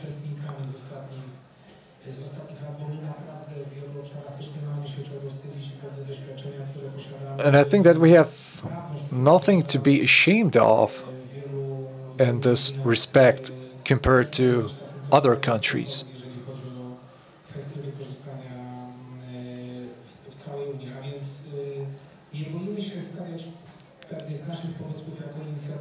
So we are not afraid to propose new initiatives and to use the knowledge of our international partners. Thank you very much. I liked one sentence in this debate. Let's learn how to talk about security. I'd like to thank all the participants in this debate, which was moderated by Adriana Śniadowska. It was a very interesting discussion. It was not an easy topic, so thank you for this debate. And the next debate is going to start in a few minutes.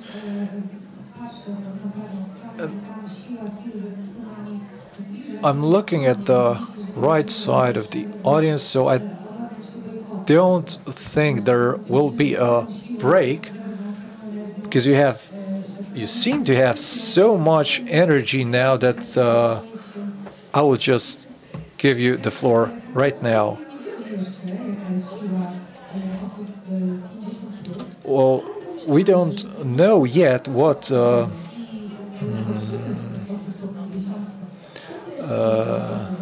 the older generations are capable of.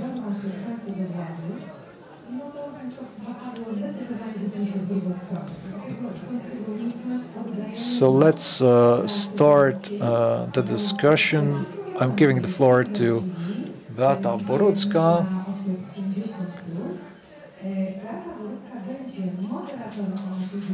She will be moderating the debate. She's also a stand-upper.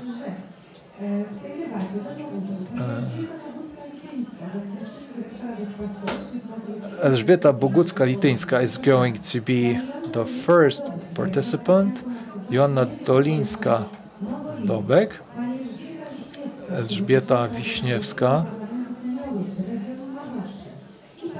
Chairman of the Presidium of the Warsaw Mazovian Delegation of the Citizens Parliament of Seniors, and Irena Karpowicz,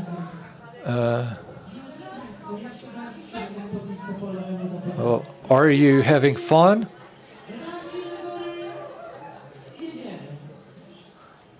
Okay, let's start. First of all, I would like to say that everyone is going to reach our age sooner or later. You too.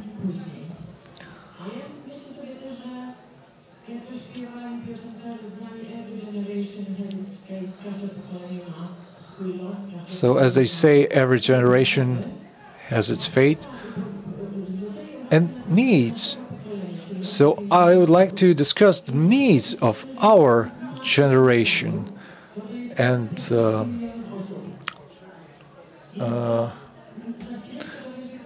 in our country, there are 15 million people in our age group. So we should learn how to use our potential, because it may turn out to be very important for the future of our country. Now, I like to write poems.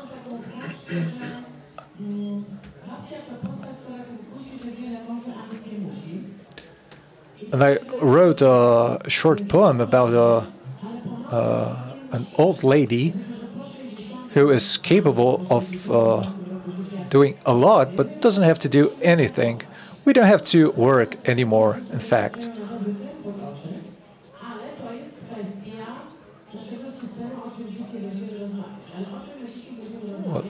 What are we going to talk about?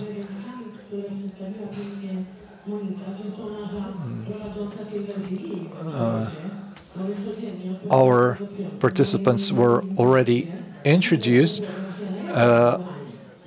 I don't know if you know this, but we have our TV channel online. That's also something that I would like to discuss.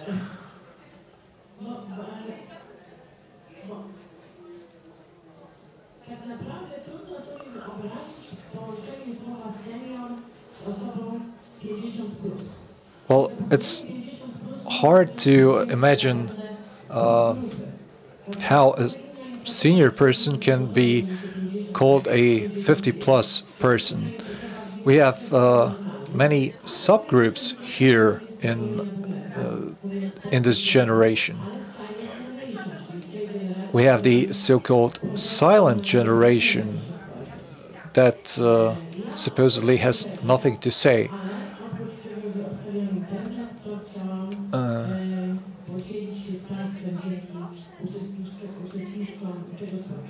We are going to talk about the internet as well, but also we're going to talk about our generation in real life.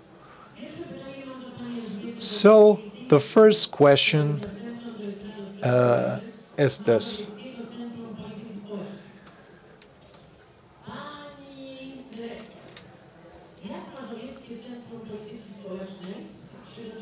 How is your center, your institution, preparing for the fact that our society is aging and all the challenges that we will have to face because of that? I will try to be brief, but relate to what's important in the first place. The face of the contemporary senior is very similar to what we can see here in this room. Lonely women whose husbands have passed away. These are solo households, individual households, one-person households, and these are households which are more difficult to run compared to the households with two people on board. If you can have two pensions, you are always better off than if you need to resort to one pension only. Every third person in our country in 2030 will have been a senior. Somebody on pension, somebody in an advanced age, and there is a number of expressions with which you can relate to that.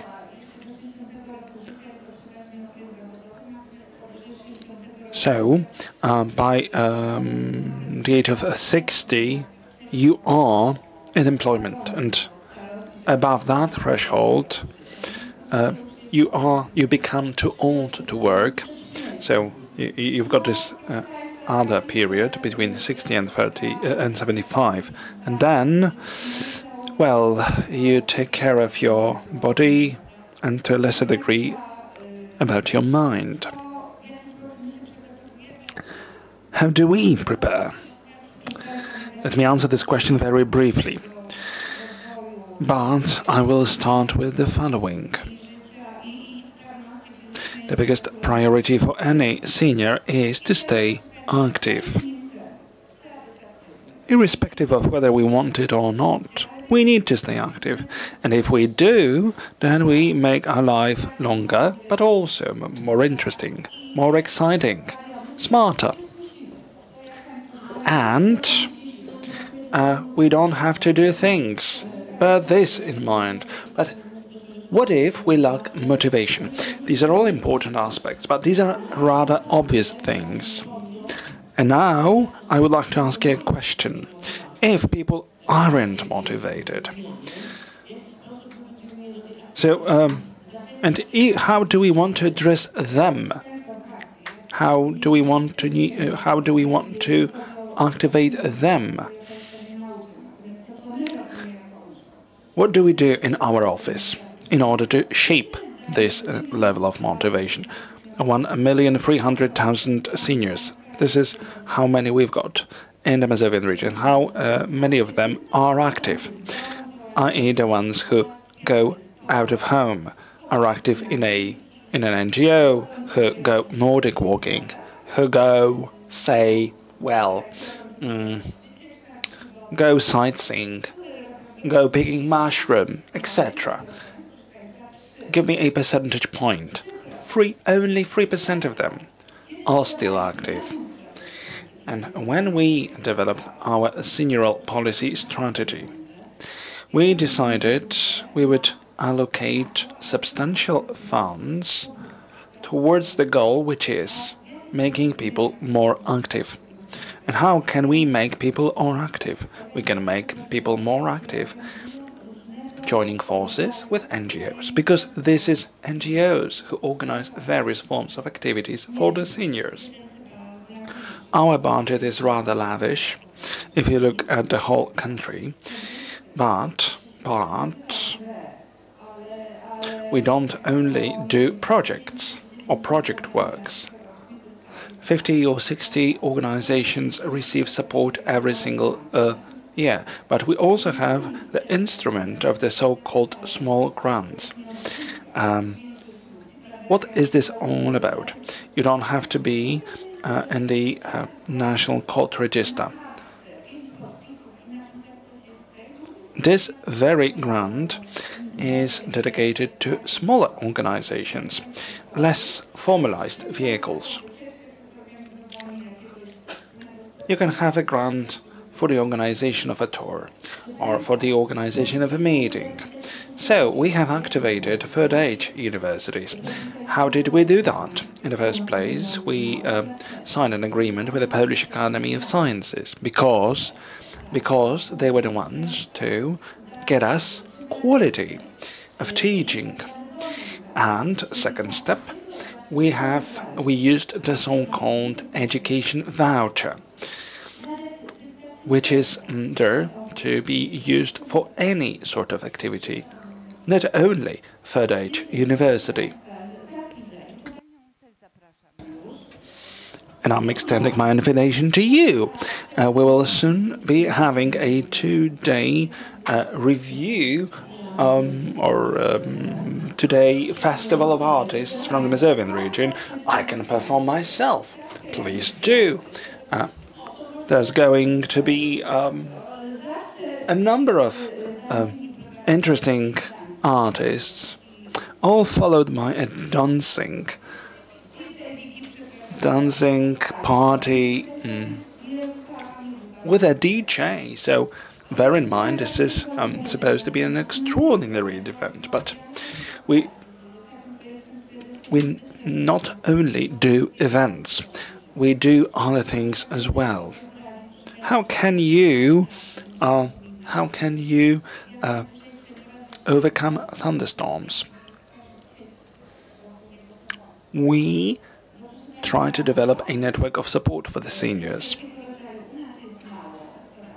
We've got very few centers for the seniors, but you need to be mindful of the fact that seniors do not tend to leave their homes so willingly. And this is the kind of reality we need to operate in. But we've got also some services paid to the seniors.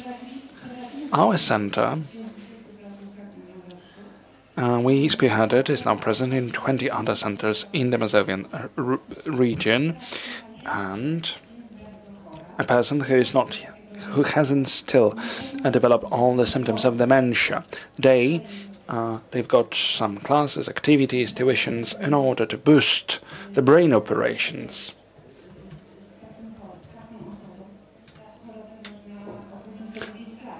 And the emergence of the illness can be protracted by several years. Plus, we support the families. They are provided a therapy. They function in a network of support. Furthermore,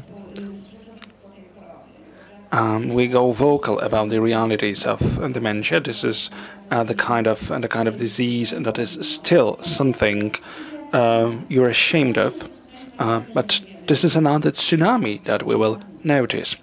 We live longer, and that's the price we need to pay for.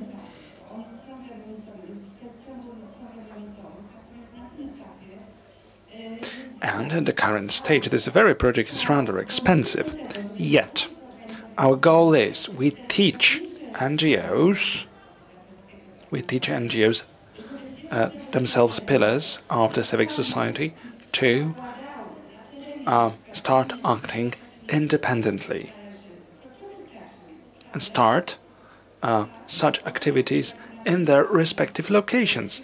It is enough to have some space. It is enough to have some stuff on board, some specialists on board, be it a psychologist, be it a therapist, plus something else. It doesn't have to be something expensive. A similar scheme has already established itself in the Netherlands, and this is where we borrowed the working assumptions of it. And Professor Tarnowski was to my side in that, and the Alzheimer's Center in Warsaw. And these have been our partners. This isn't prevention, remember, but these are very important actions. We've got 200 people with Alzheimer's disease. And if we take care of them, then they constitute a lesser burden for nurses, for various healthcare units.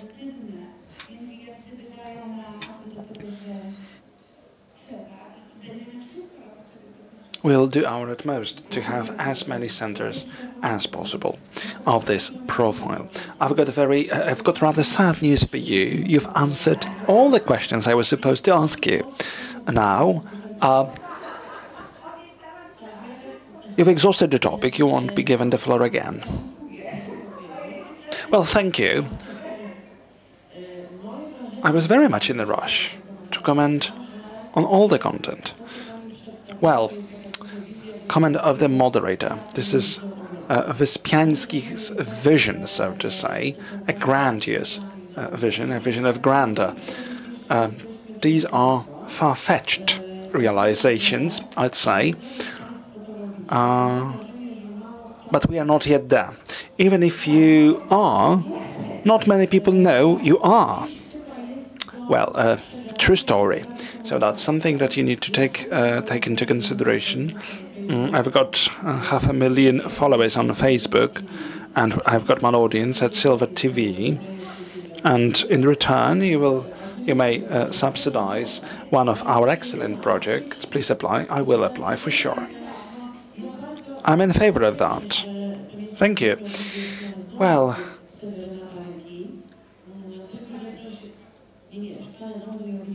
I really appreciate the fact that these are not only some far-fetched visions,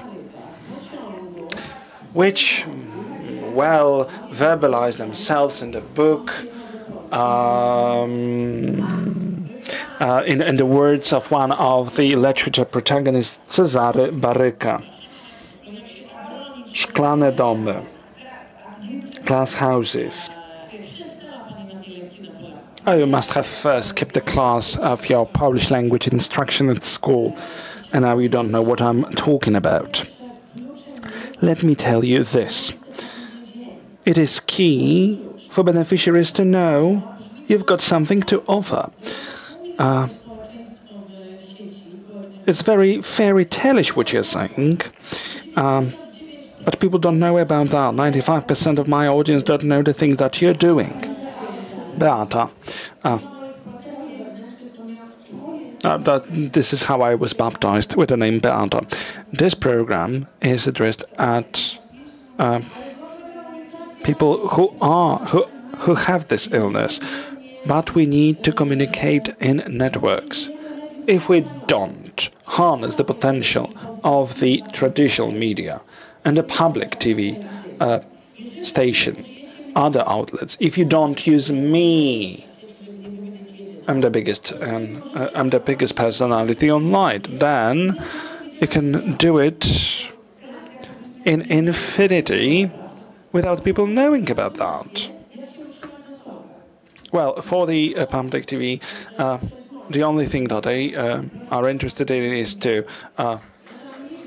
retain their seats, their positions. They don't have any mission. They don't have any vision. Well, hallucinations only. I'm rather politically incorrect, but you'll forgive me because I'm bold. I won't be given this subsidy. Will I not?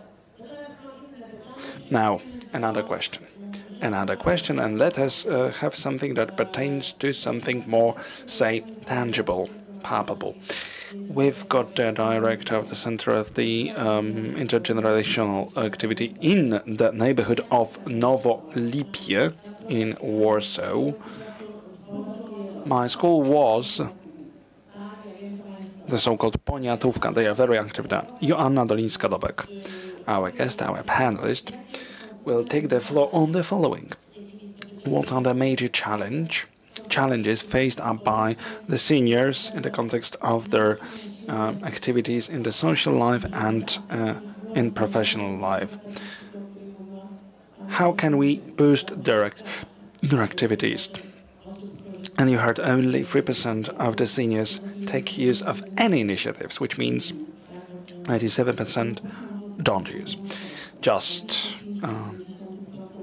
25.7% proportion of the seniors. 25.1% is the proportion of the seniors in the Mazovian region. 2040, there will be as many of the seniors as 40% in whole society, with a significant proportion of people who've already exceeded the level of 90 years. So, those who are already old will only get older. So there will be such phenomena in place as singularity and feminization of the elderly. WHO referred to 2 stages of aging, beginning with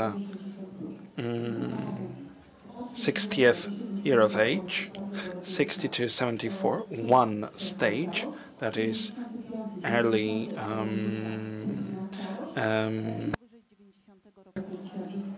so this is first stage of the elderly, 60 to 74, 75 to 90, the actual age of the elderly, and the advanced age, beginning with the 90th year of age. And these are very differentiated groups, and these groups may differ when it comes to their financial standing, material standing, intellectual capabilities, etc. So, if one is old, one can be looked at from the biomedical point of view, one can be looked at from the social point of view, i.e. some people may lose on some social roles, or may acquire new roles, or may have a different financial standing as they would have in the past, would have earlier. And those people may also be looked at from the point of view of psychology, because people may experience more deficits in the emotional sphere. Plus something which is of key importance, that is, if you're old, then you get old in an individual manner. That is, you yourself are responsible for how you age. So adaptation to an advanced age may vary. Some may stay fully active, others are less active. Some may go on sightseeing tours, some may go and do different things. Others will rather stay at home. Plus, there are all the sets of threats that we are concerned about. For example, social exclusion. And there are challenges about that. First, people need to adapt to this new situation. How do I find myself in these newly set social roles? Second of all, second challenge is about stereotypes, which in themselves a considerable burden. Our center organizes workshops for schools, teaching about older people. What do you think about the old?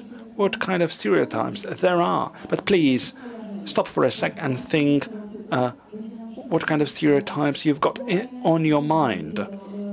Third challenge, another barrier. Limitations as far as getting information is concerned. So, to know the things, to know what is going on in my municipality, in my neighborhood, is very important. There are also architectural barriers.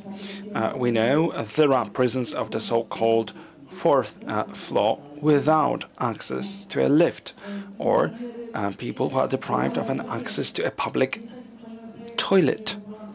And there is one magnificent project I've been ambassador thereof. There are 2 young females, architects, who developed a project and get this done in the city, making you aware of the necessity of having public bathrooms available. There were stickers in places like a public office, a shop. You can get things done here. You can use the bathroom here. You don't have to look for this place anywhere else. And this is something very important. This is very very relevant for people suffering from incontinence. But this is also important for people with infants. I'm a grandmother of 3. And then I suddenly realize in the middle of the city, one of my grandchildren want to go to pee. And then you have to rush and think, what I am supposed to do now. And that's something that I decided to support in my media, because this is something I consider a fantastic initiative. I can go there, find a bathroom, and I won't be rushed to go out. Or I won't be excluded from, because I'm not a customer, say, of a petrol station. Well, this is something very important. Very important, I agree. There are more challenges in transportation, for example, in the digital world, because sometimes the elderly may need to install an app and not know how to do it. And they also need more space where they can spend their time together, where they can come, have a cup of tea or coffee, where they can talk. Well, there is such a place in Warsaw. It's a cafe with cakes brought by the visitors. So, if you really want, I'm sure you will find such a place. First of all, we need to motivate people to find solutions. Well, in fact, local authorities have a big role to play here, to create such places, to make them public and available to as many people as possible. And they should be located in the neighborhood. And if such spaces have an interesting offer, they would be a wonderful place. Well, the internet is a big issue here for this generation. So maybe we will go back to what worked for many, many years. Churches and priests who could share this this kind of information. Let's do it, but we should also communicate this information. People need to know about such initiatives. Please come here. We have space for you. In our generation, there are many people who don't use any electronic devices. So what do we do about them? Well, we have a magazine, for example, where we share such information, where we inform about such initiatives, about events that are organized. In Warsaw, for example, there is a series of events that are organized for the elderly. And they can call, they can ask if about what else can be offered. And we have wonderful ambassadors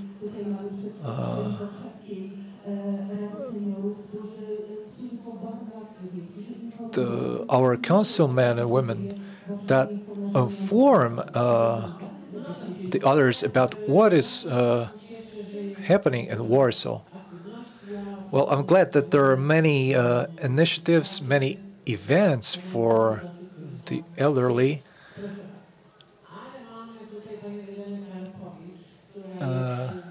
One of our one of my interlocutors is Irena Karpovich, but there is one more person.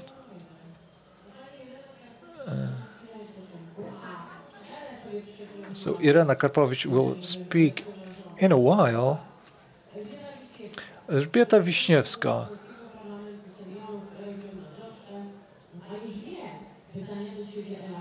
The chairwoman of the Mazovian delegation of the Citizens' Parliament of Seniors. How would you assess the engagement of the elderly? I think we've already discussed that. Let's talk about modern technologies that can be used by the older generations. What can we do in this respect? Well, I would like to answer the first question as well. Well, in fact, I'm not going to talk to you. I'm going to talk to the audience. If I understand well, the silver generation, correct me if I'm wrong, it's 50 plus, but it depends on the definition.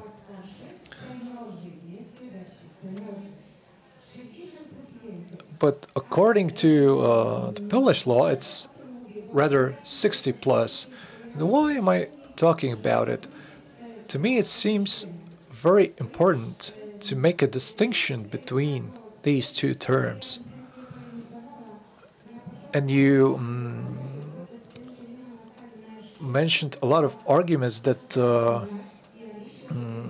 we can discuss, and it's I think it's a shame that there are no men in our group, in our structures.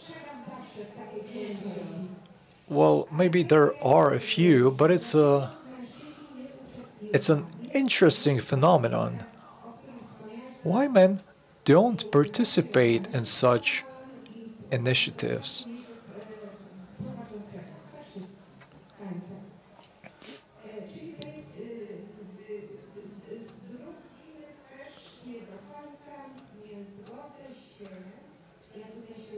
Well, there are some things that you mentioned that I can't agree with.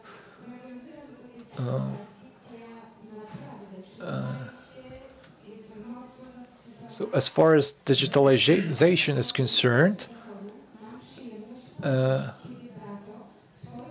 well, I'm glad that at this forum I can finally meet you, because I already know you from the internet. And maybe I will ask a question to you. How is this possible?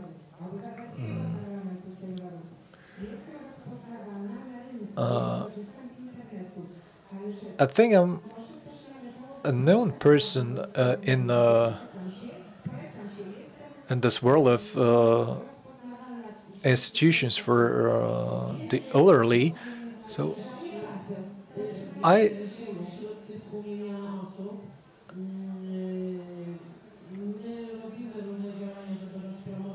well, we do a lot to promote our activity online. We have a fan page, and we are going to do it in the future.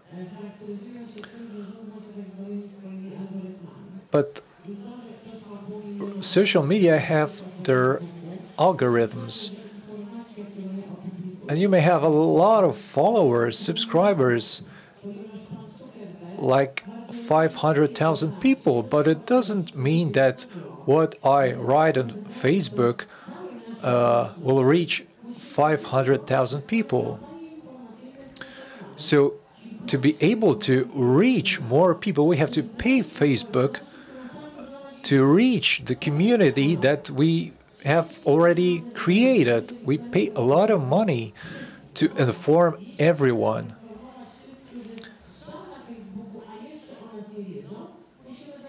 For example, to inform the people who already are on Facebook about our initiatives, we have to pay too.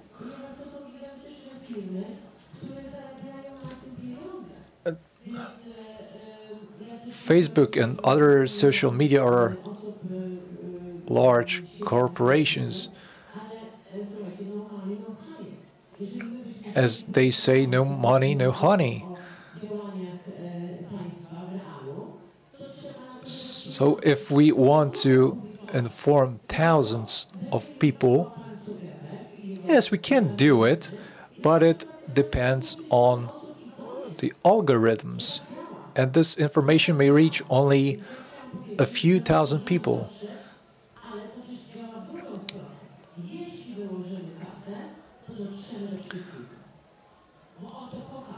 But if we decide to pay the money,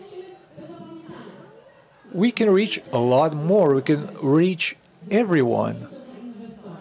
So we need to invest a bit, not in my TV, but we need to pay Zuckerberg to reach all the people that already are on Facebook. And in the meantime, I forgot your question, but I would like to make a reference to what was said before in the debate. Well, the question doesn't really matter. Well, I would like to draw your attention to the fact that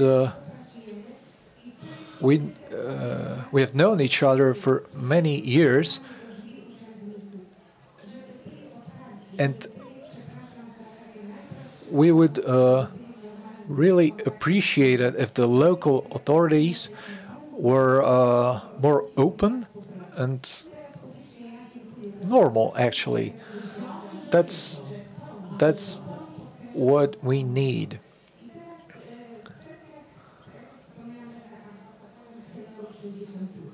And I'd like to be an ambassador of the 60+ group. In spite of all those programs, strategies, initiatives,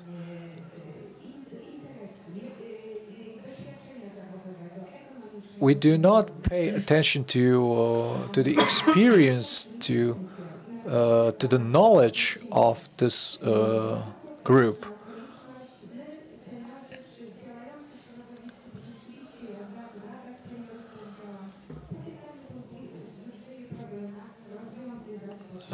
We try to create new initiatives for this group. We create new bodies, new institutions to help the 60+ group.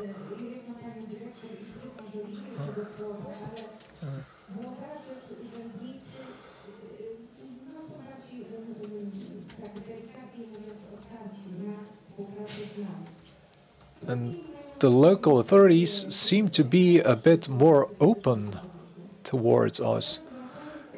And coming back to your question, how do we facilitate the use of modern technologies? Well, that's what I've been trying to figure out for many years. Not only in Warsaw, not only in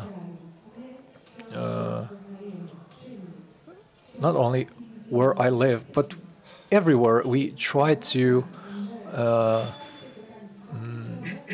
engage. We try to reach more and more people, and it's the responsibility of all such institutions. Of course, we can't avoid digitalization. there's still a large group of seniors that don't use modern technologies, but they need more time to do it. But the problem is that many people don't participate in our aid programs, not because they don't want to, but because that information doesn't reach them. They don't know about such opportunities. So this is very important to reach as many people as we can.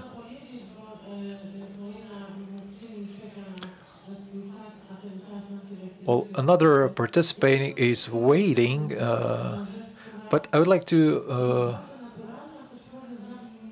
make a reference to one thing. So this native ability to use computers is getting deeper and deeper. So the people who have nothing to do with the modern technologies die, and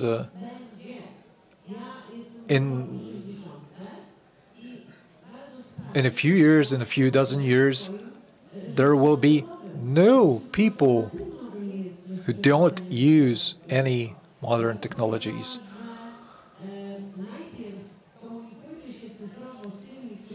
So first of all, let's communicate digitally with those who are familiar with new technologies. But sooner or later, everyone will use modern technologies.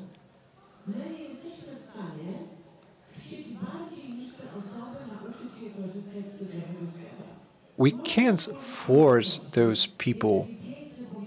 We should rather create opportunities.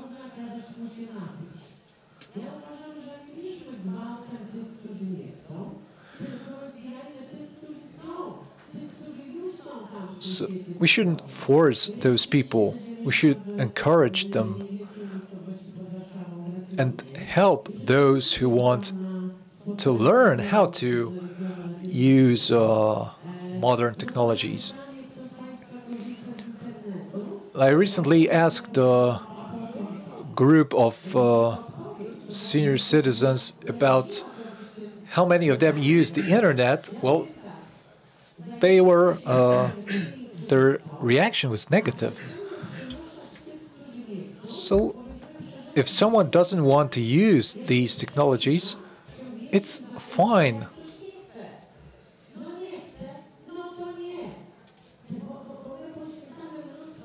If they don't want to do it, they just don't. That's it. Well, I don't agree with you.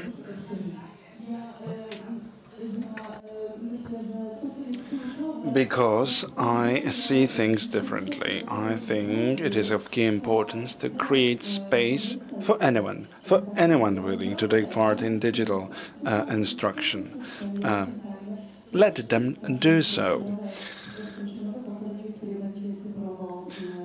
Well, it isn't like that we've got one other generation who's going to be so digitally involved. The seniors are better off than I used to be.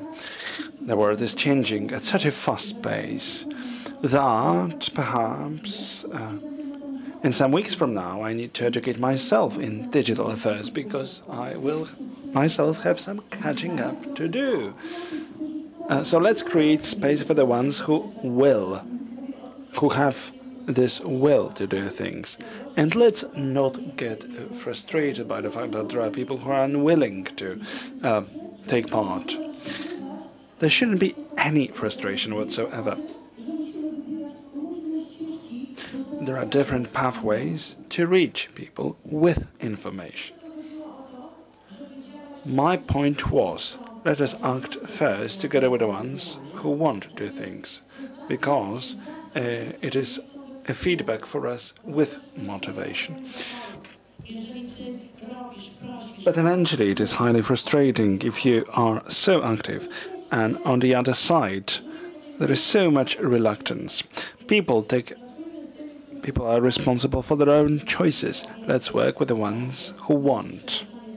It's far better than making people do things, especially if they don't want to.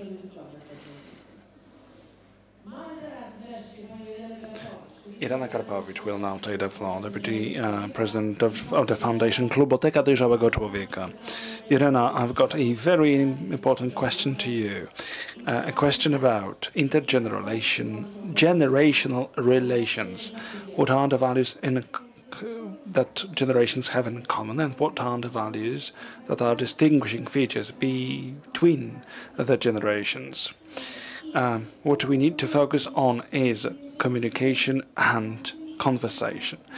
If we learn how to listen to each other across the generations, if we learn how to pay attention to what and how we speak, we talk about, then we'll be far better off. We receive students, interns, and their first encounter with the seniors is very tricky, because it is the seniors who initiate the contact far more often than the youth. Why is that the case? It is the case because their homes do not have any seniors, any grandparents. Therefore, it's so difficult to communicate across the generations. Well, we often have troubles communicating within one generation. But all right, once we've established a kind of rapport, then it's very important to pay respect one to the other.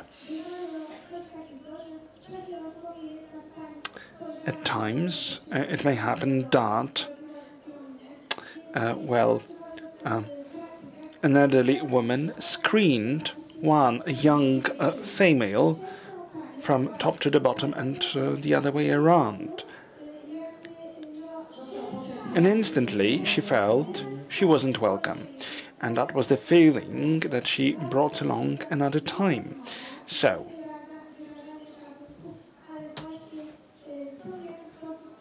it's critical how we convey the message.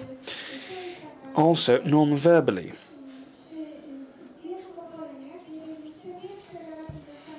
And once you have this rapport, then further relations may flourish. We have multiple initiatives. We have workshops. We may have, say, one table, one grandmother and 3 children. We may have various meetings with the youth. These are living history classes amongst the seniors. There are fabulous people with loads of experience to talk about, to resort to and to share. This is something that they can do, and then they know how to do it. Once we had an exhibition, 7 years of great-grandparents. Why didn't I broadcast you on my TV, Silver TV? Let's have this kind of exhibition in my Silver TV. Let's repeat the scheme. Let's invite grandparents with grandchildren over. I've got, for example, a 200-year-old sieve for flour and other objects.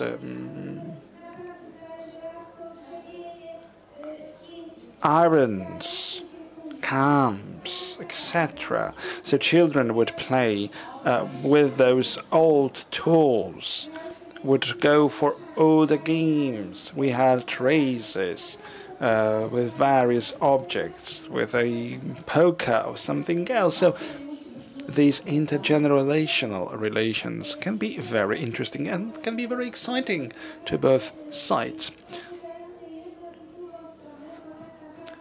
This may be exciting for both parties. Because we know the seniors don't only want to be at the receiving end, don't only want to be beneficiaries.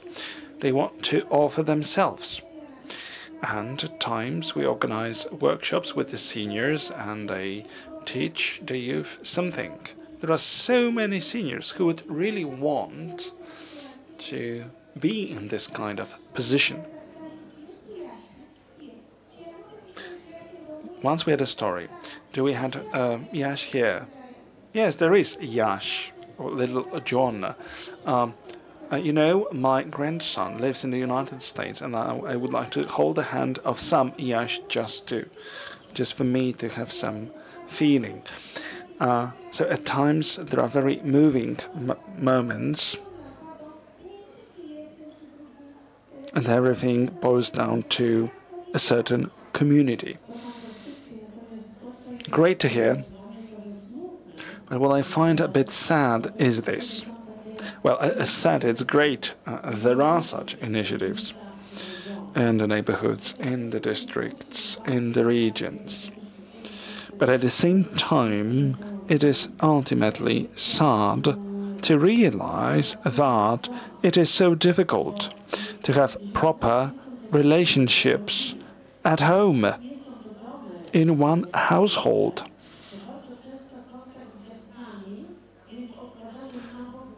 The contact with the grandparents is something inferior to having contact with the peers. Maybe we can do something to favor better relationships at home, better intergenerational relationships at home. My granddaughter lives in Gdańsk. We've got a fabulous relationship.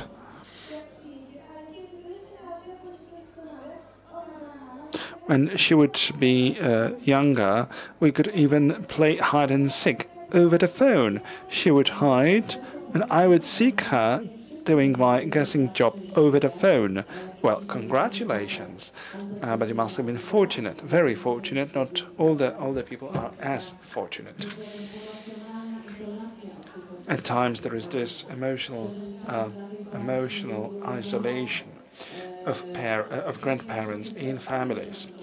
And let's say it quite frankly, not all the grandparents are people of one's dreams. Grandmothers may be also very critical or overly critical, because there are various people. And there was one person volunteering to take the floor. Over to you. You know why? I'm a proponent of this center, Kluboteka.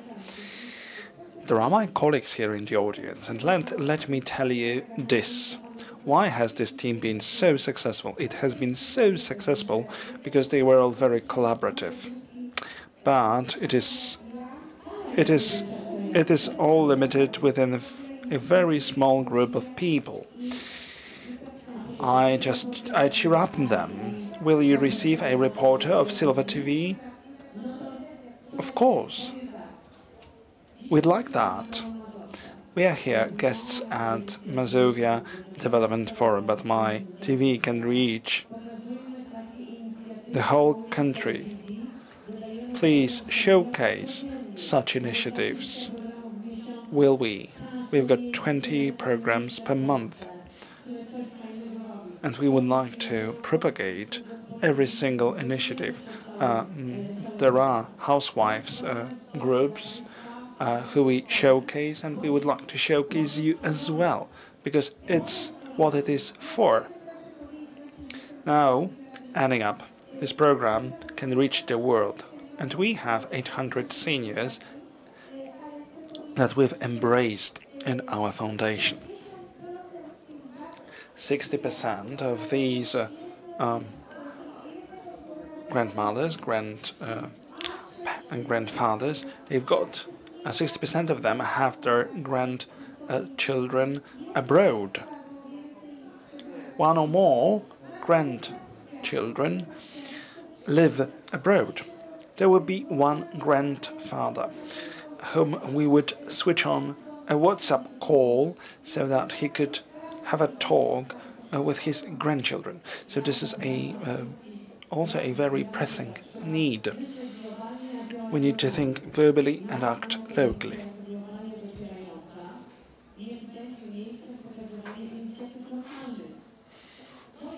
So let's showcase local initiatives, or let's showcase global initiatives locally. It's important for someone in Szczecin or Gdańsk, in Warsaw, to know there are such initiatives out there.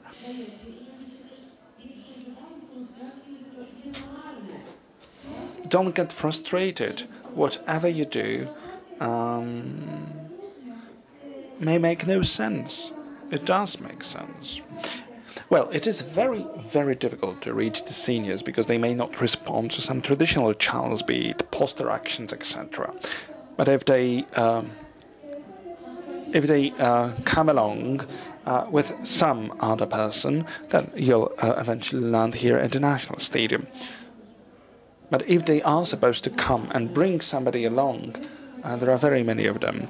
Let's think globally and act locally. Let's showcase local initiatives also in such TV channels as ours.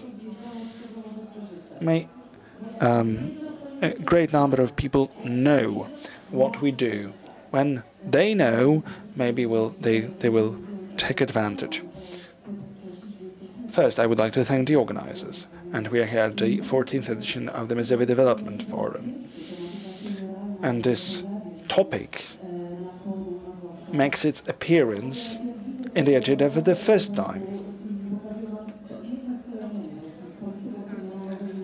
I've been in the seniors policy for 20 years. Imagine this kind of robot brings us food. When I'm 90, I just wanted to have a very handsome guy bringing food to me.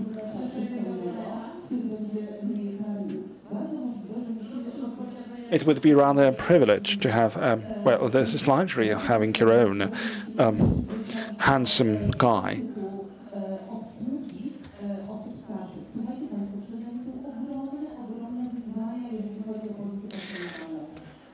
There are major challenges ahead of us in the area of seniors policies.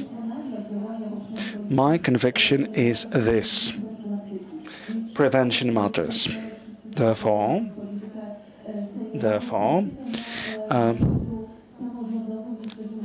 all the stakeholders at the local level need to create as much space as possible for the seniors to have an encounter, to have a conversation, to have a meeting in between generations. I would like to refer to the situation in Warsaw, but I would like to have or see such encounters outside of Warsaw.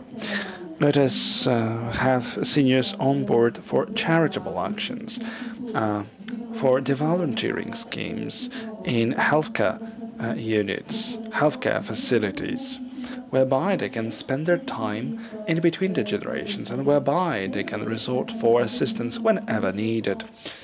And if that happens, we can think of a real power of silver tsunami. I hate this term, by the way, because tsunami is something which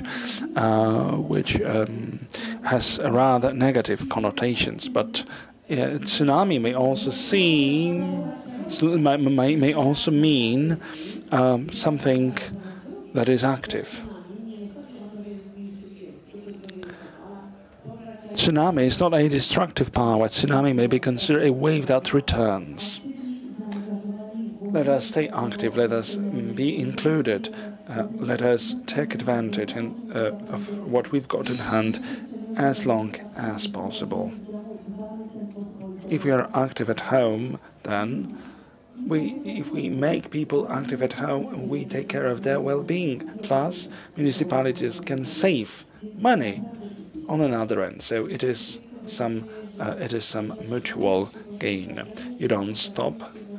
You don't stop because you age. You age because you stop, irrespective of how old we are, let us not stop, shall we?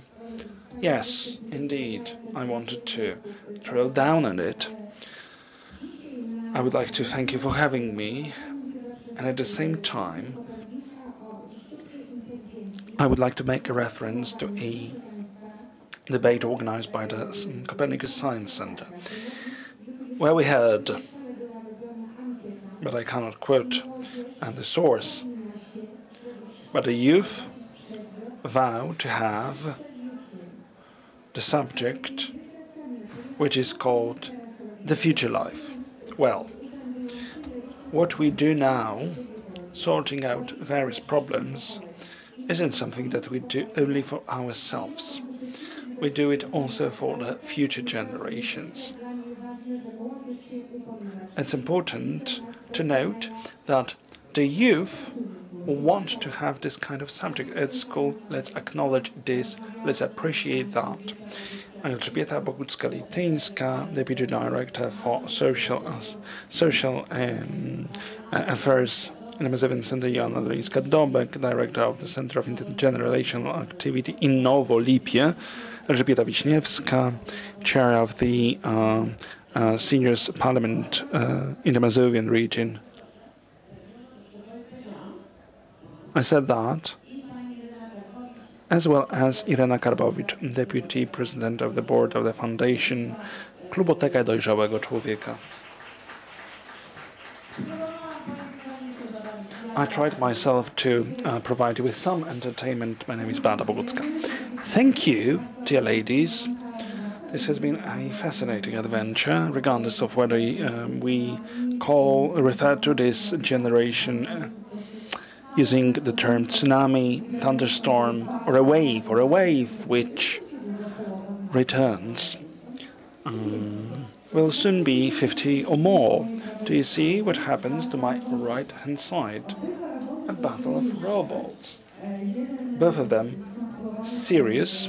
One developed by the scientists of the Warsaw University of Technology, another one of the making of Copernicus Science Center. They clashed directly. One left another one with some charge in the head. Should you have an opportunity, approach them, please. Maybe they enter into interactions with the Homo sapiens as well. Copernicus Science Center is our strategic partner. And let me remind you of the following. The center organized yet another debate, which is now starting off and at another stage. On the path to the future, megalopolis versus city gardens. What would urbanization look like in 2100? At 3:30, we'll have an award ceremony for our game. And now, you've got your last opportunity to have a look at our stands. Thank you.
Ladies and gentlemen, boys and girls, it's time to hand out the awards for the game Trails of Europe.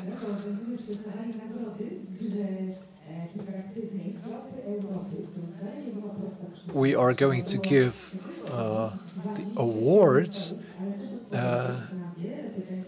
for the game, which was not easy to finish because the participants had to visit 27 stands and more than 100 people participated in the competition.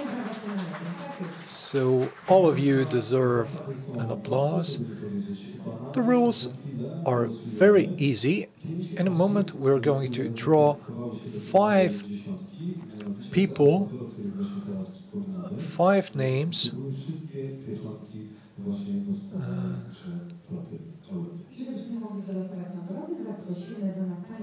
And to be able to draw the awards, we would like to give you the floor. Here is a glass bowl in which we have the numbers of those who won the game. I hope all of you remember your numbers.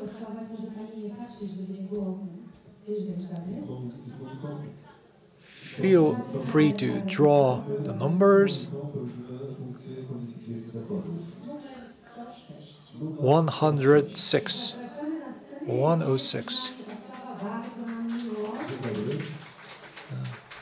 Please come to the stage.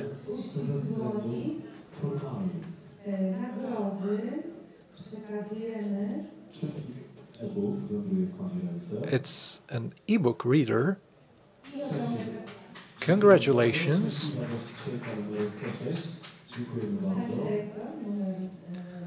Please draw another number. 88. 88. Please come to the stage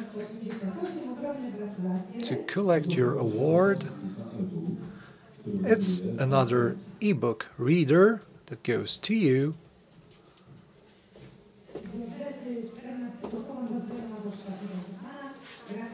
We also have gadgets of the 14th Forum. Please draw another number. 114.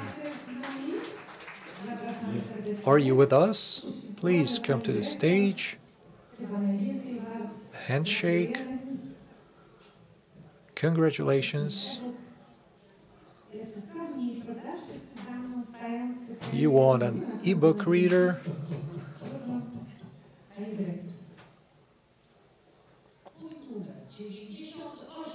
98. 98.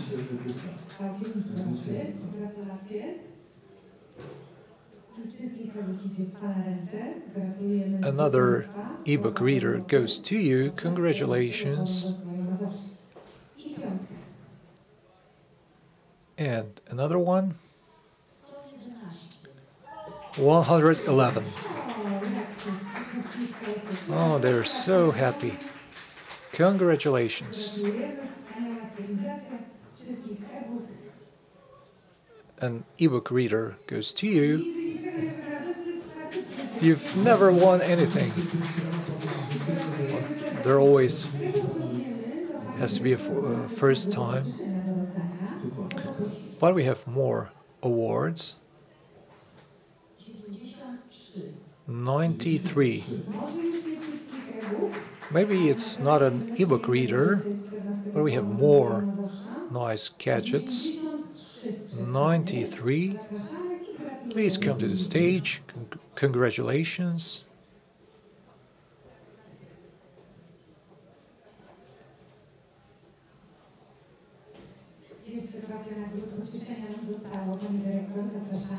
We still have some more awards. 113.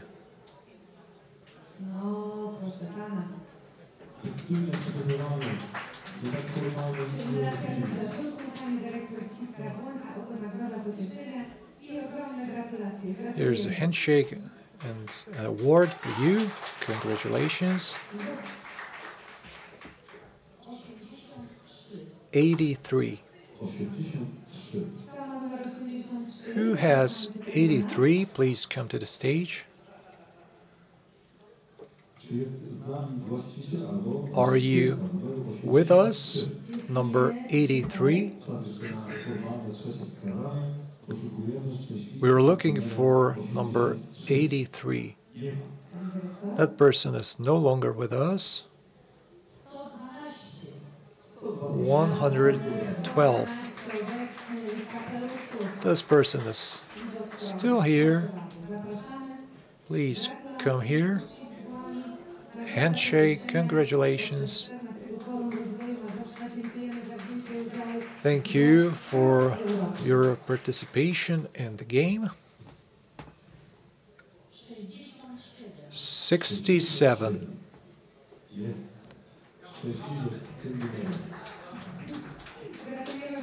The lucky man is with us.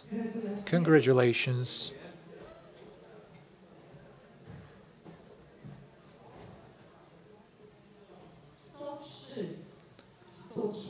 103. 103.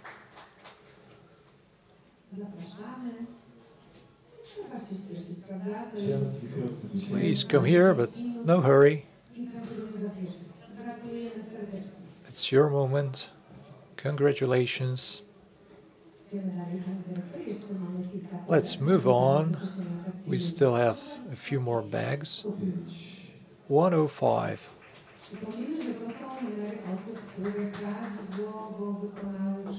These are the numbers belonging to the people who completed all the tasks.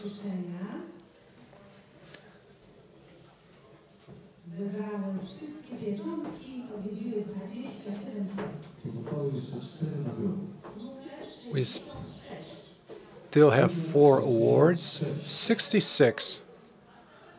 Number 66.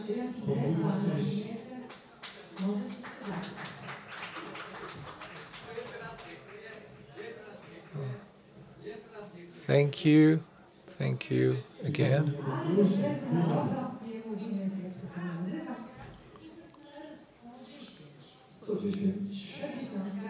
110. Please come to the stage.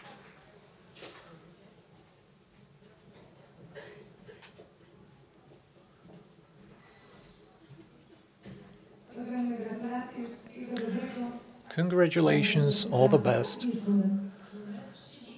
This is the last number, 30. Number 30.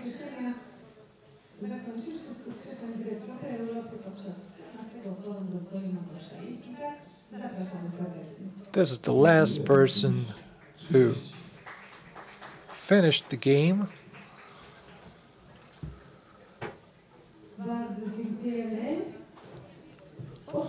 Thank you very much. We're still looking for number 83. So if that person is still with us, you can come here. All the stands are open until 4 p.m. And we would like to summarize this event.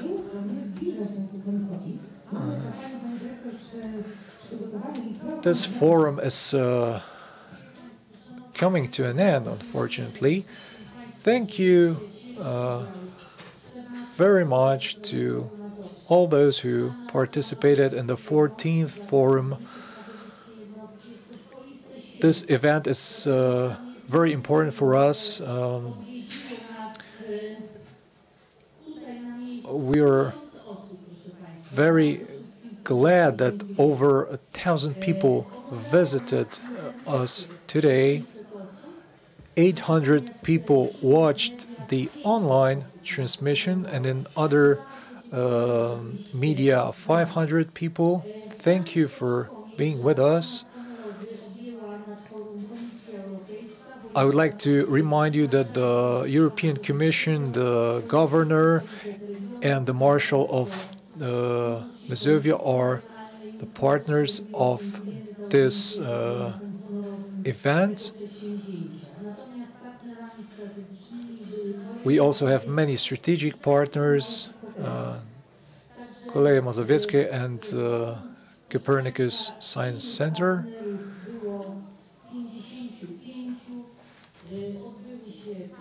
There were also over 50 other partners. I would like to thank all of them. Thank you, Monica and Alexander.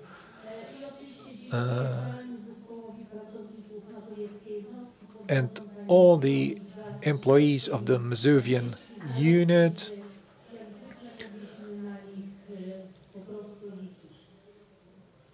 Today we could count on them as always. This year's Mazovia Development Forum is concluded. Thank you. We also have a few media partners.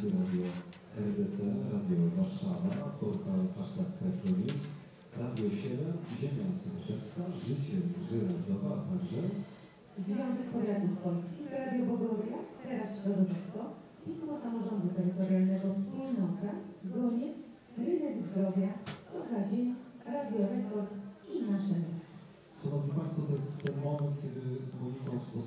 Ladies and gentlemen, this is the right moment to put our scenarios away. Thank you once again for being with us.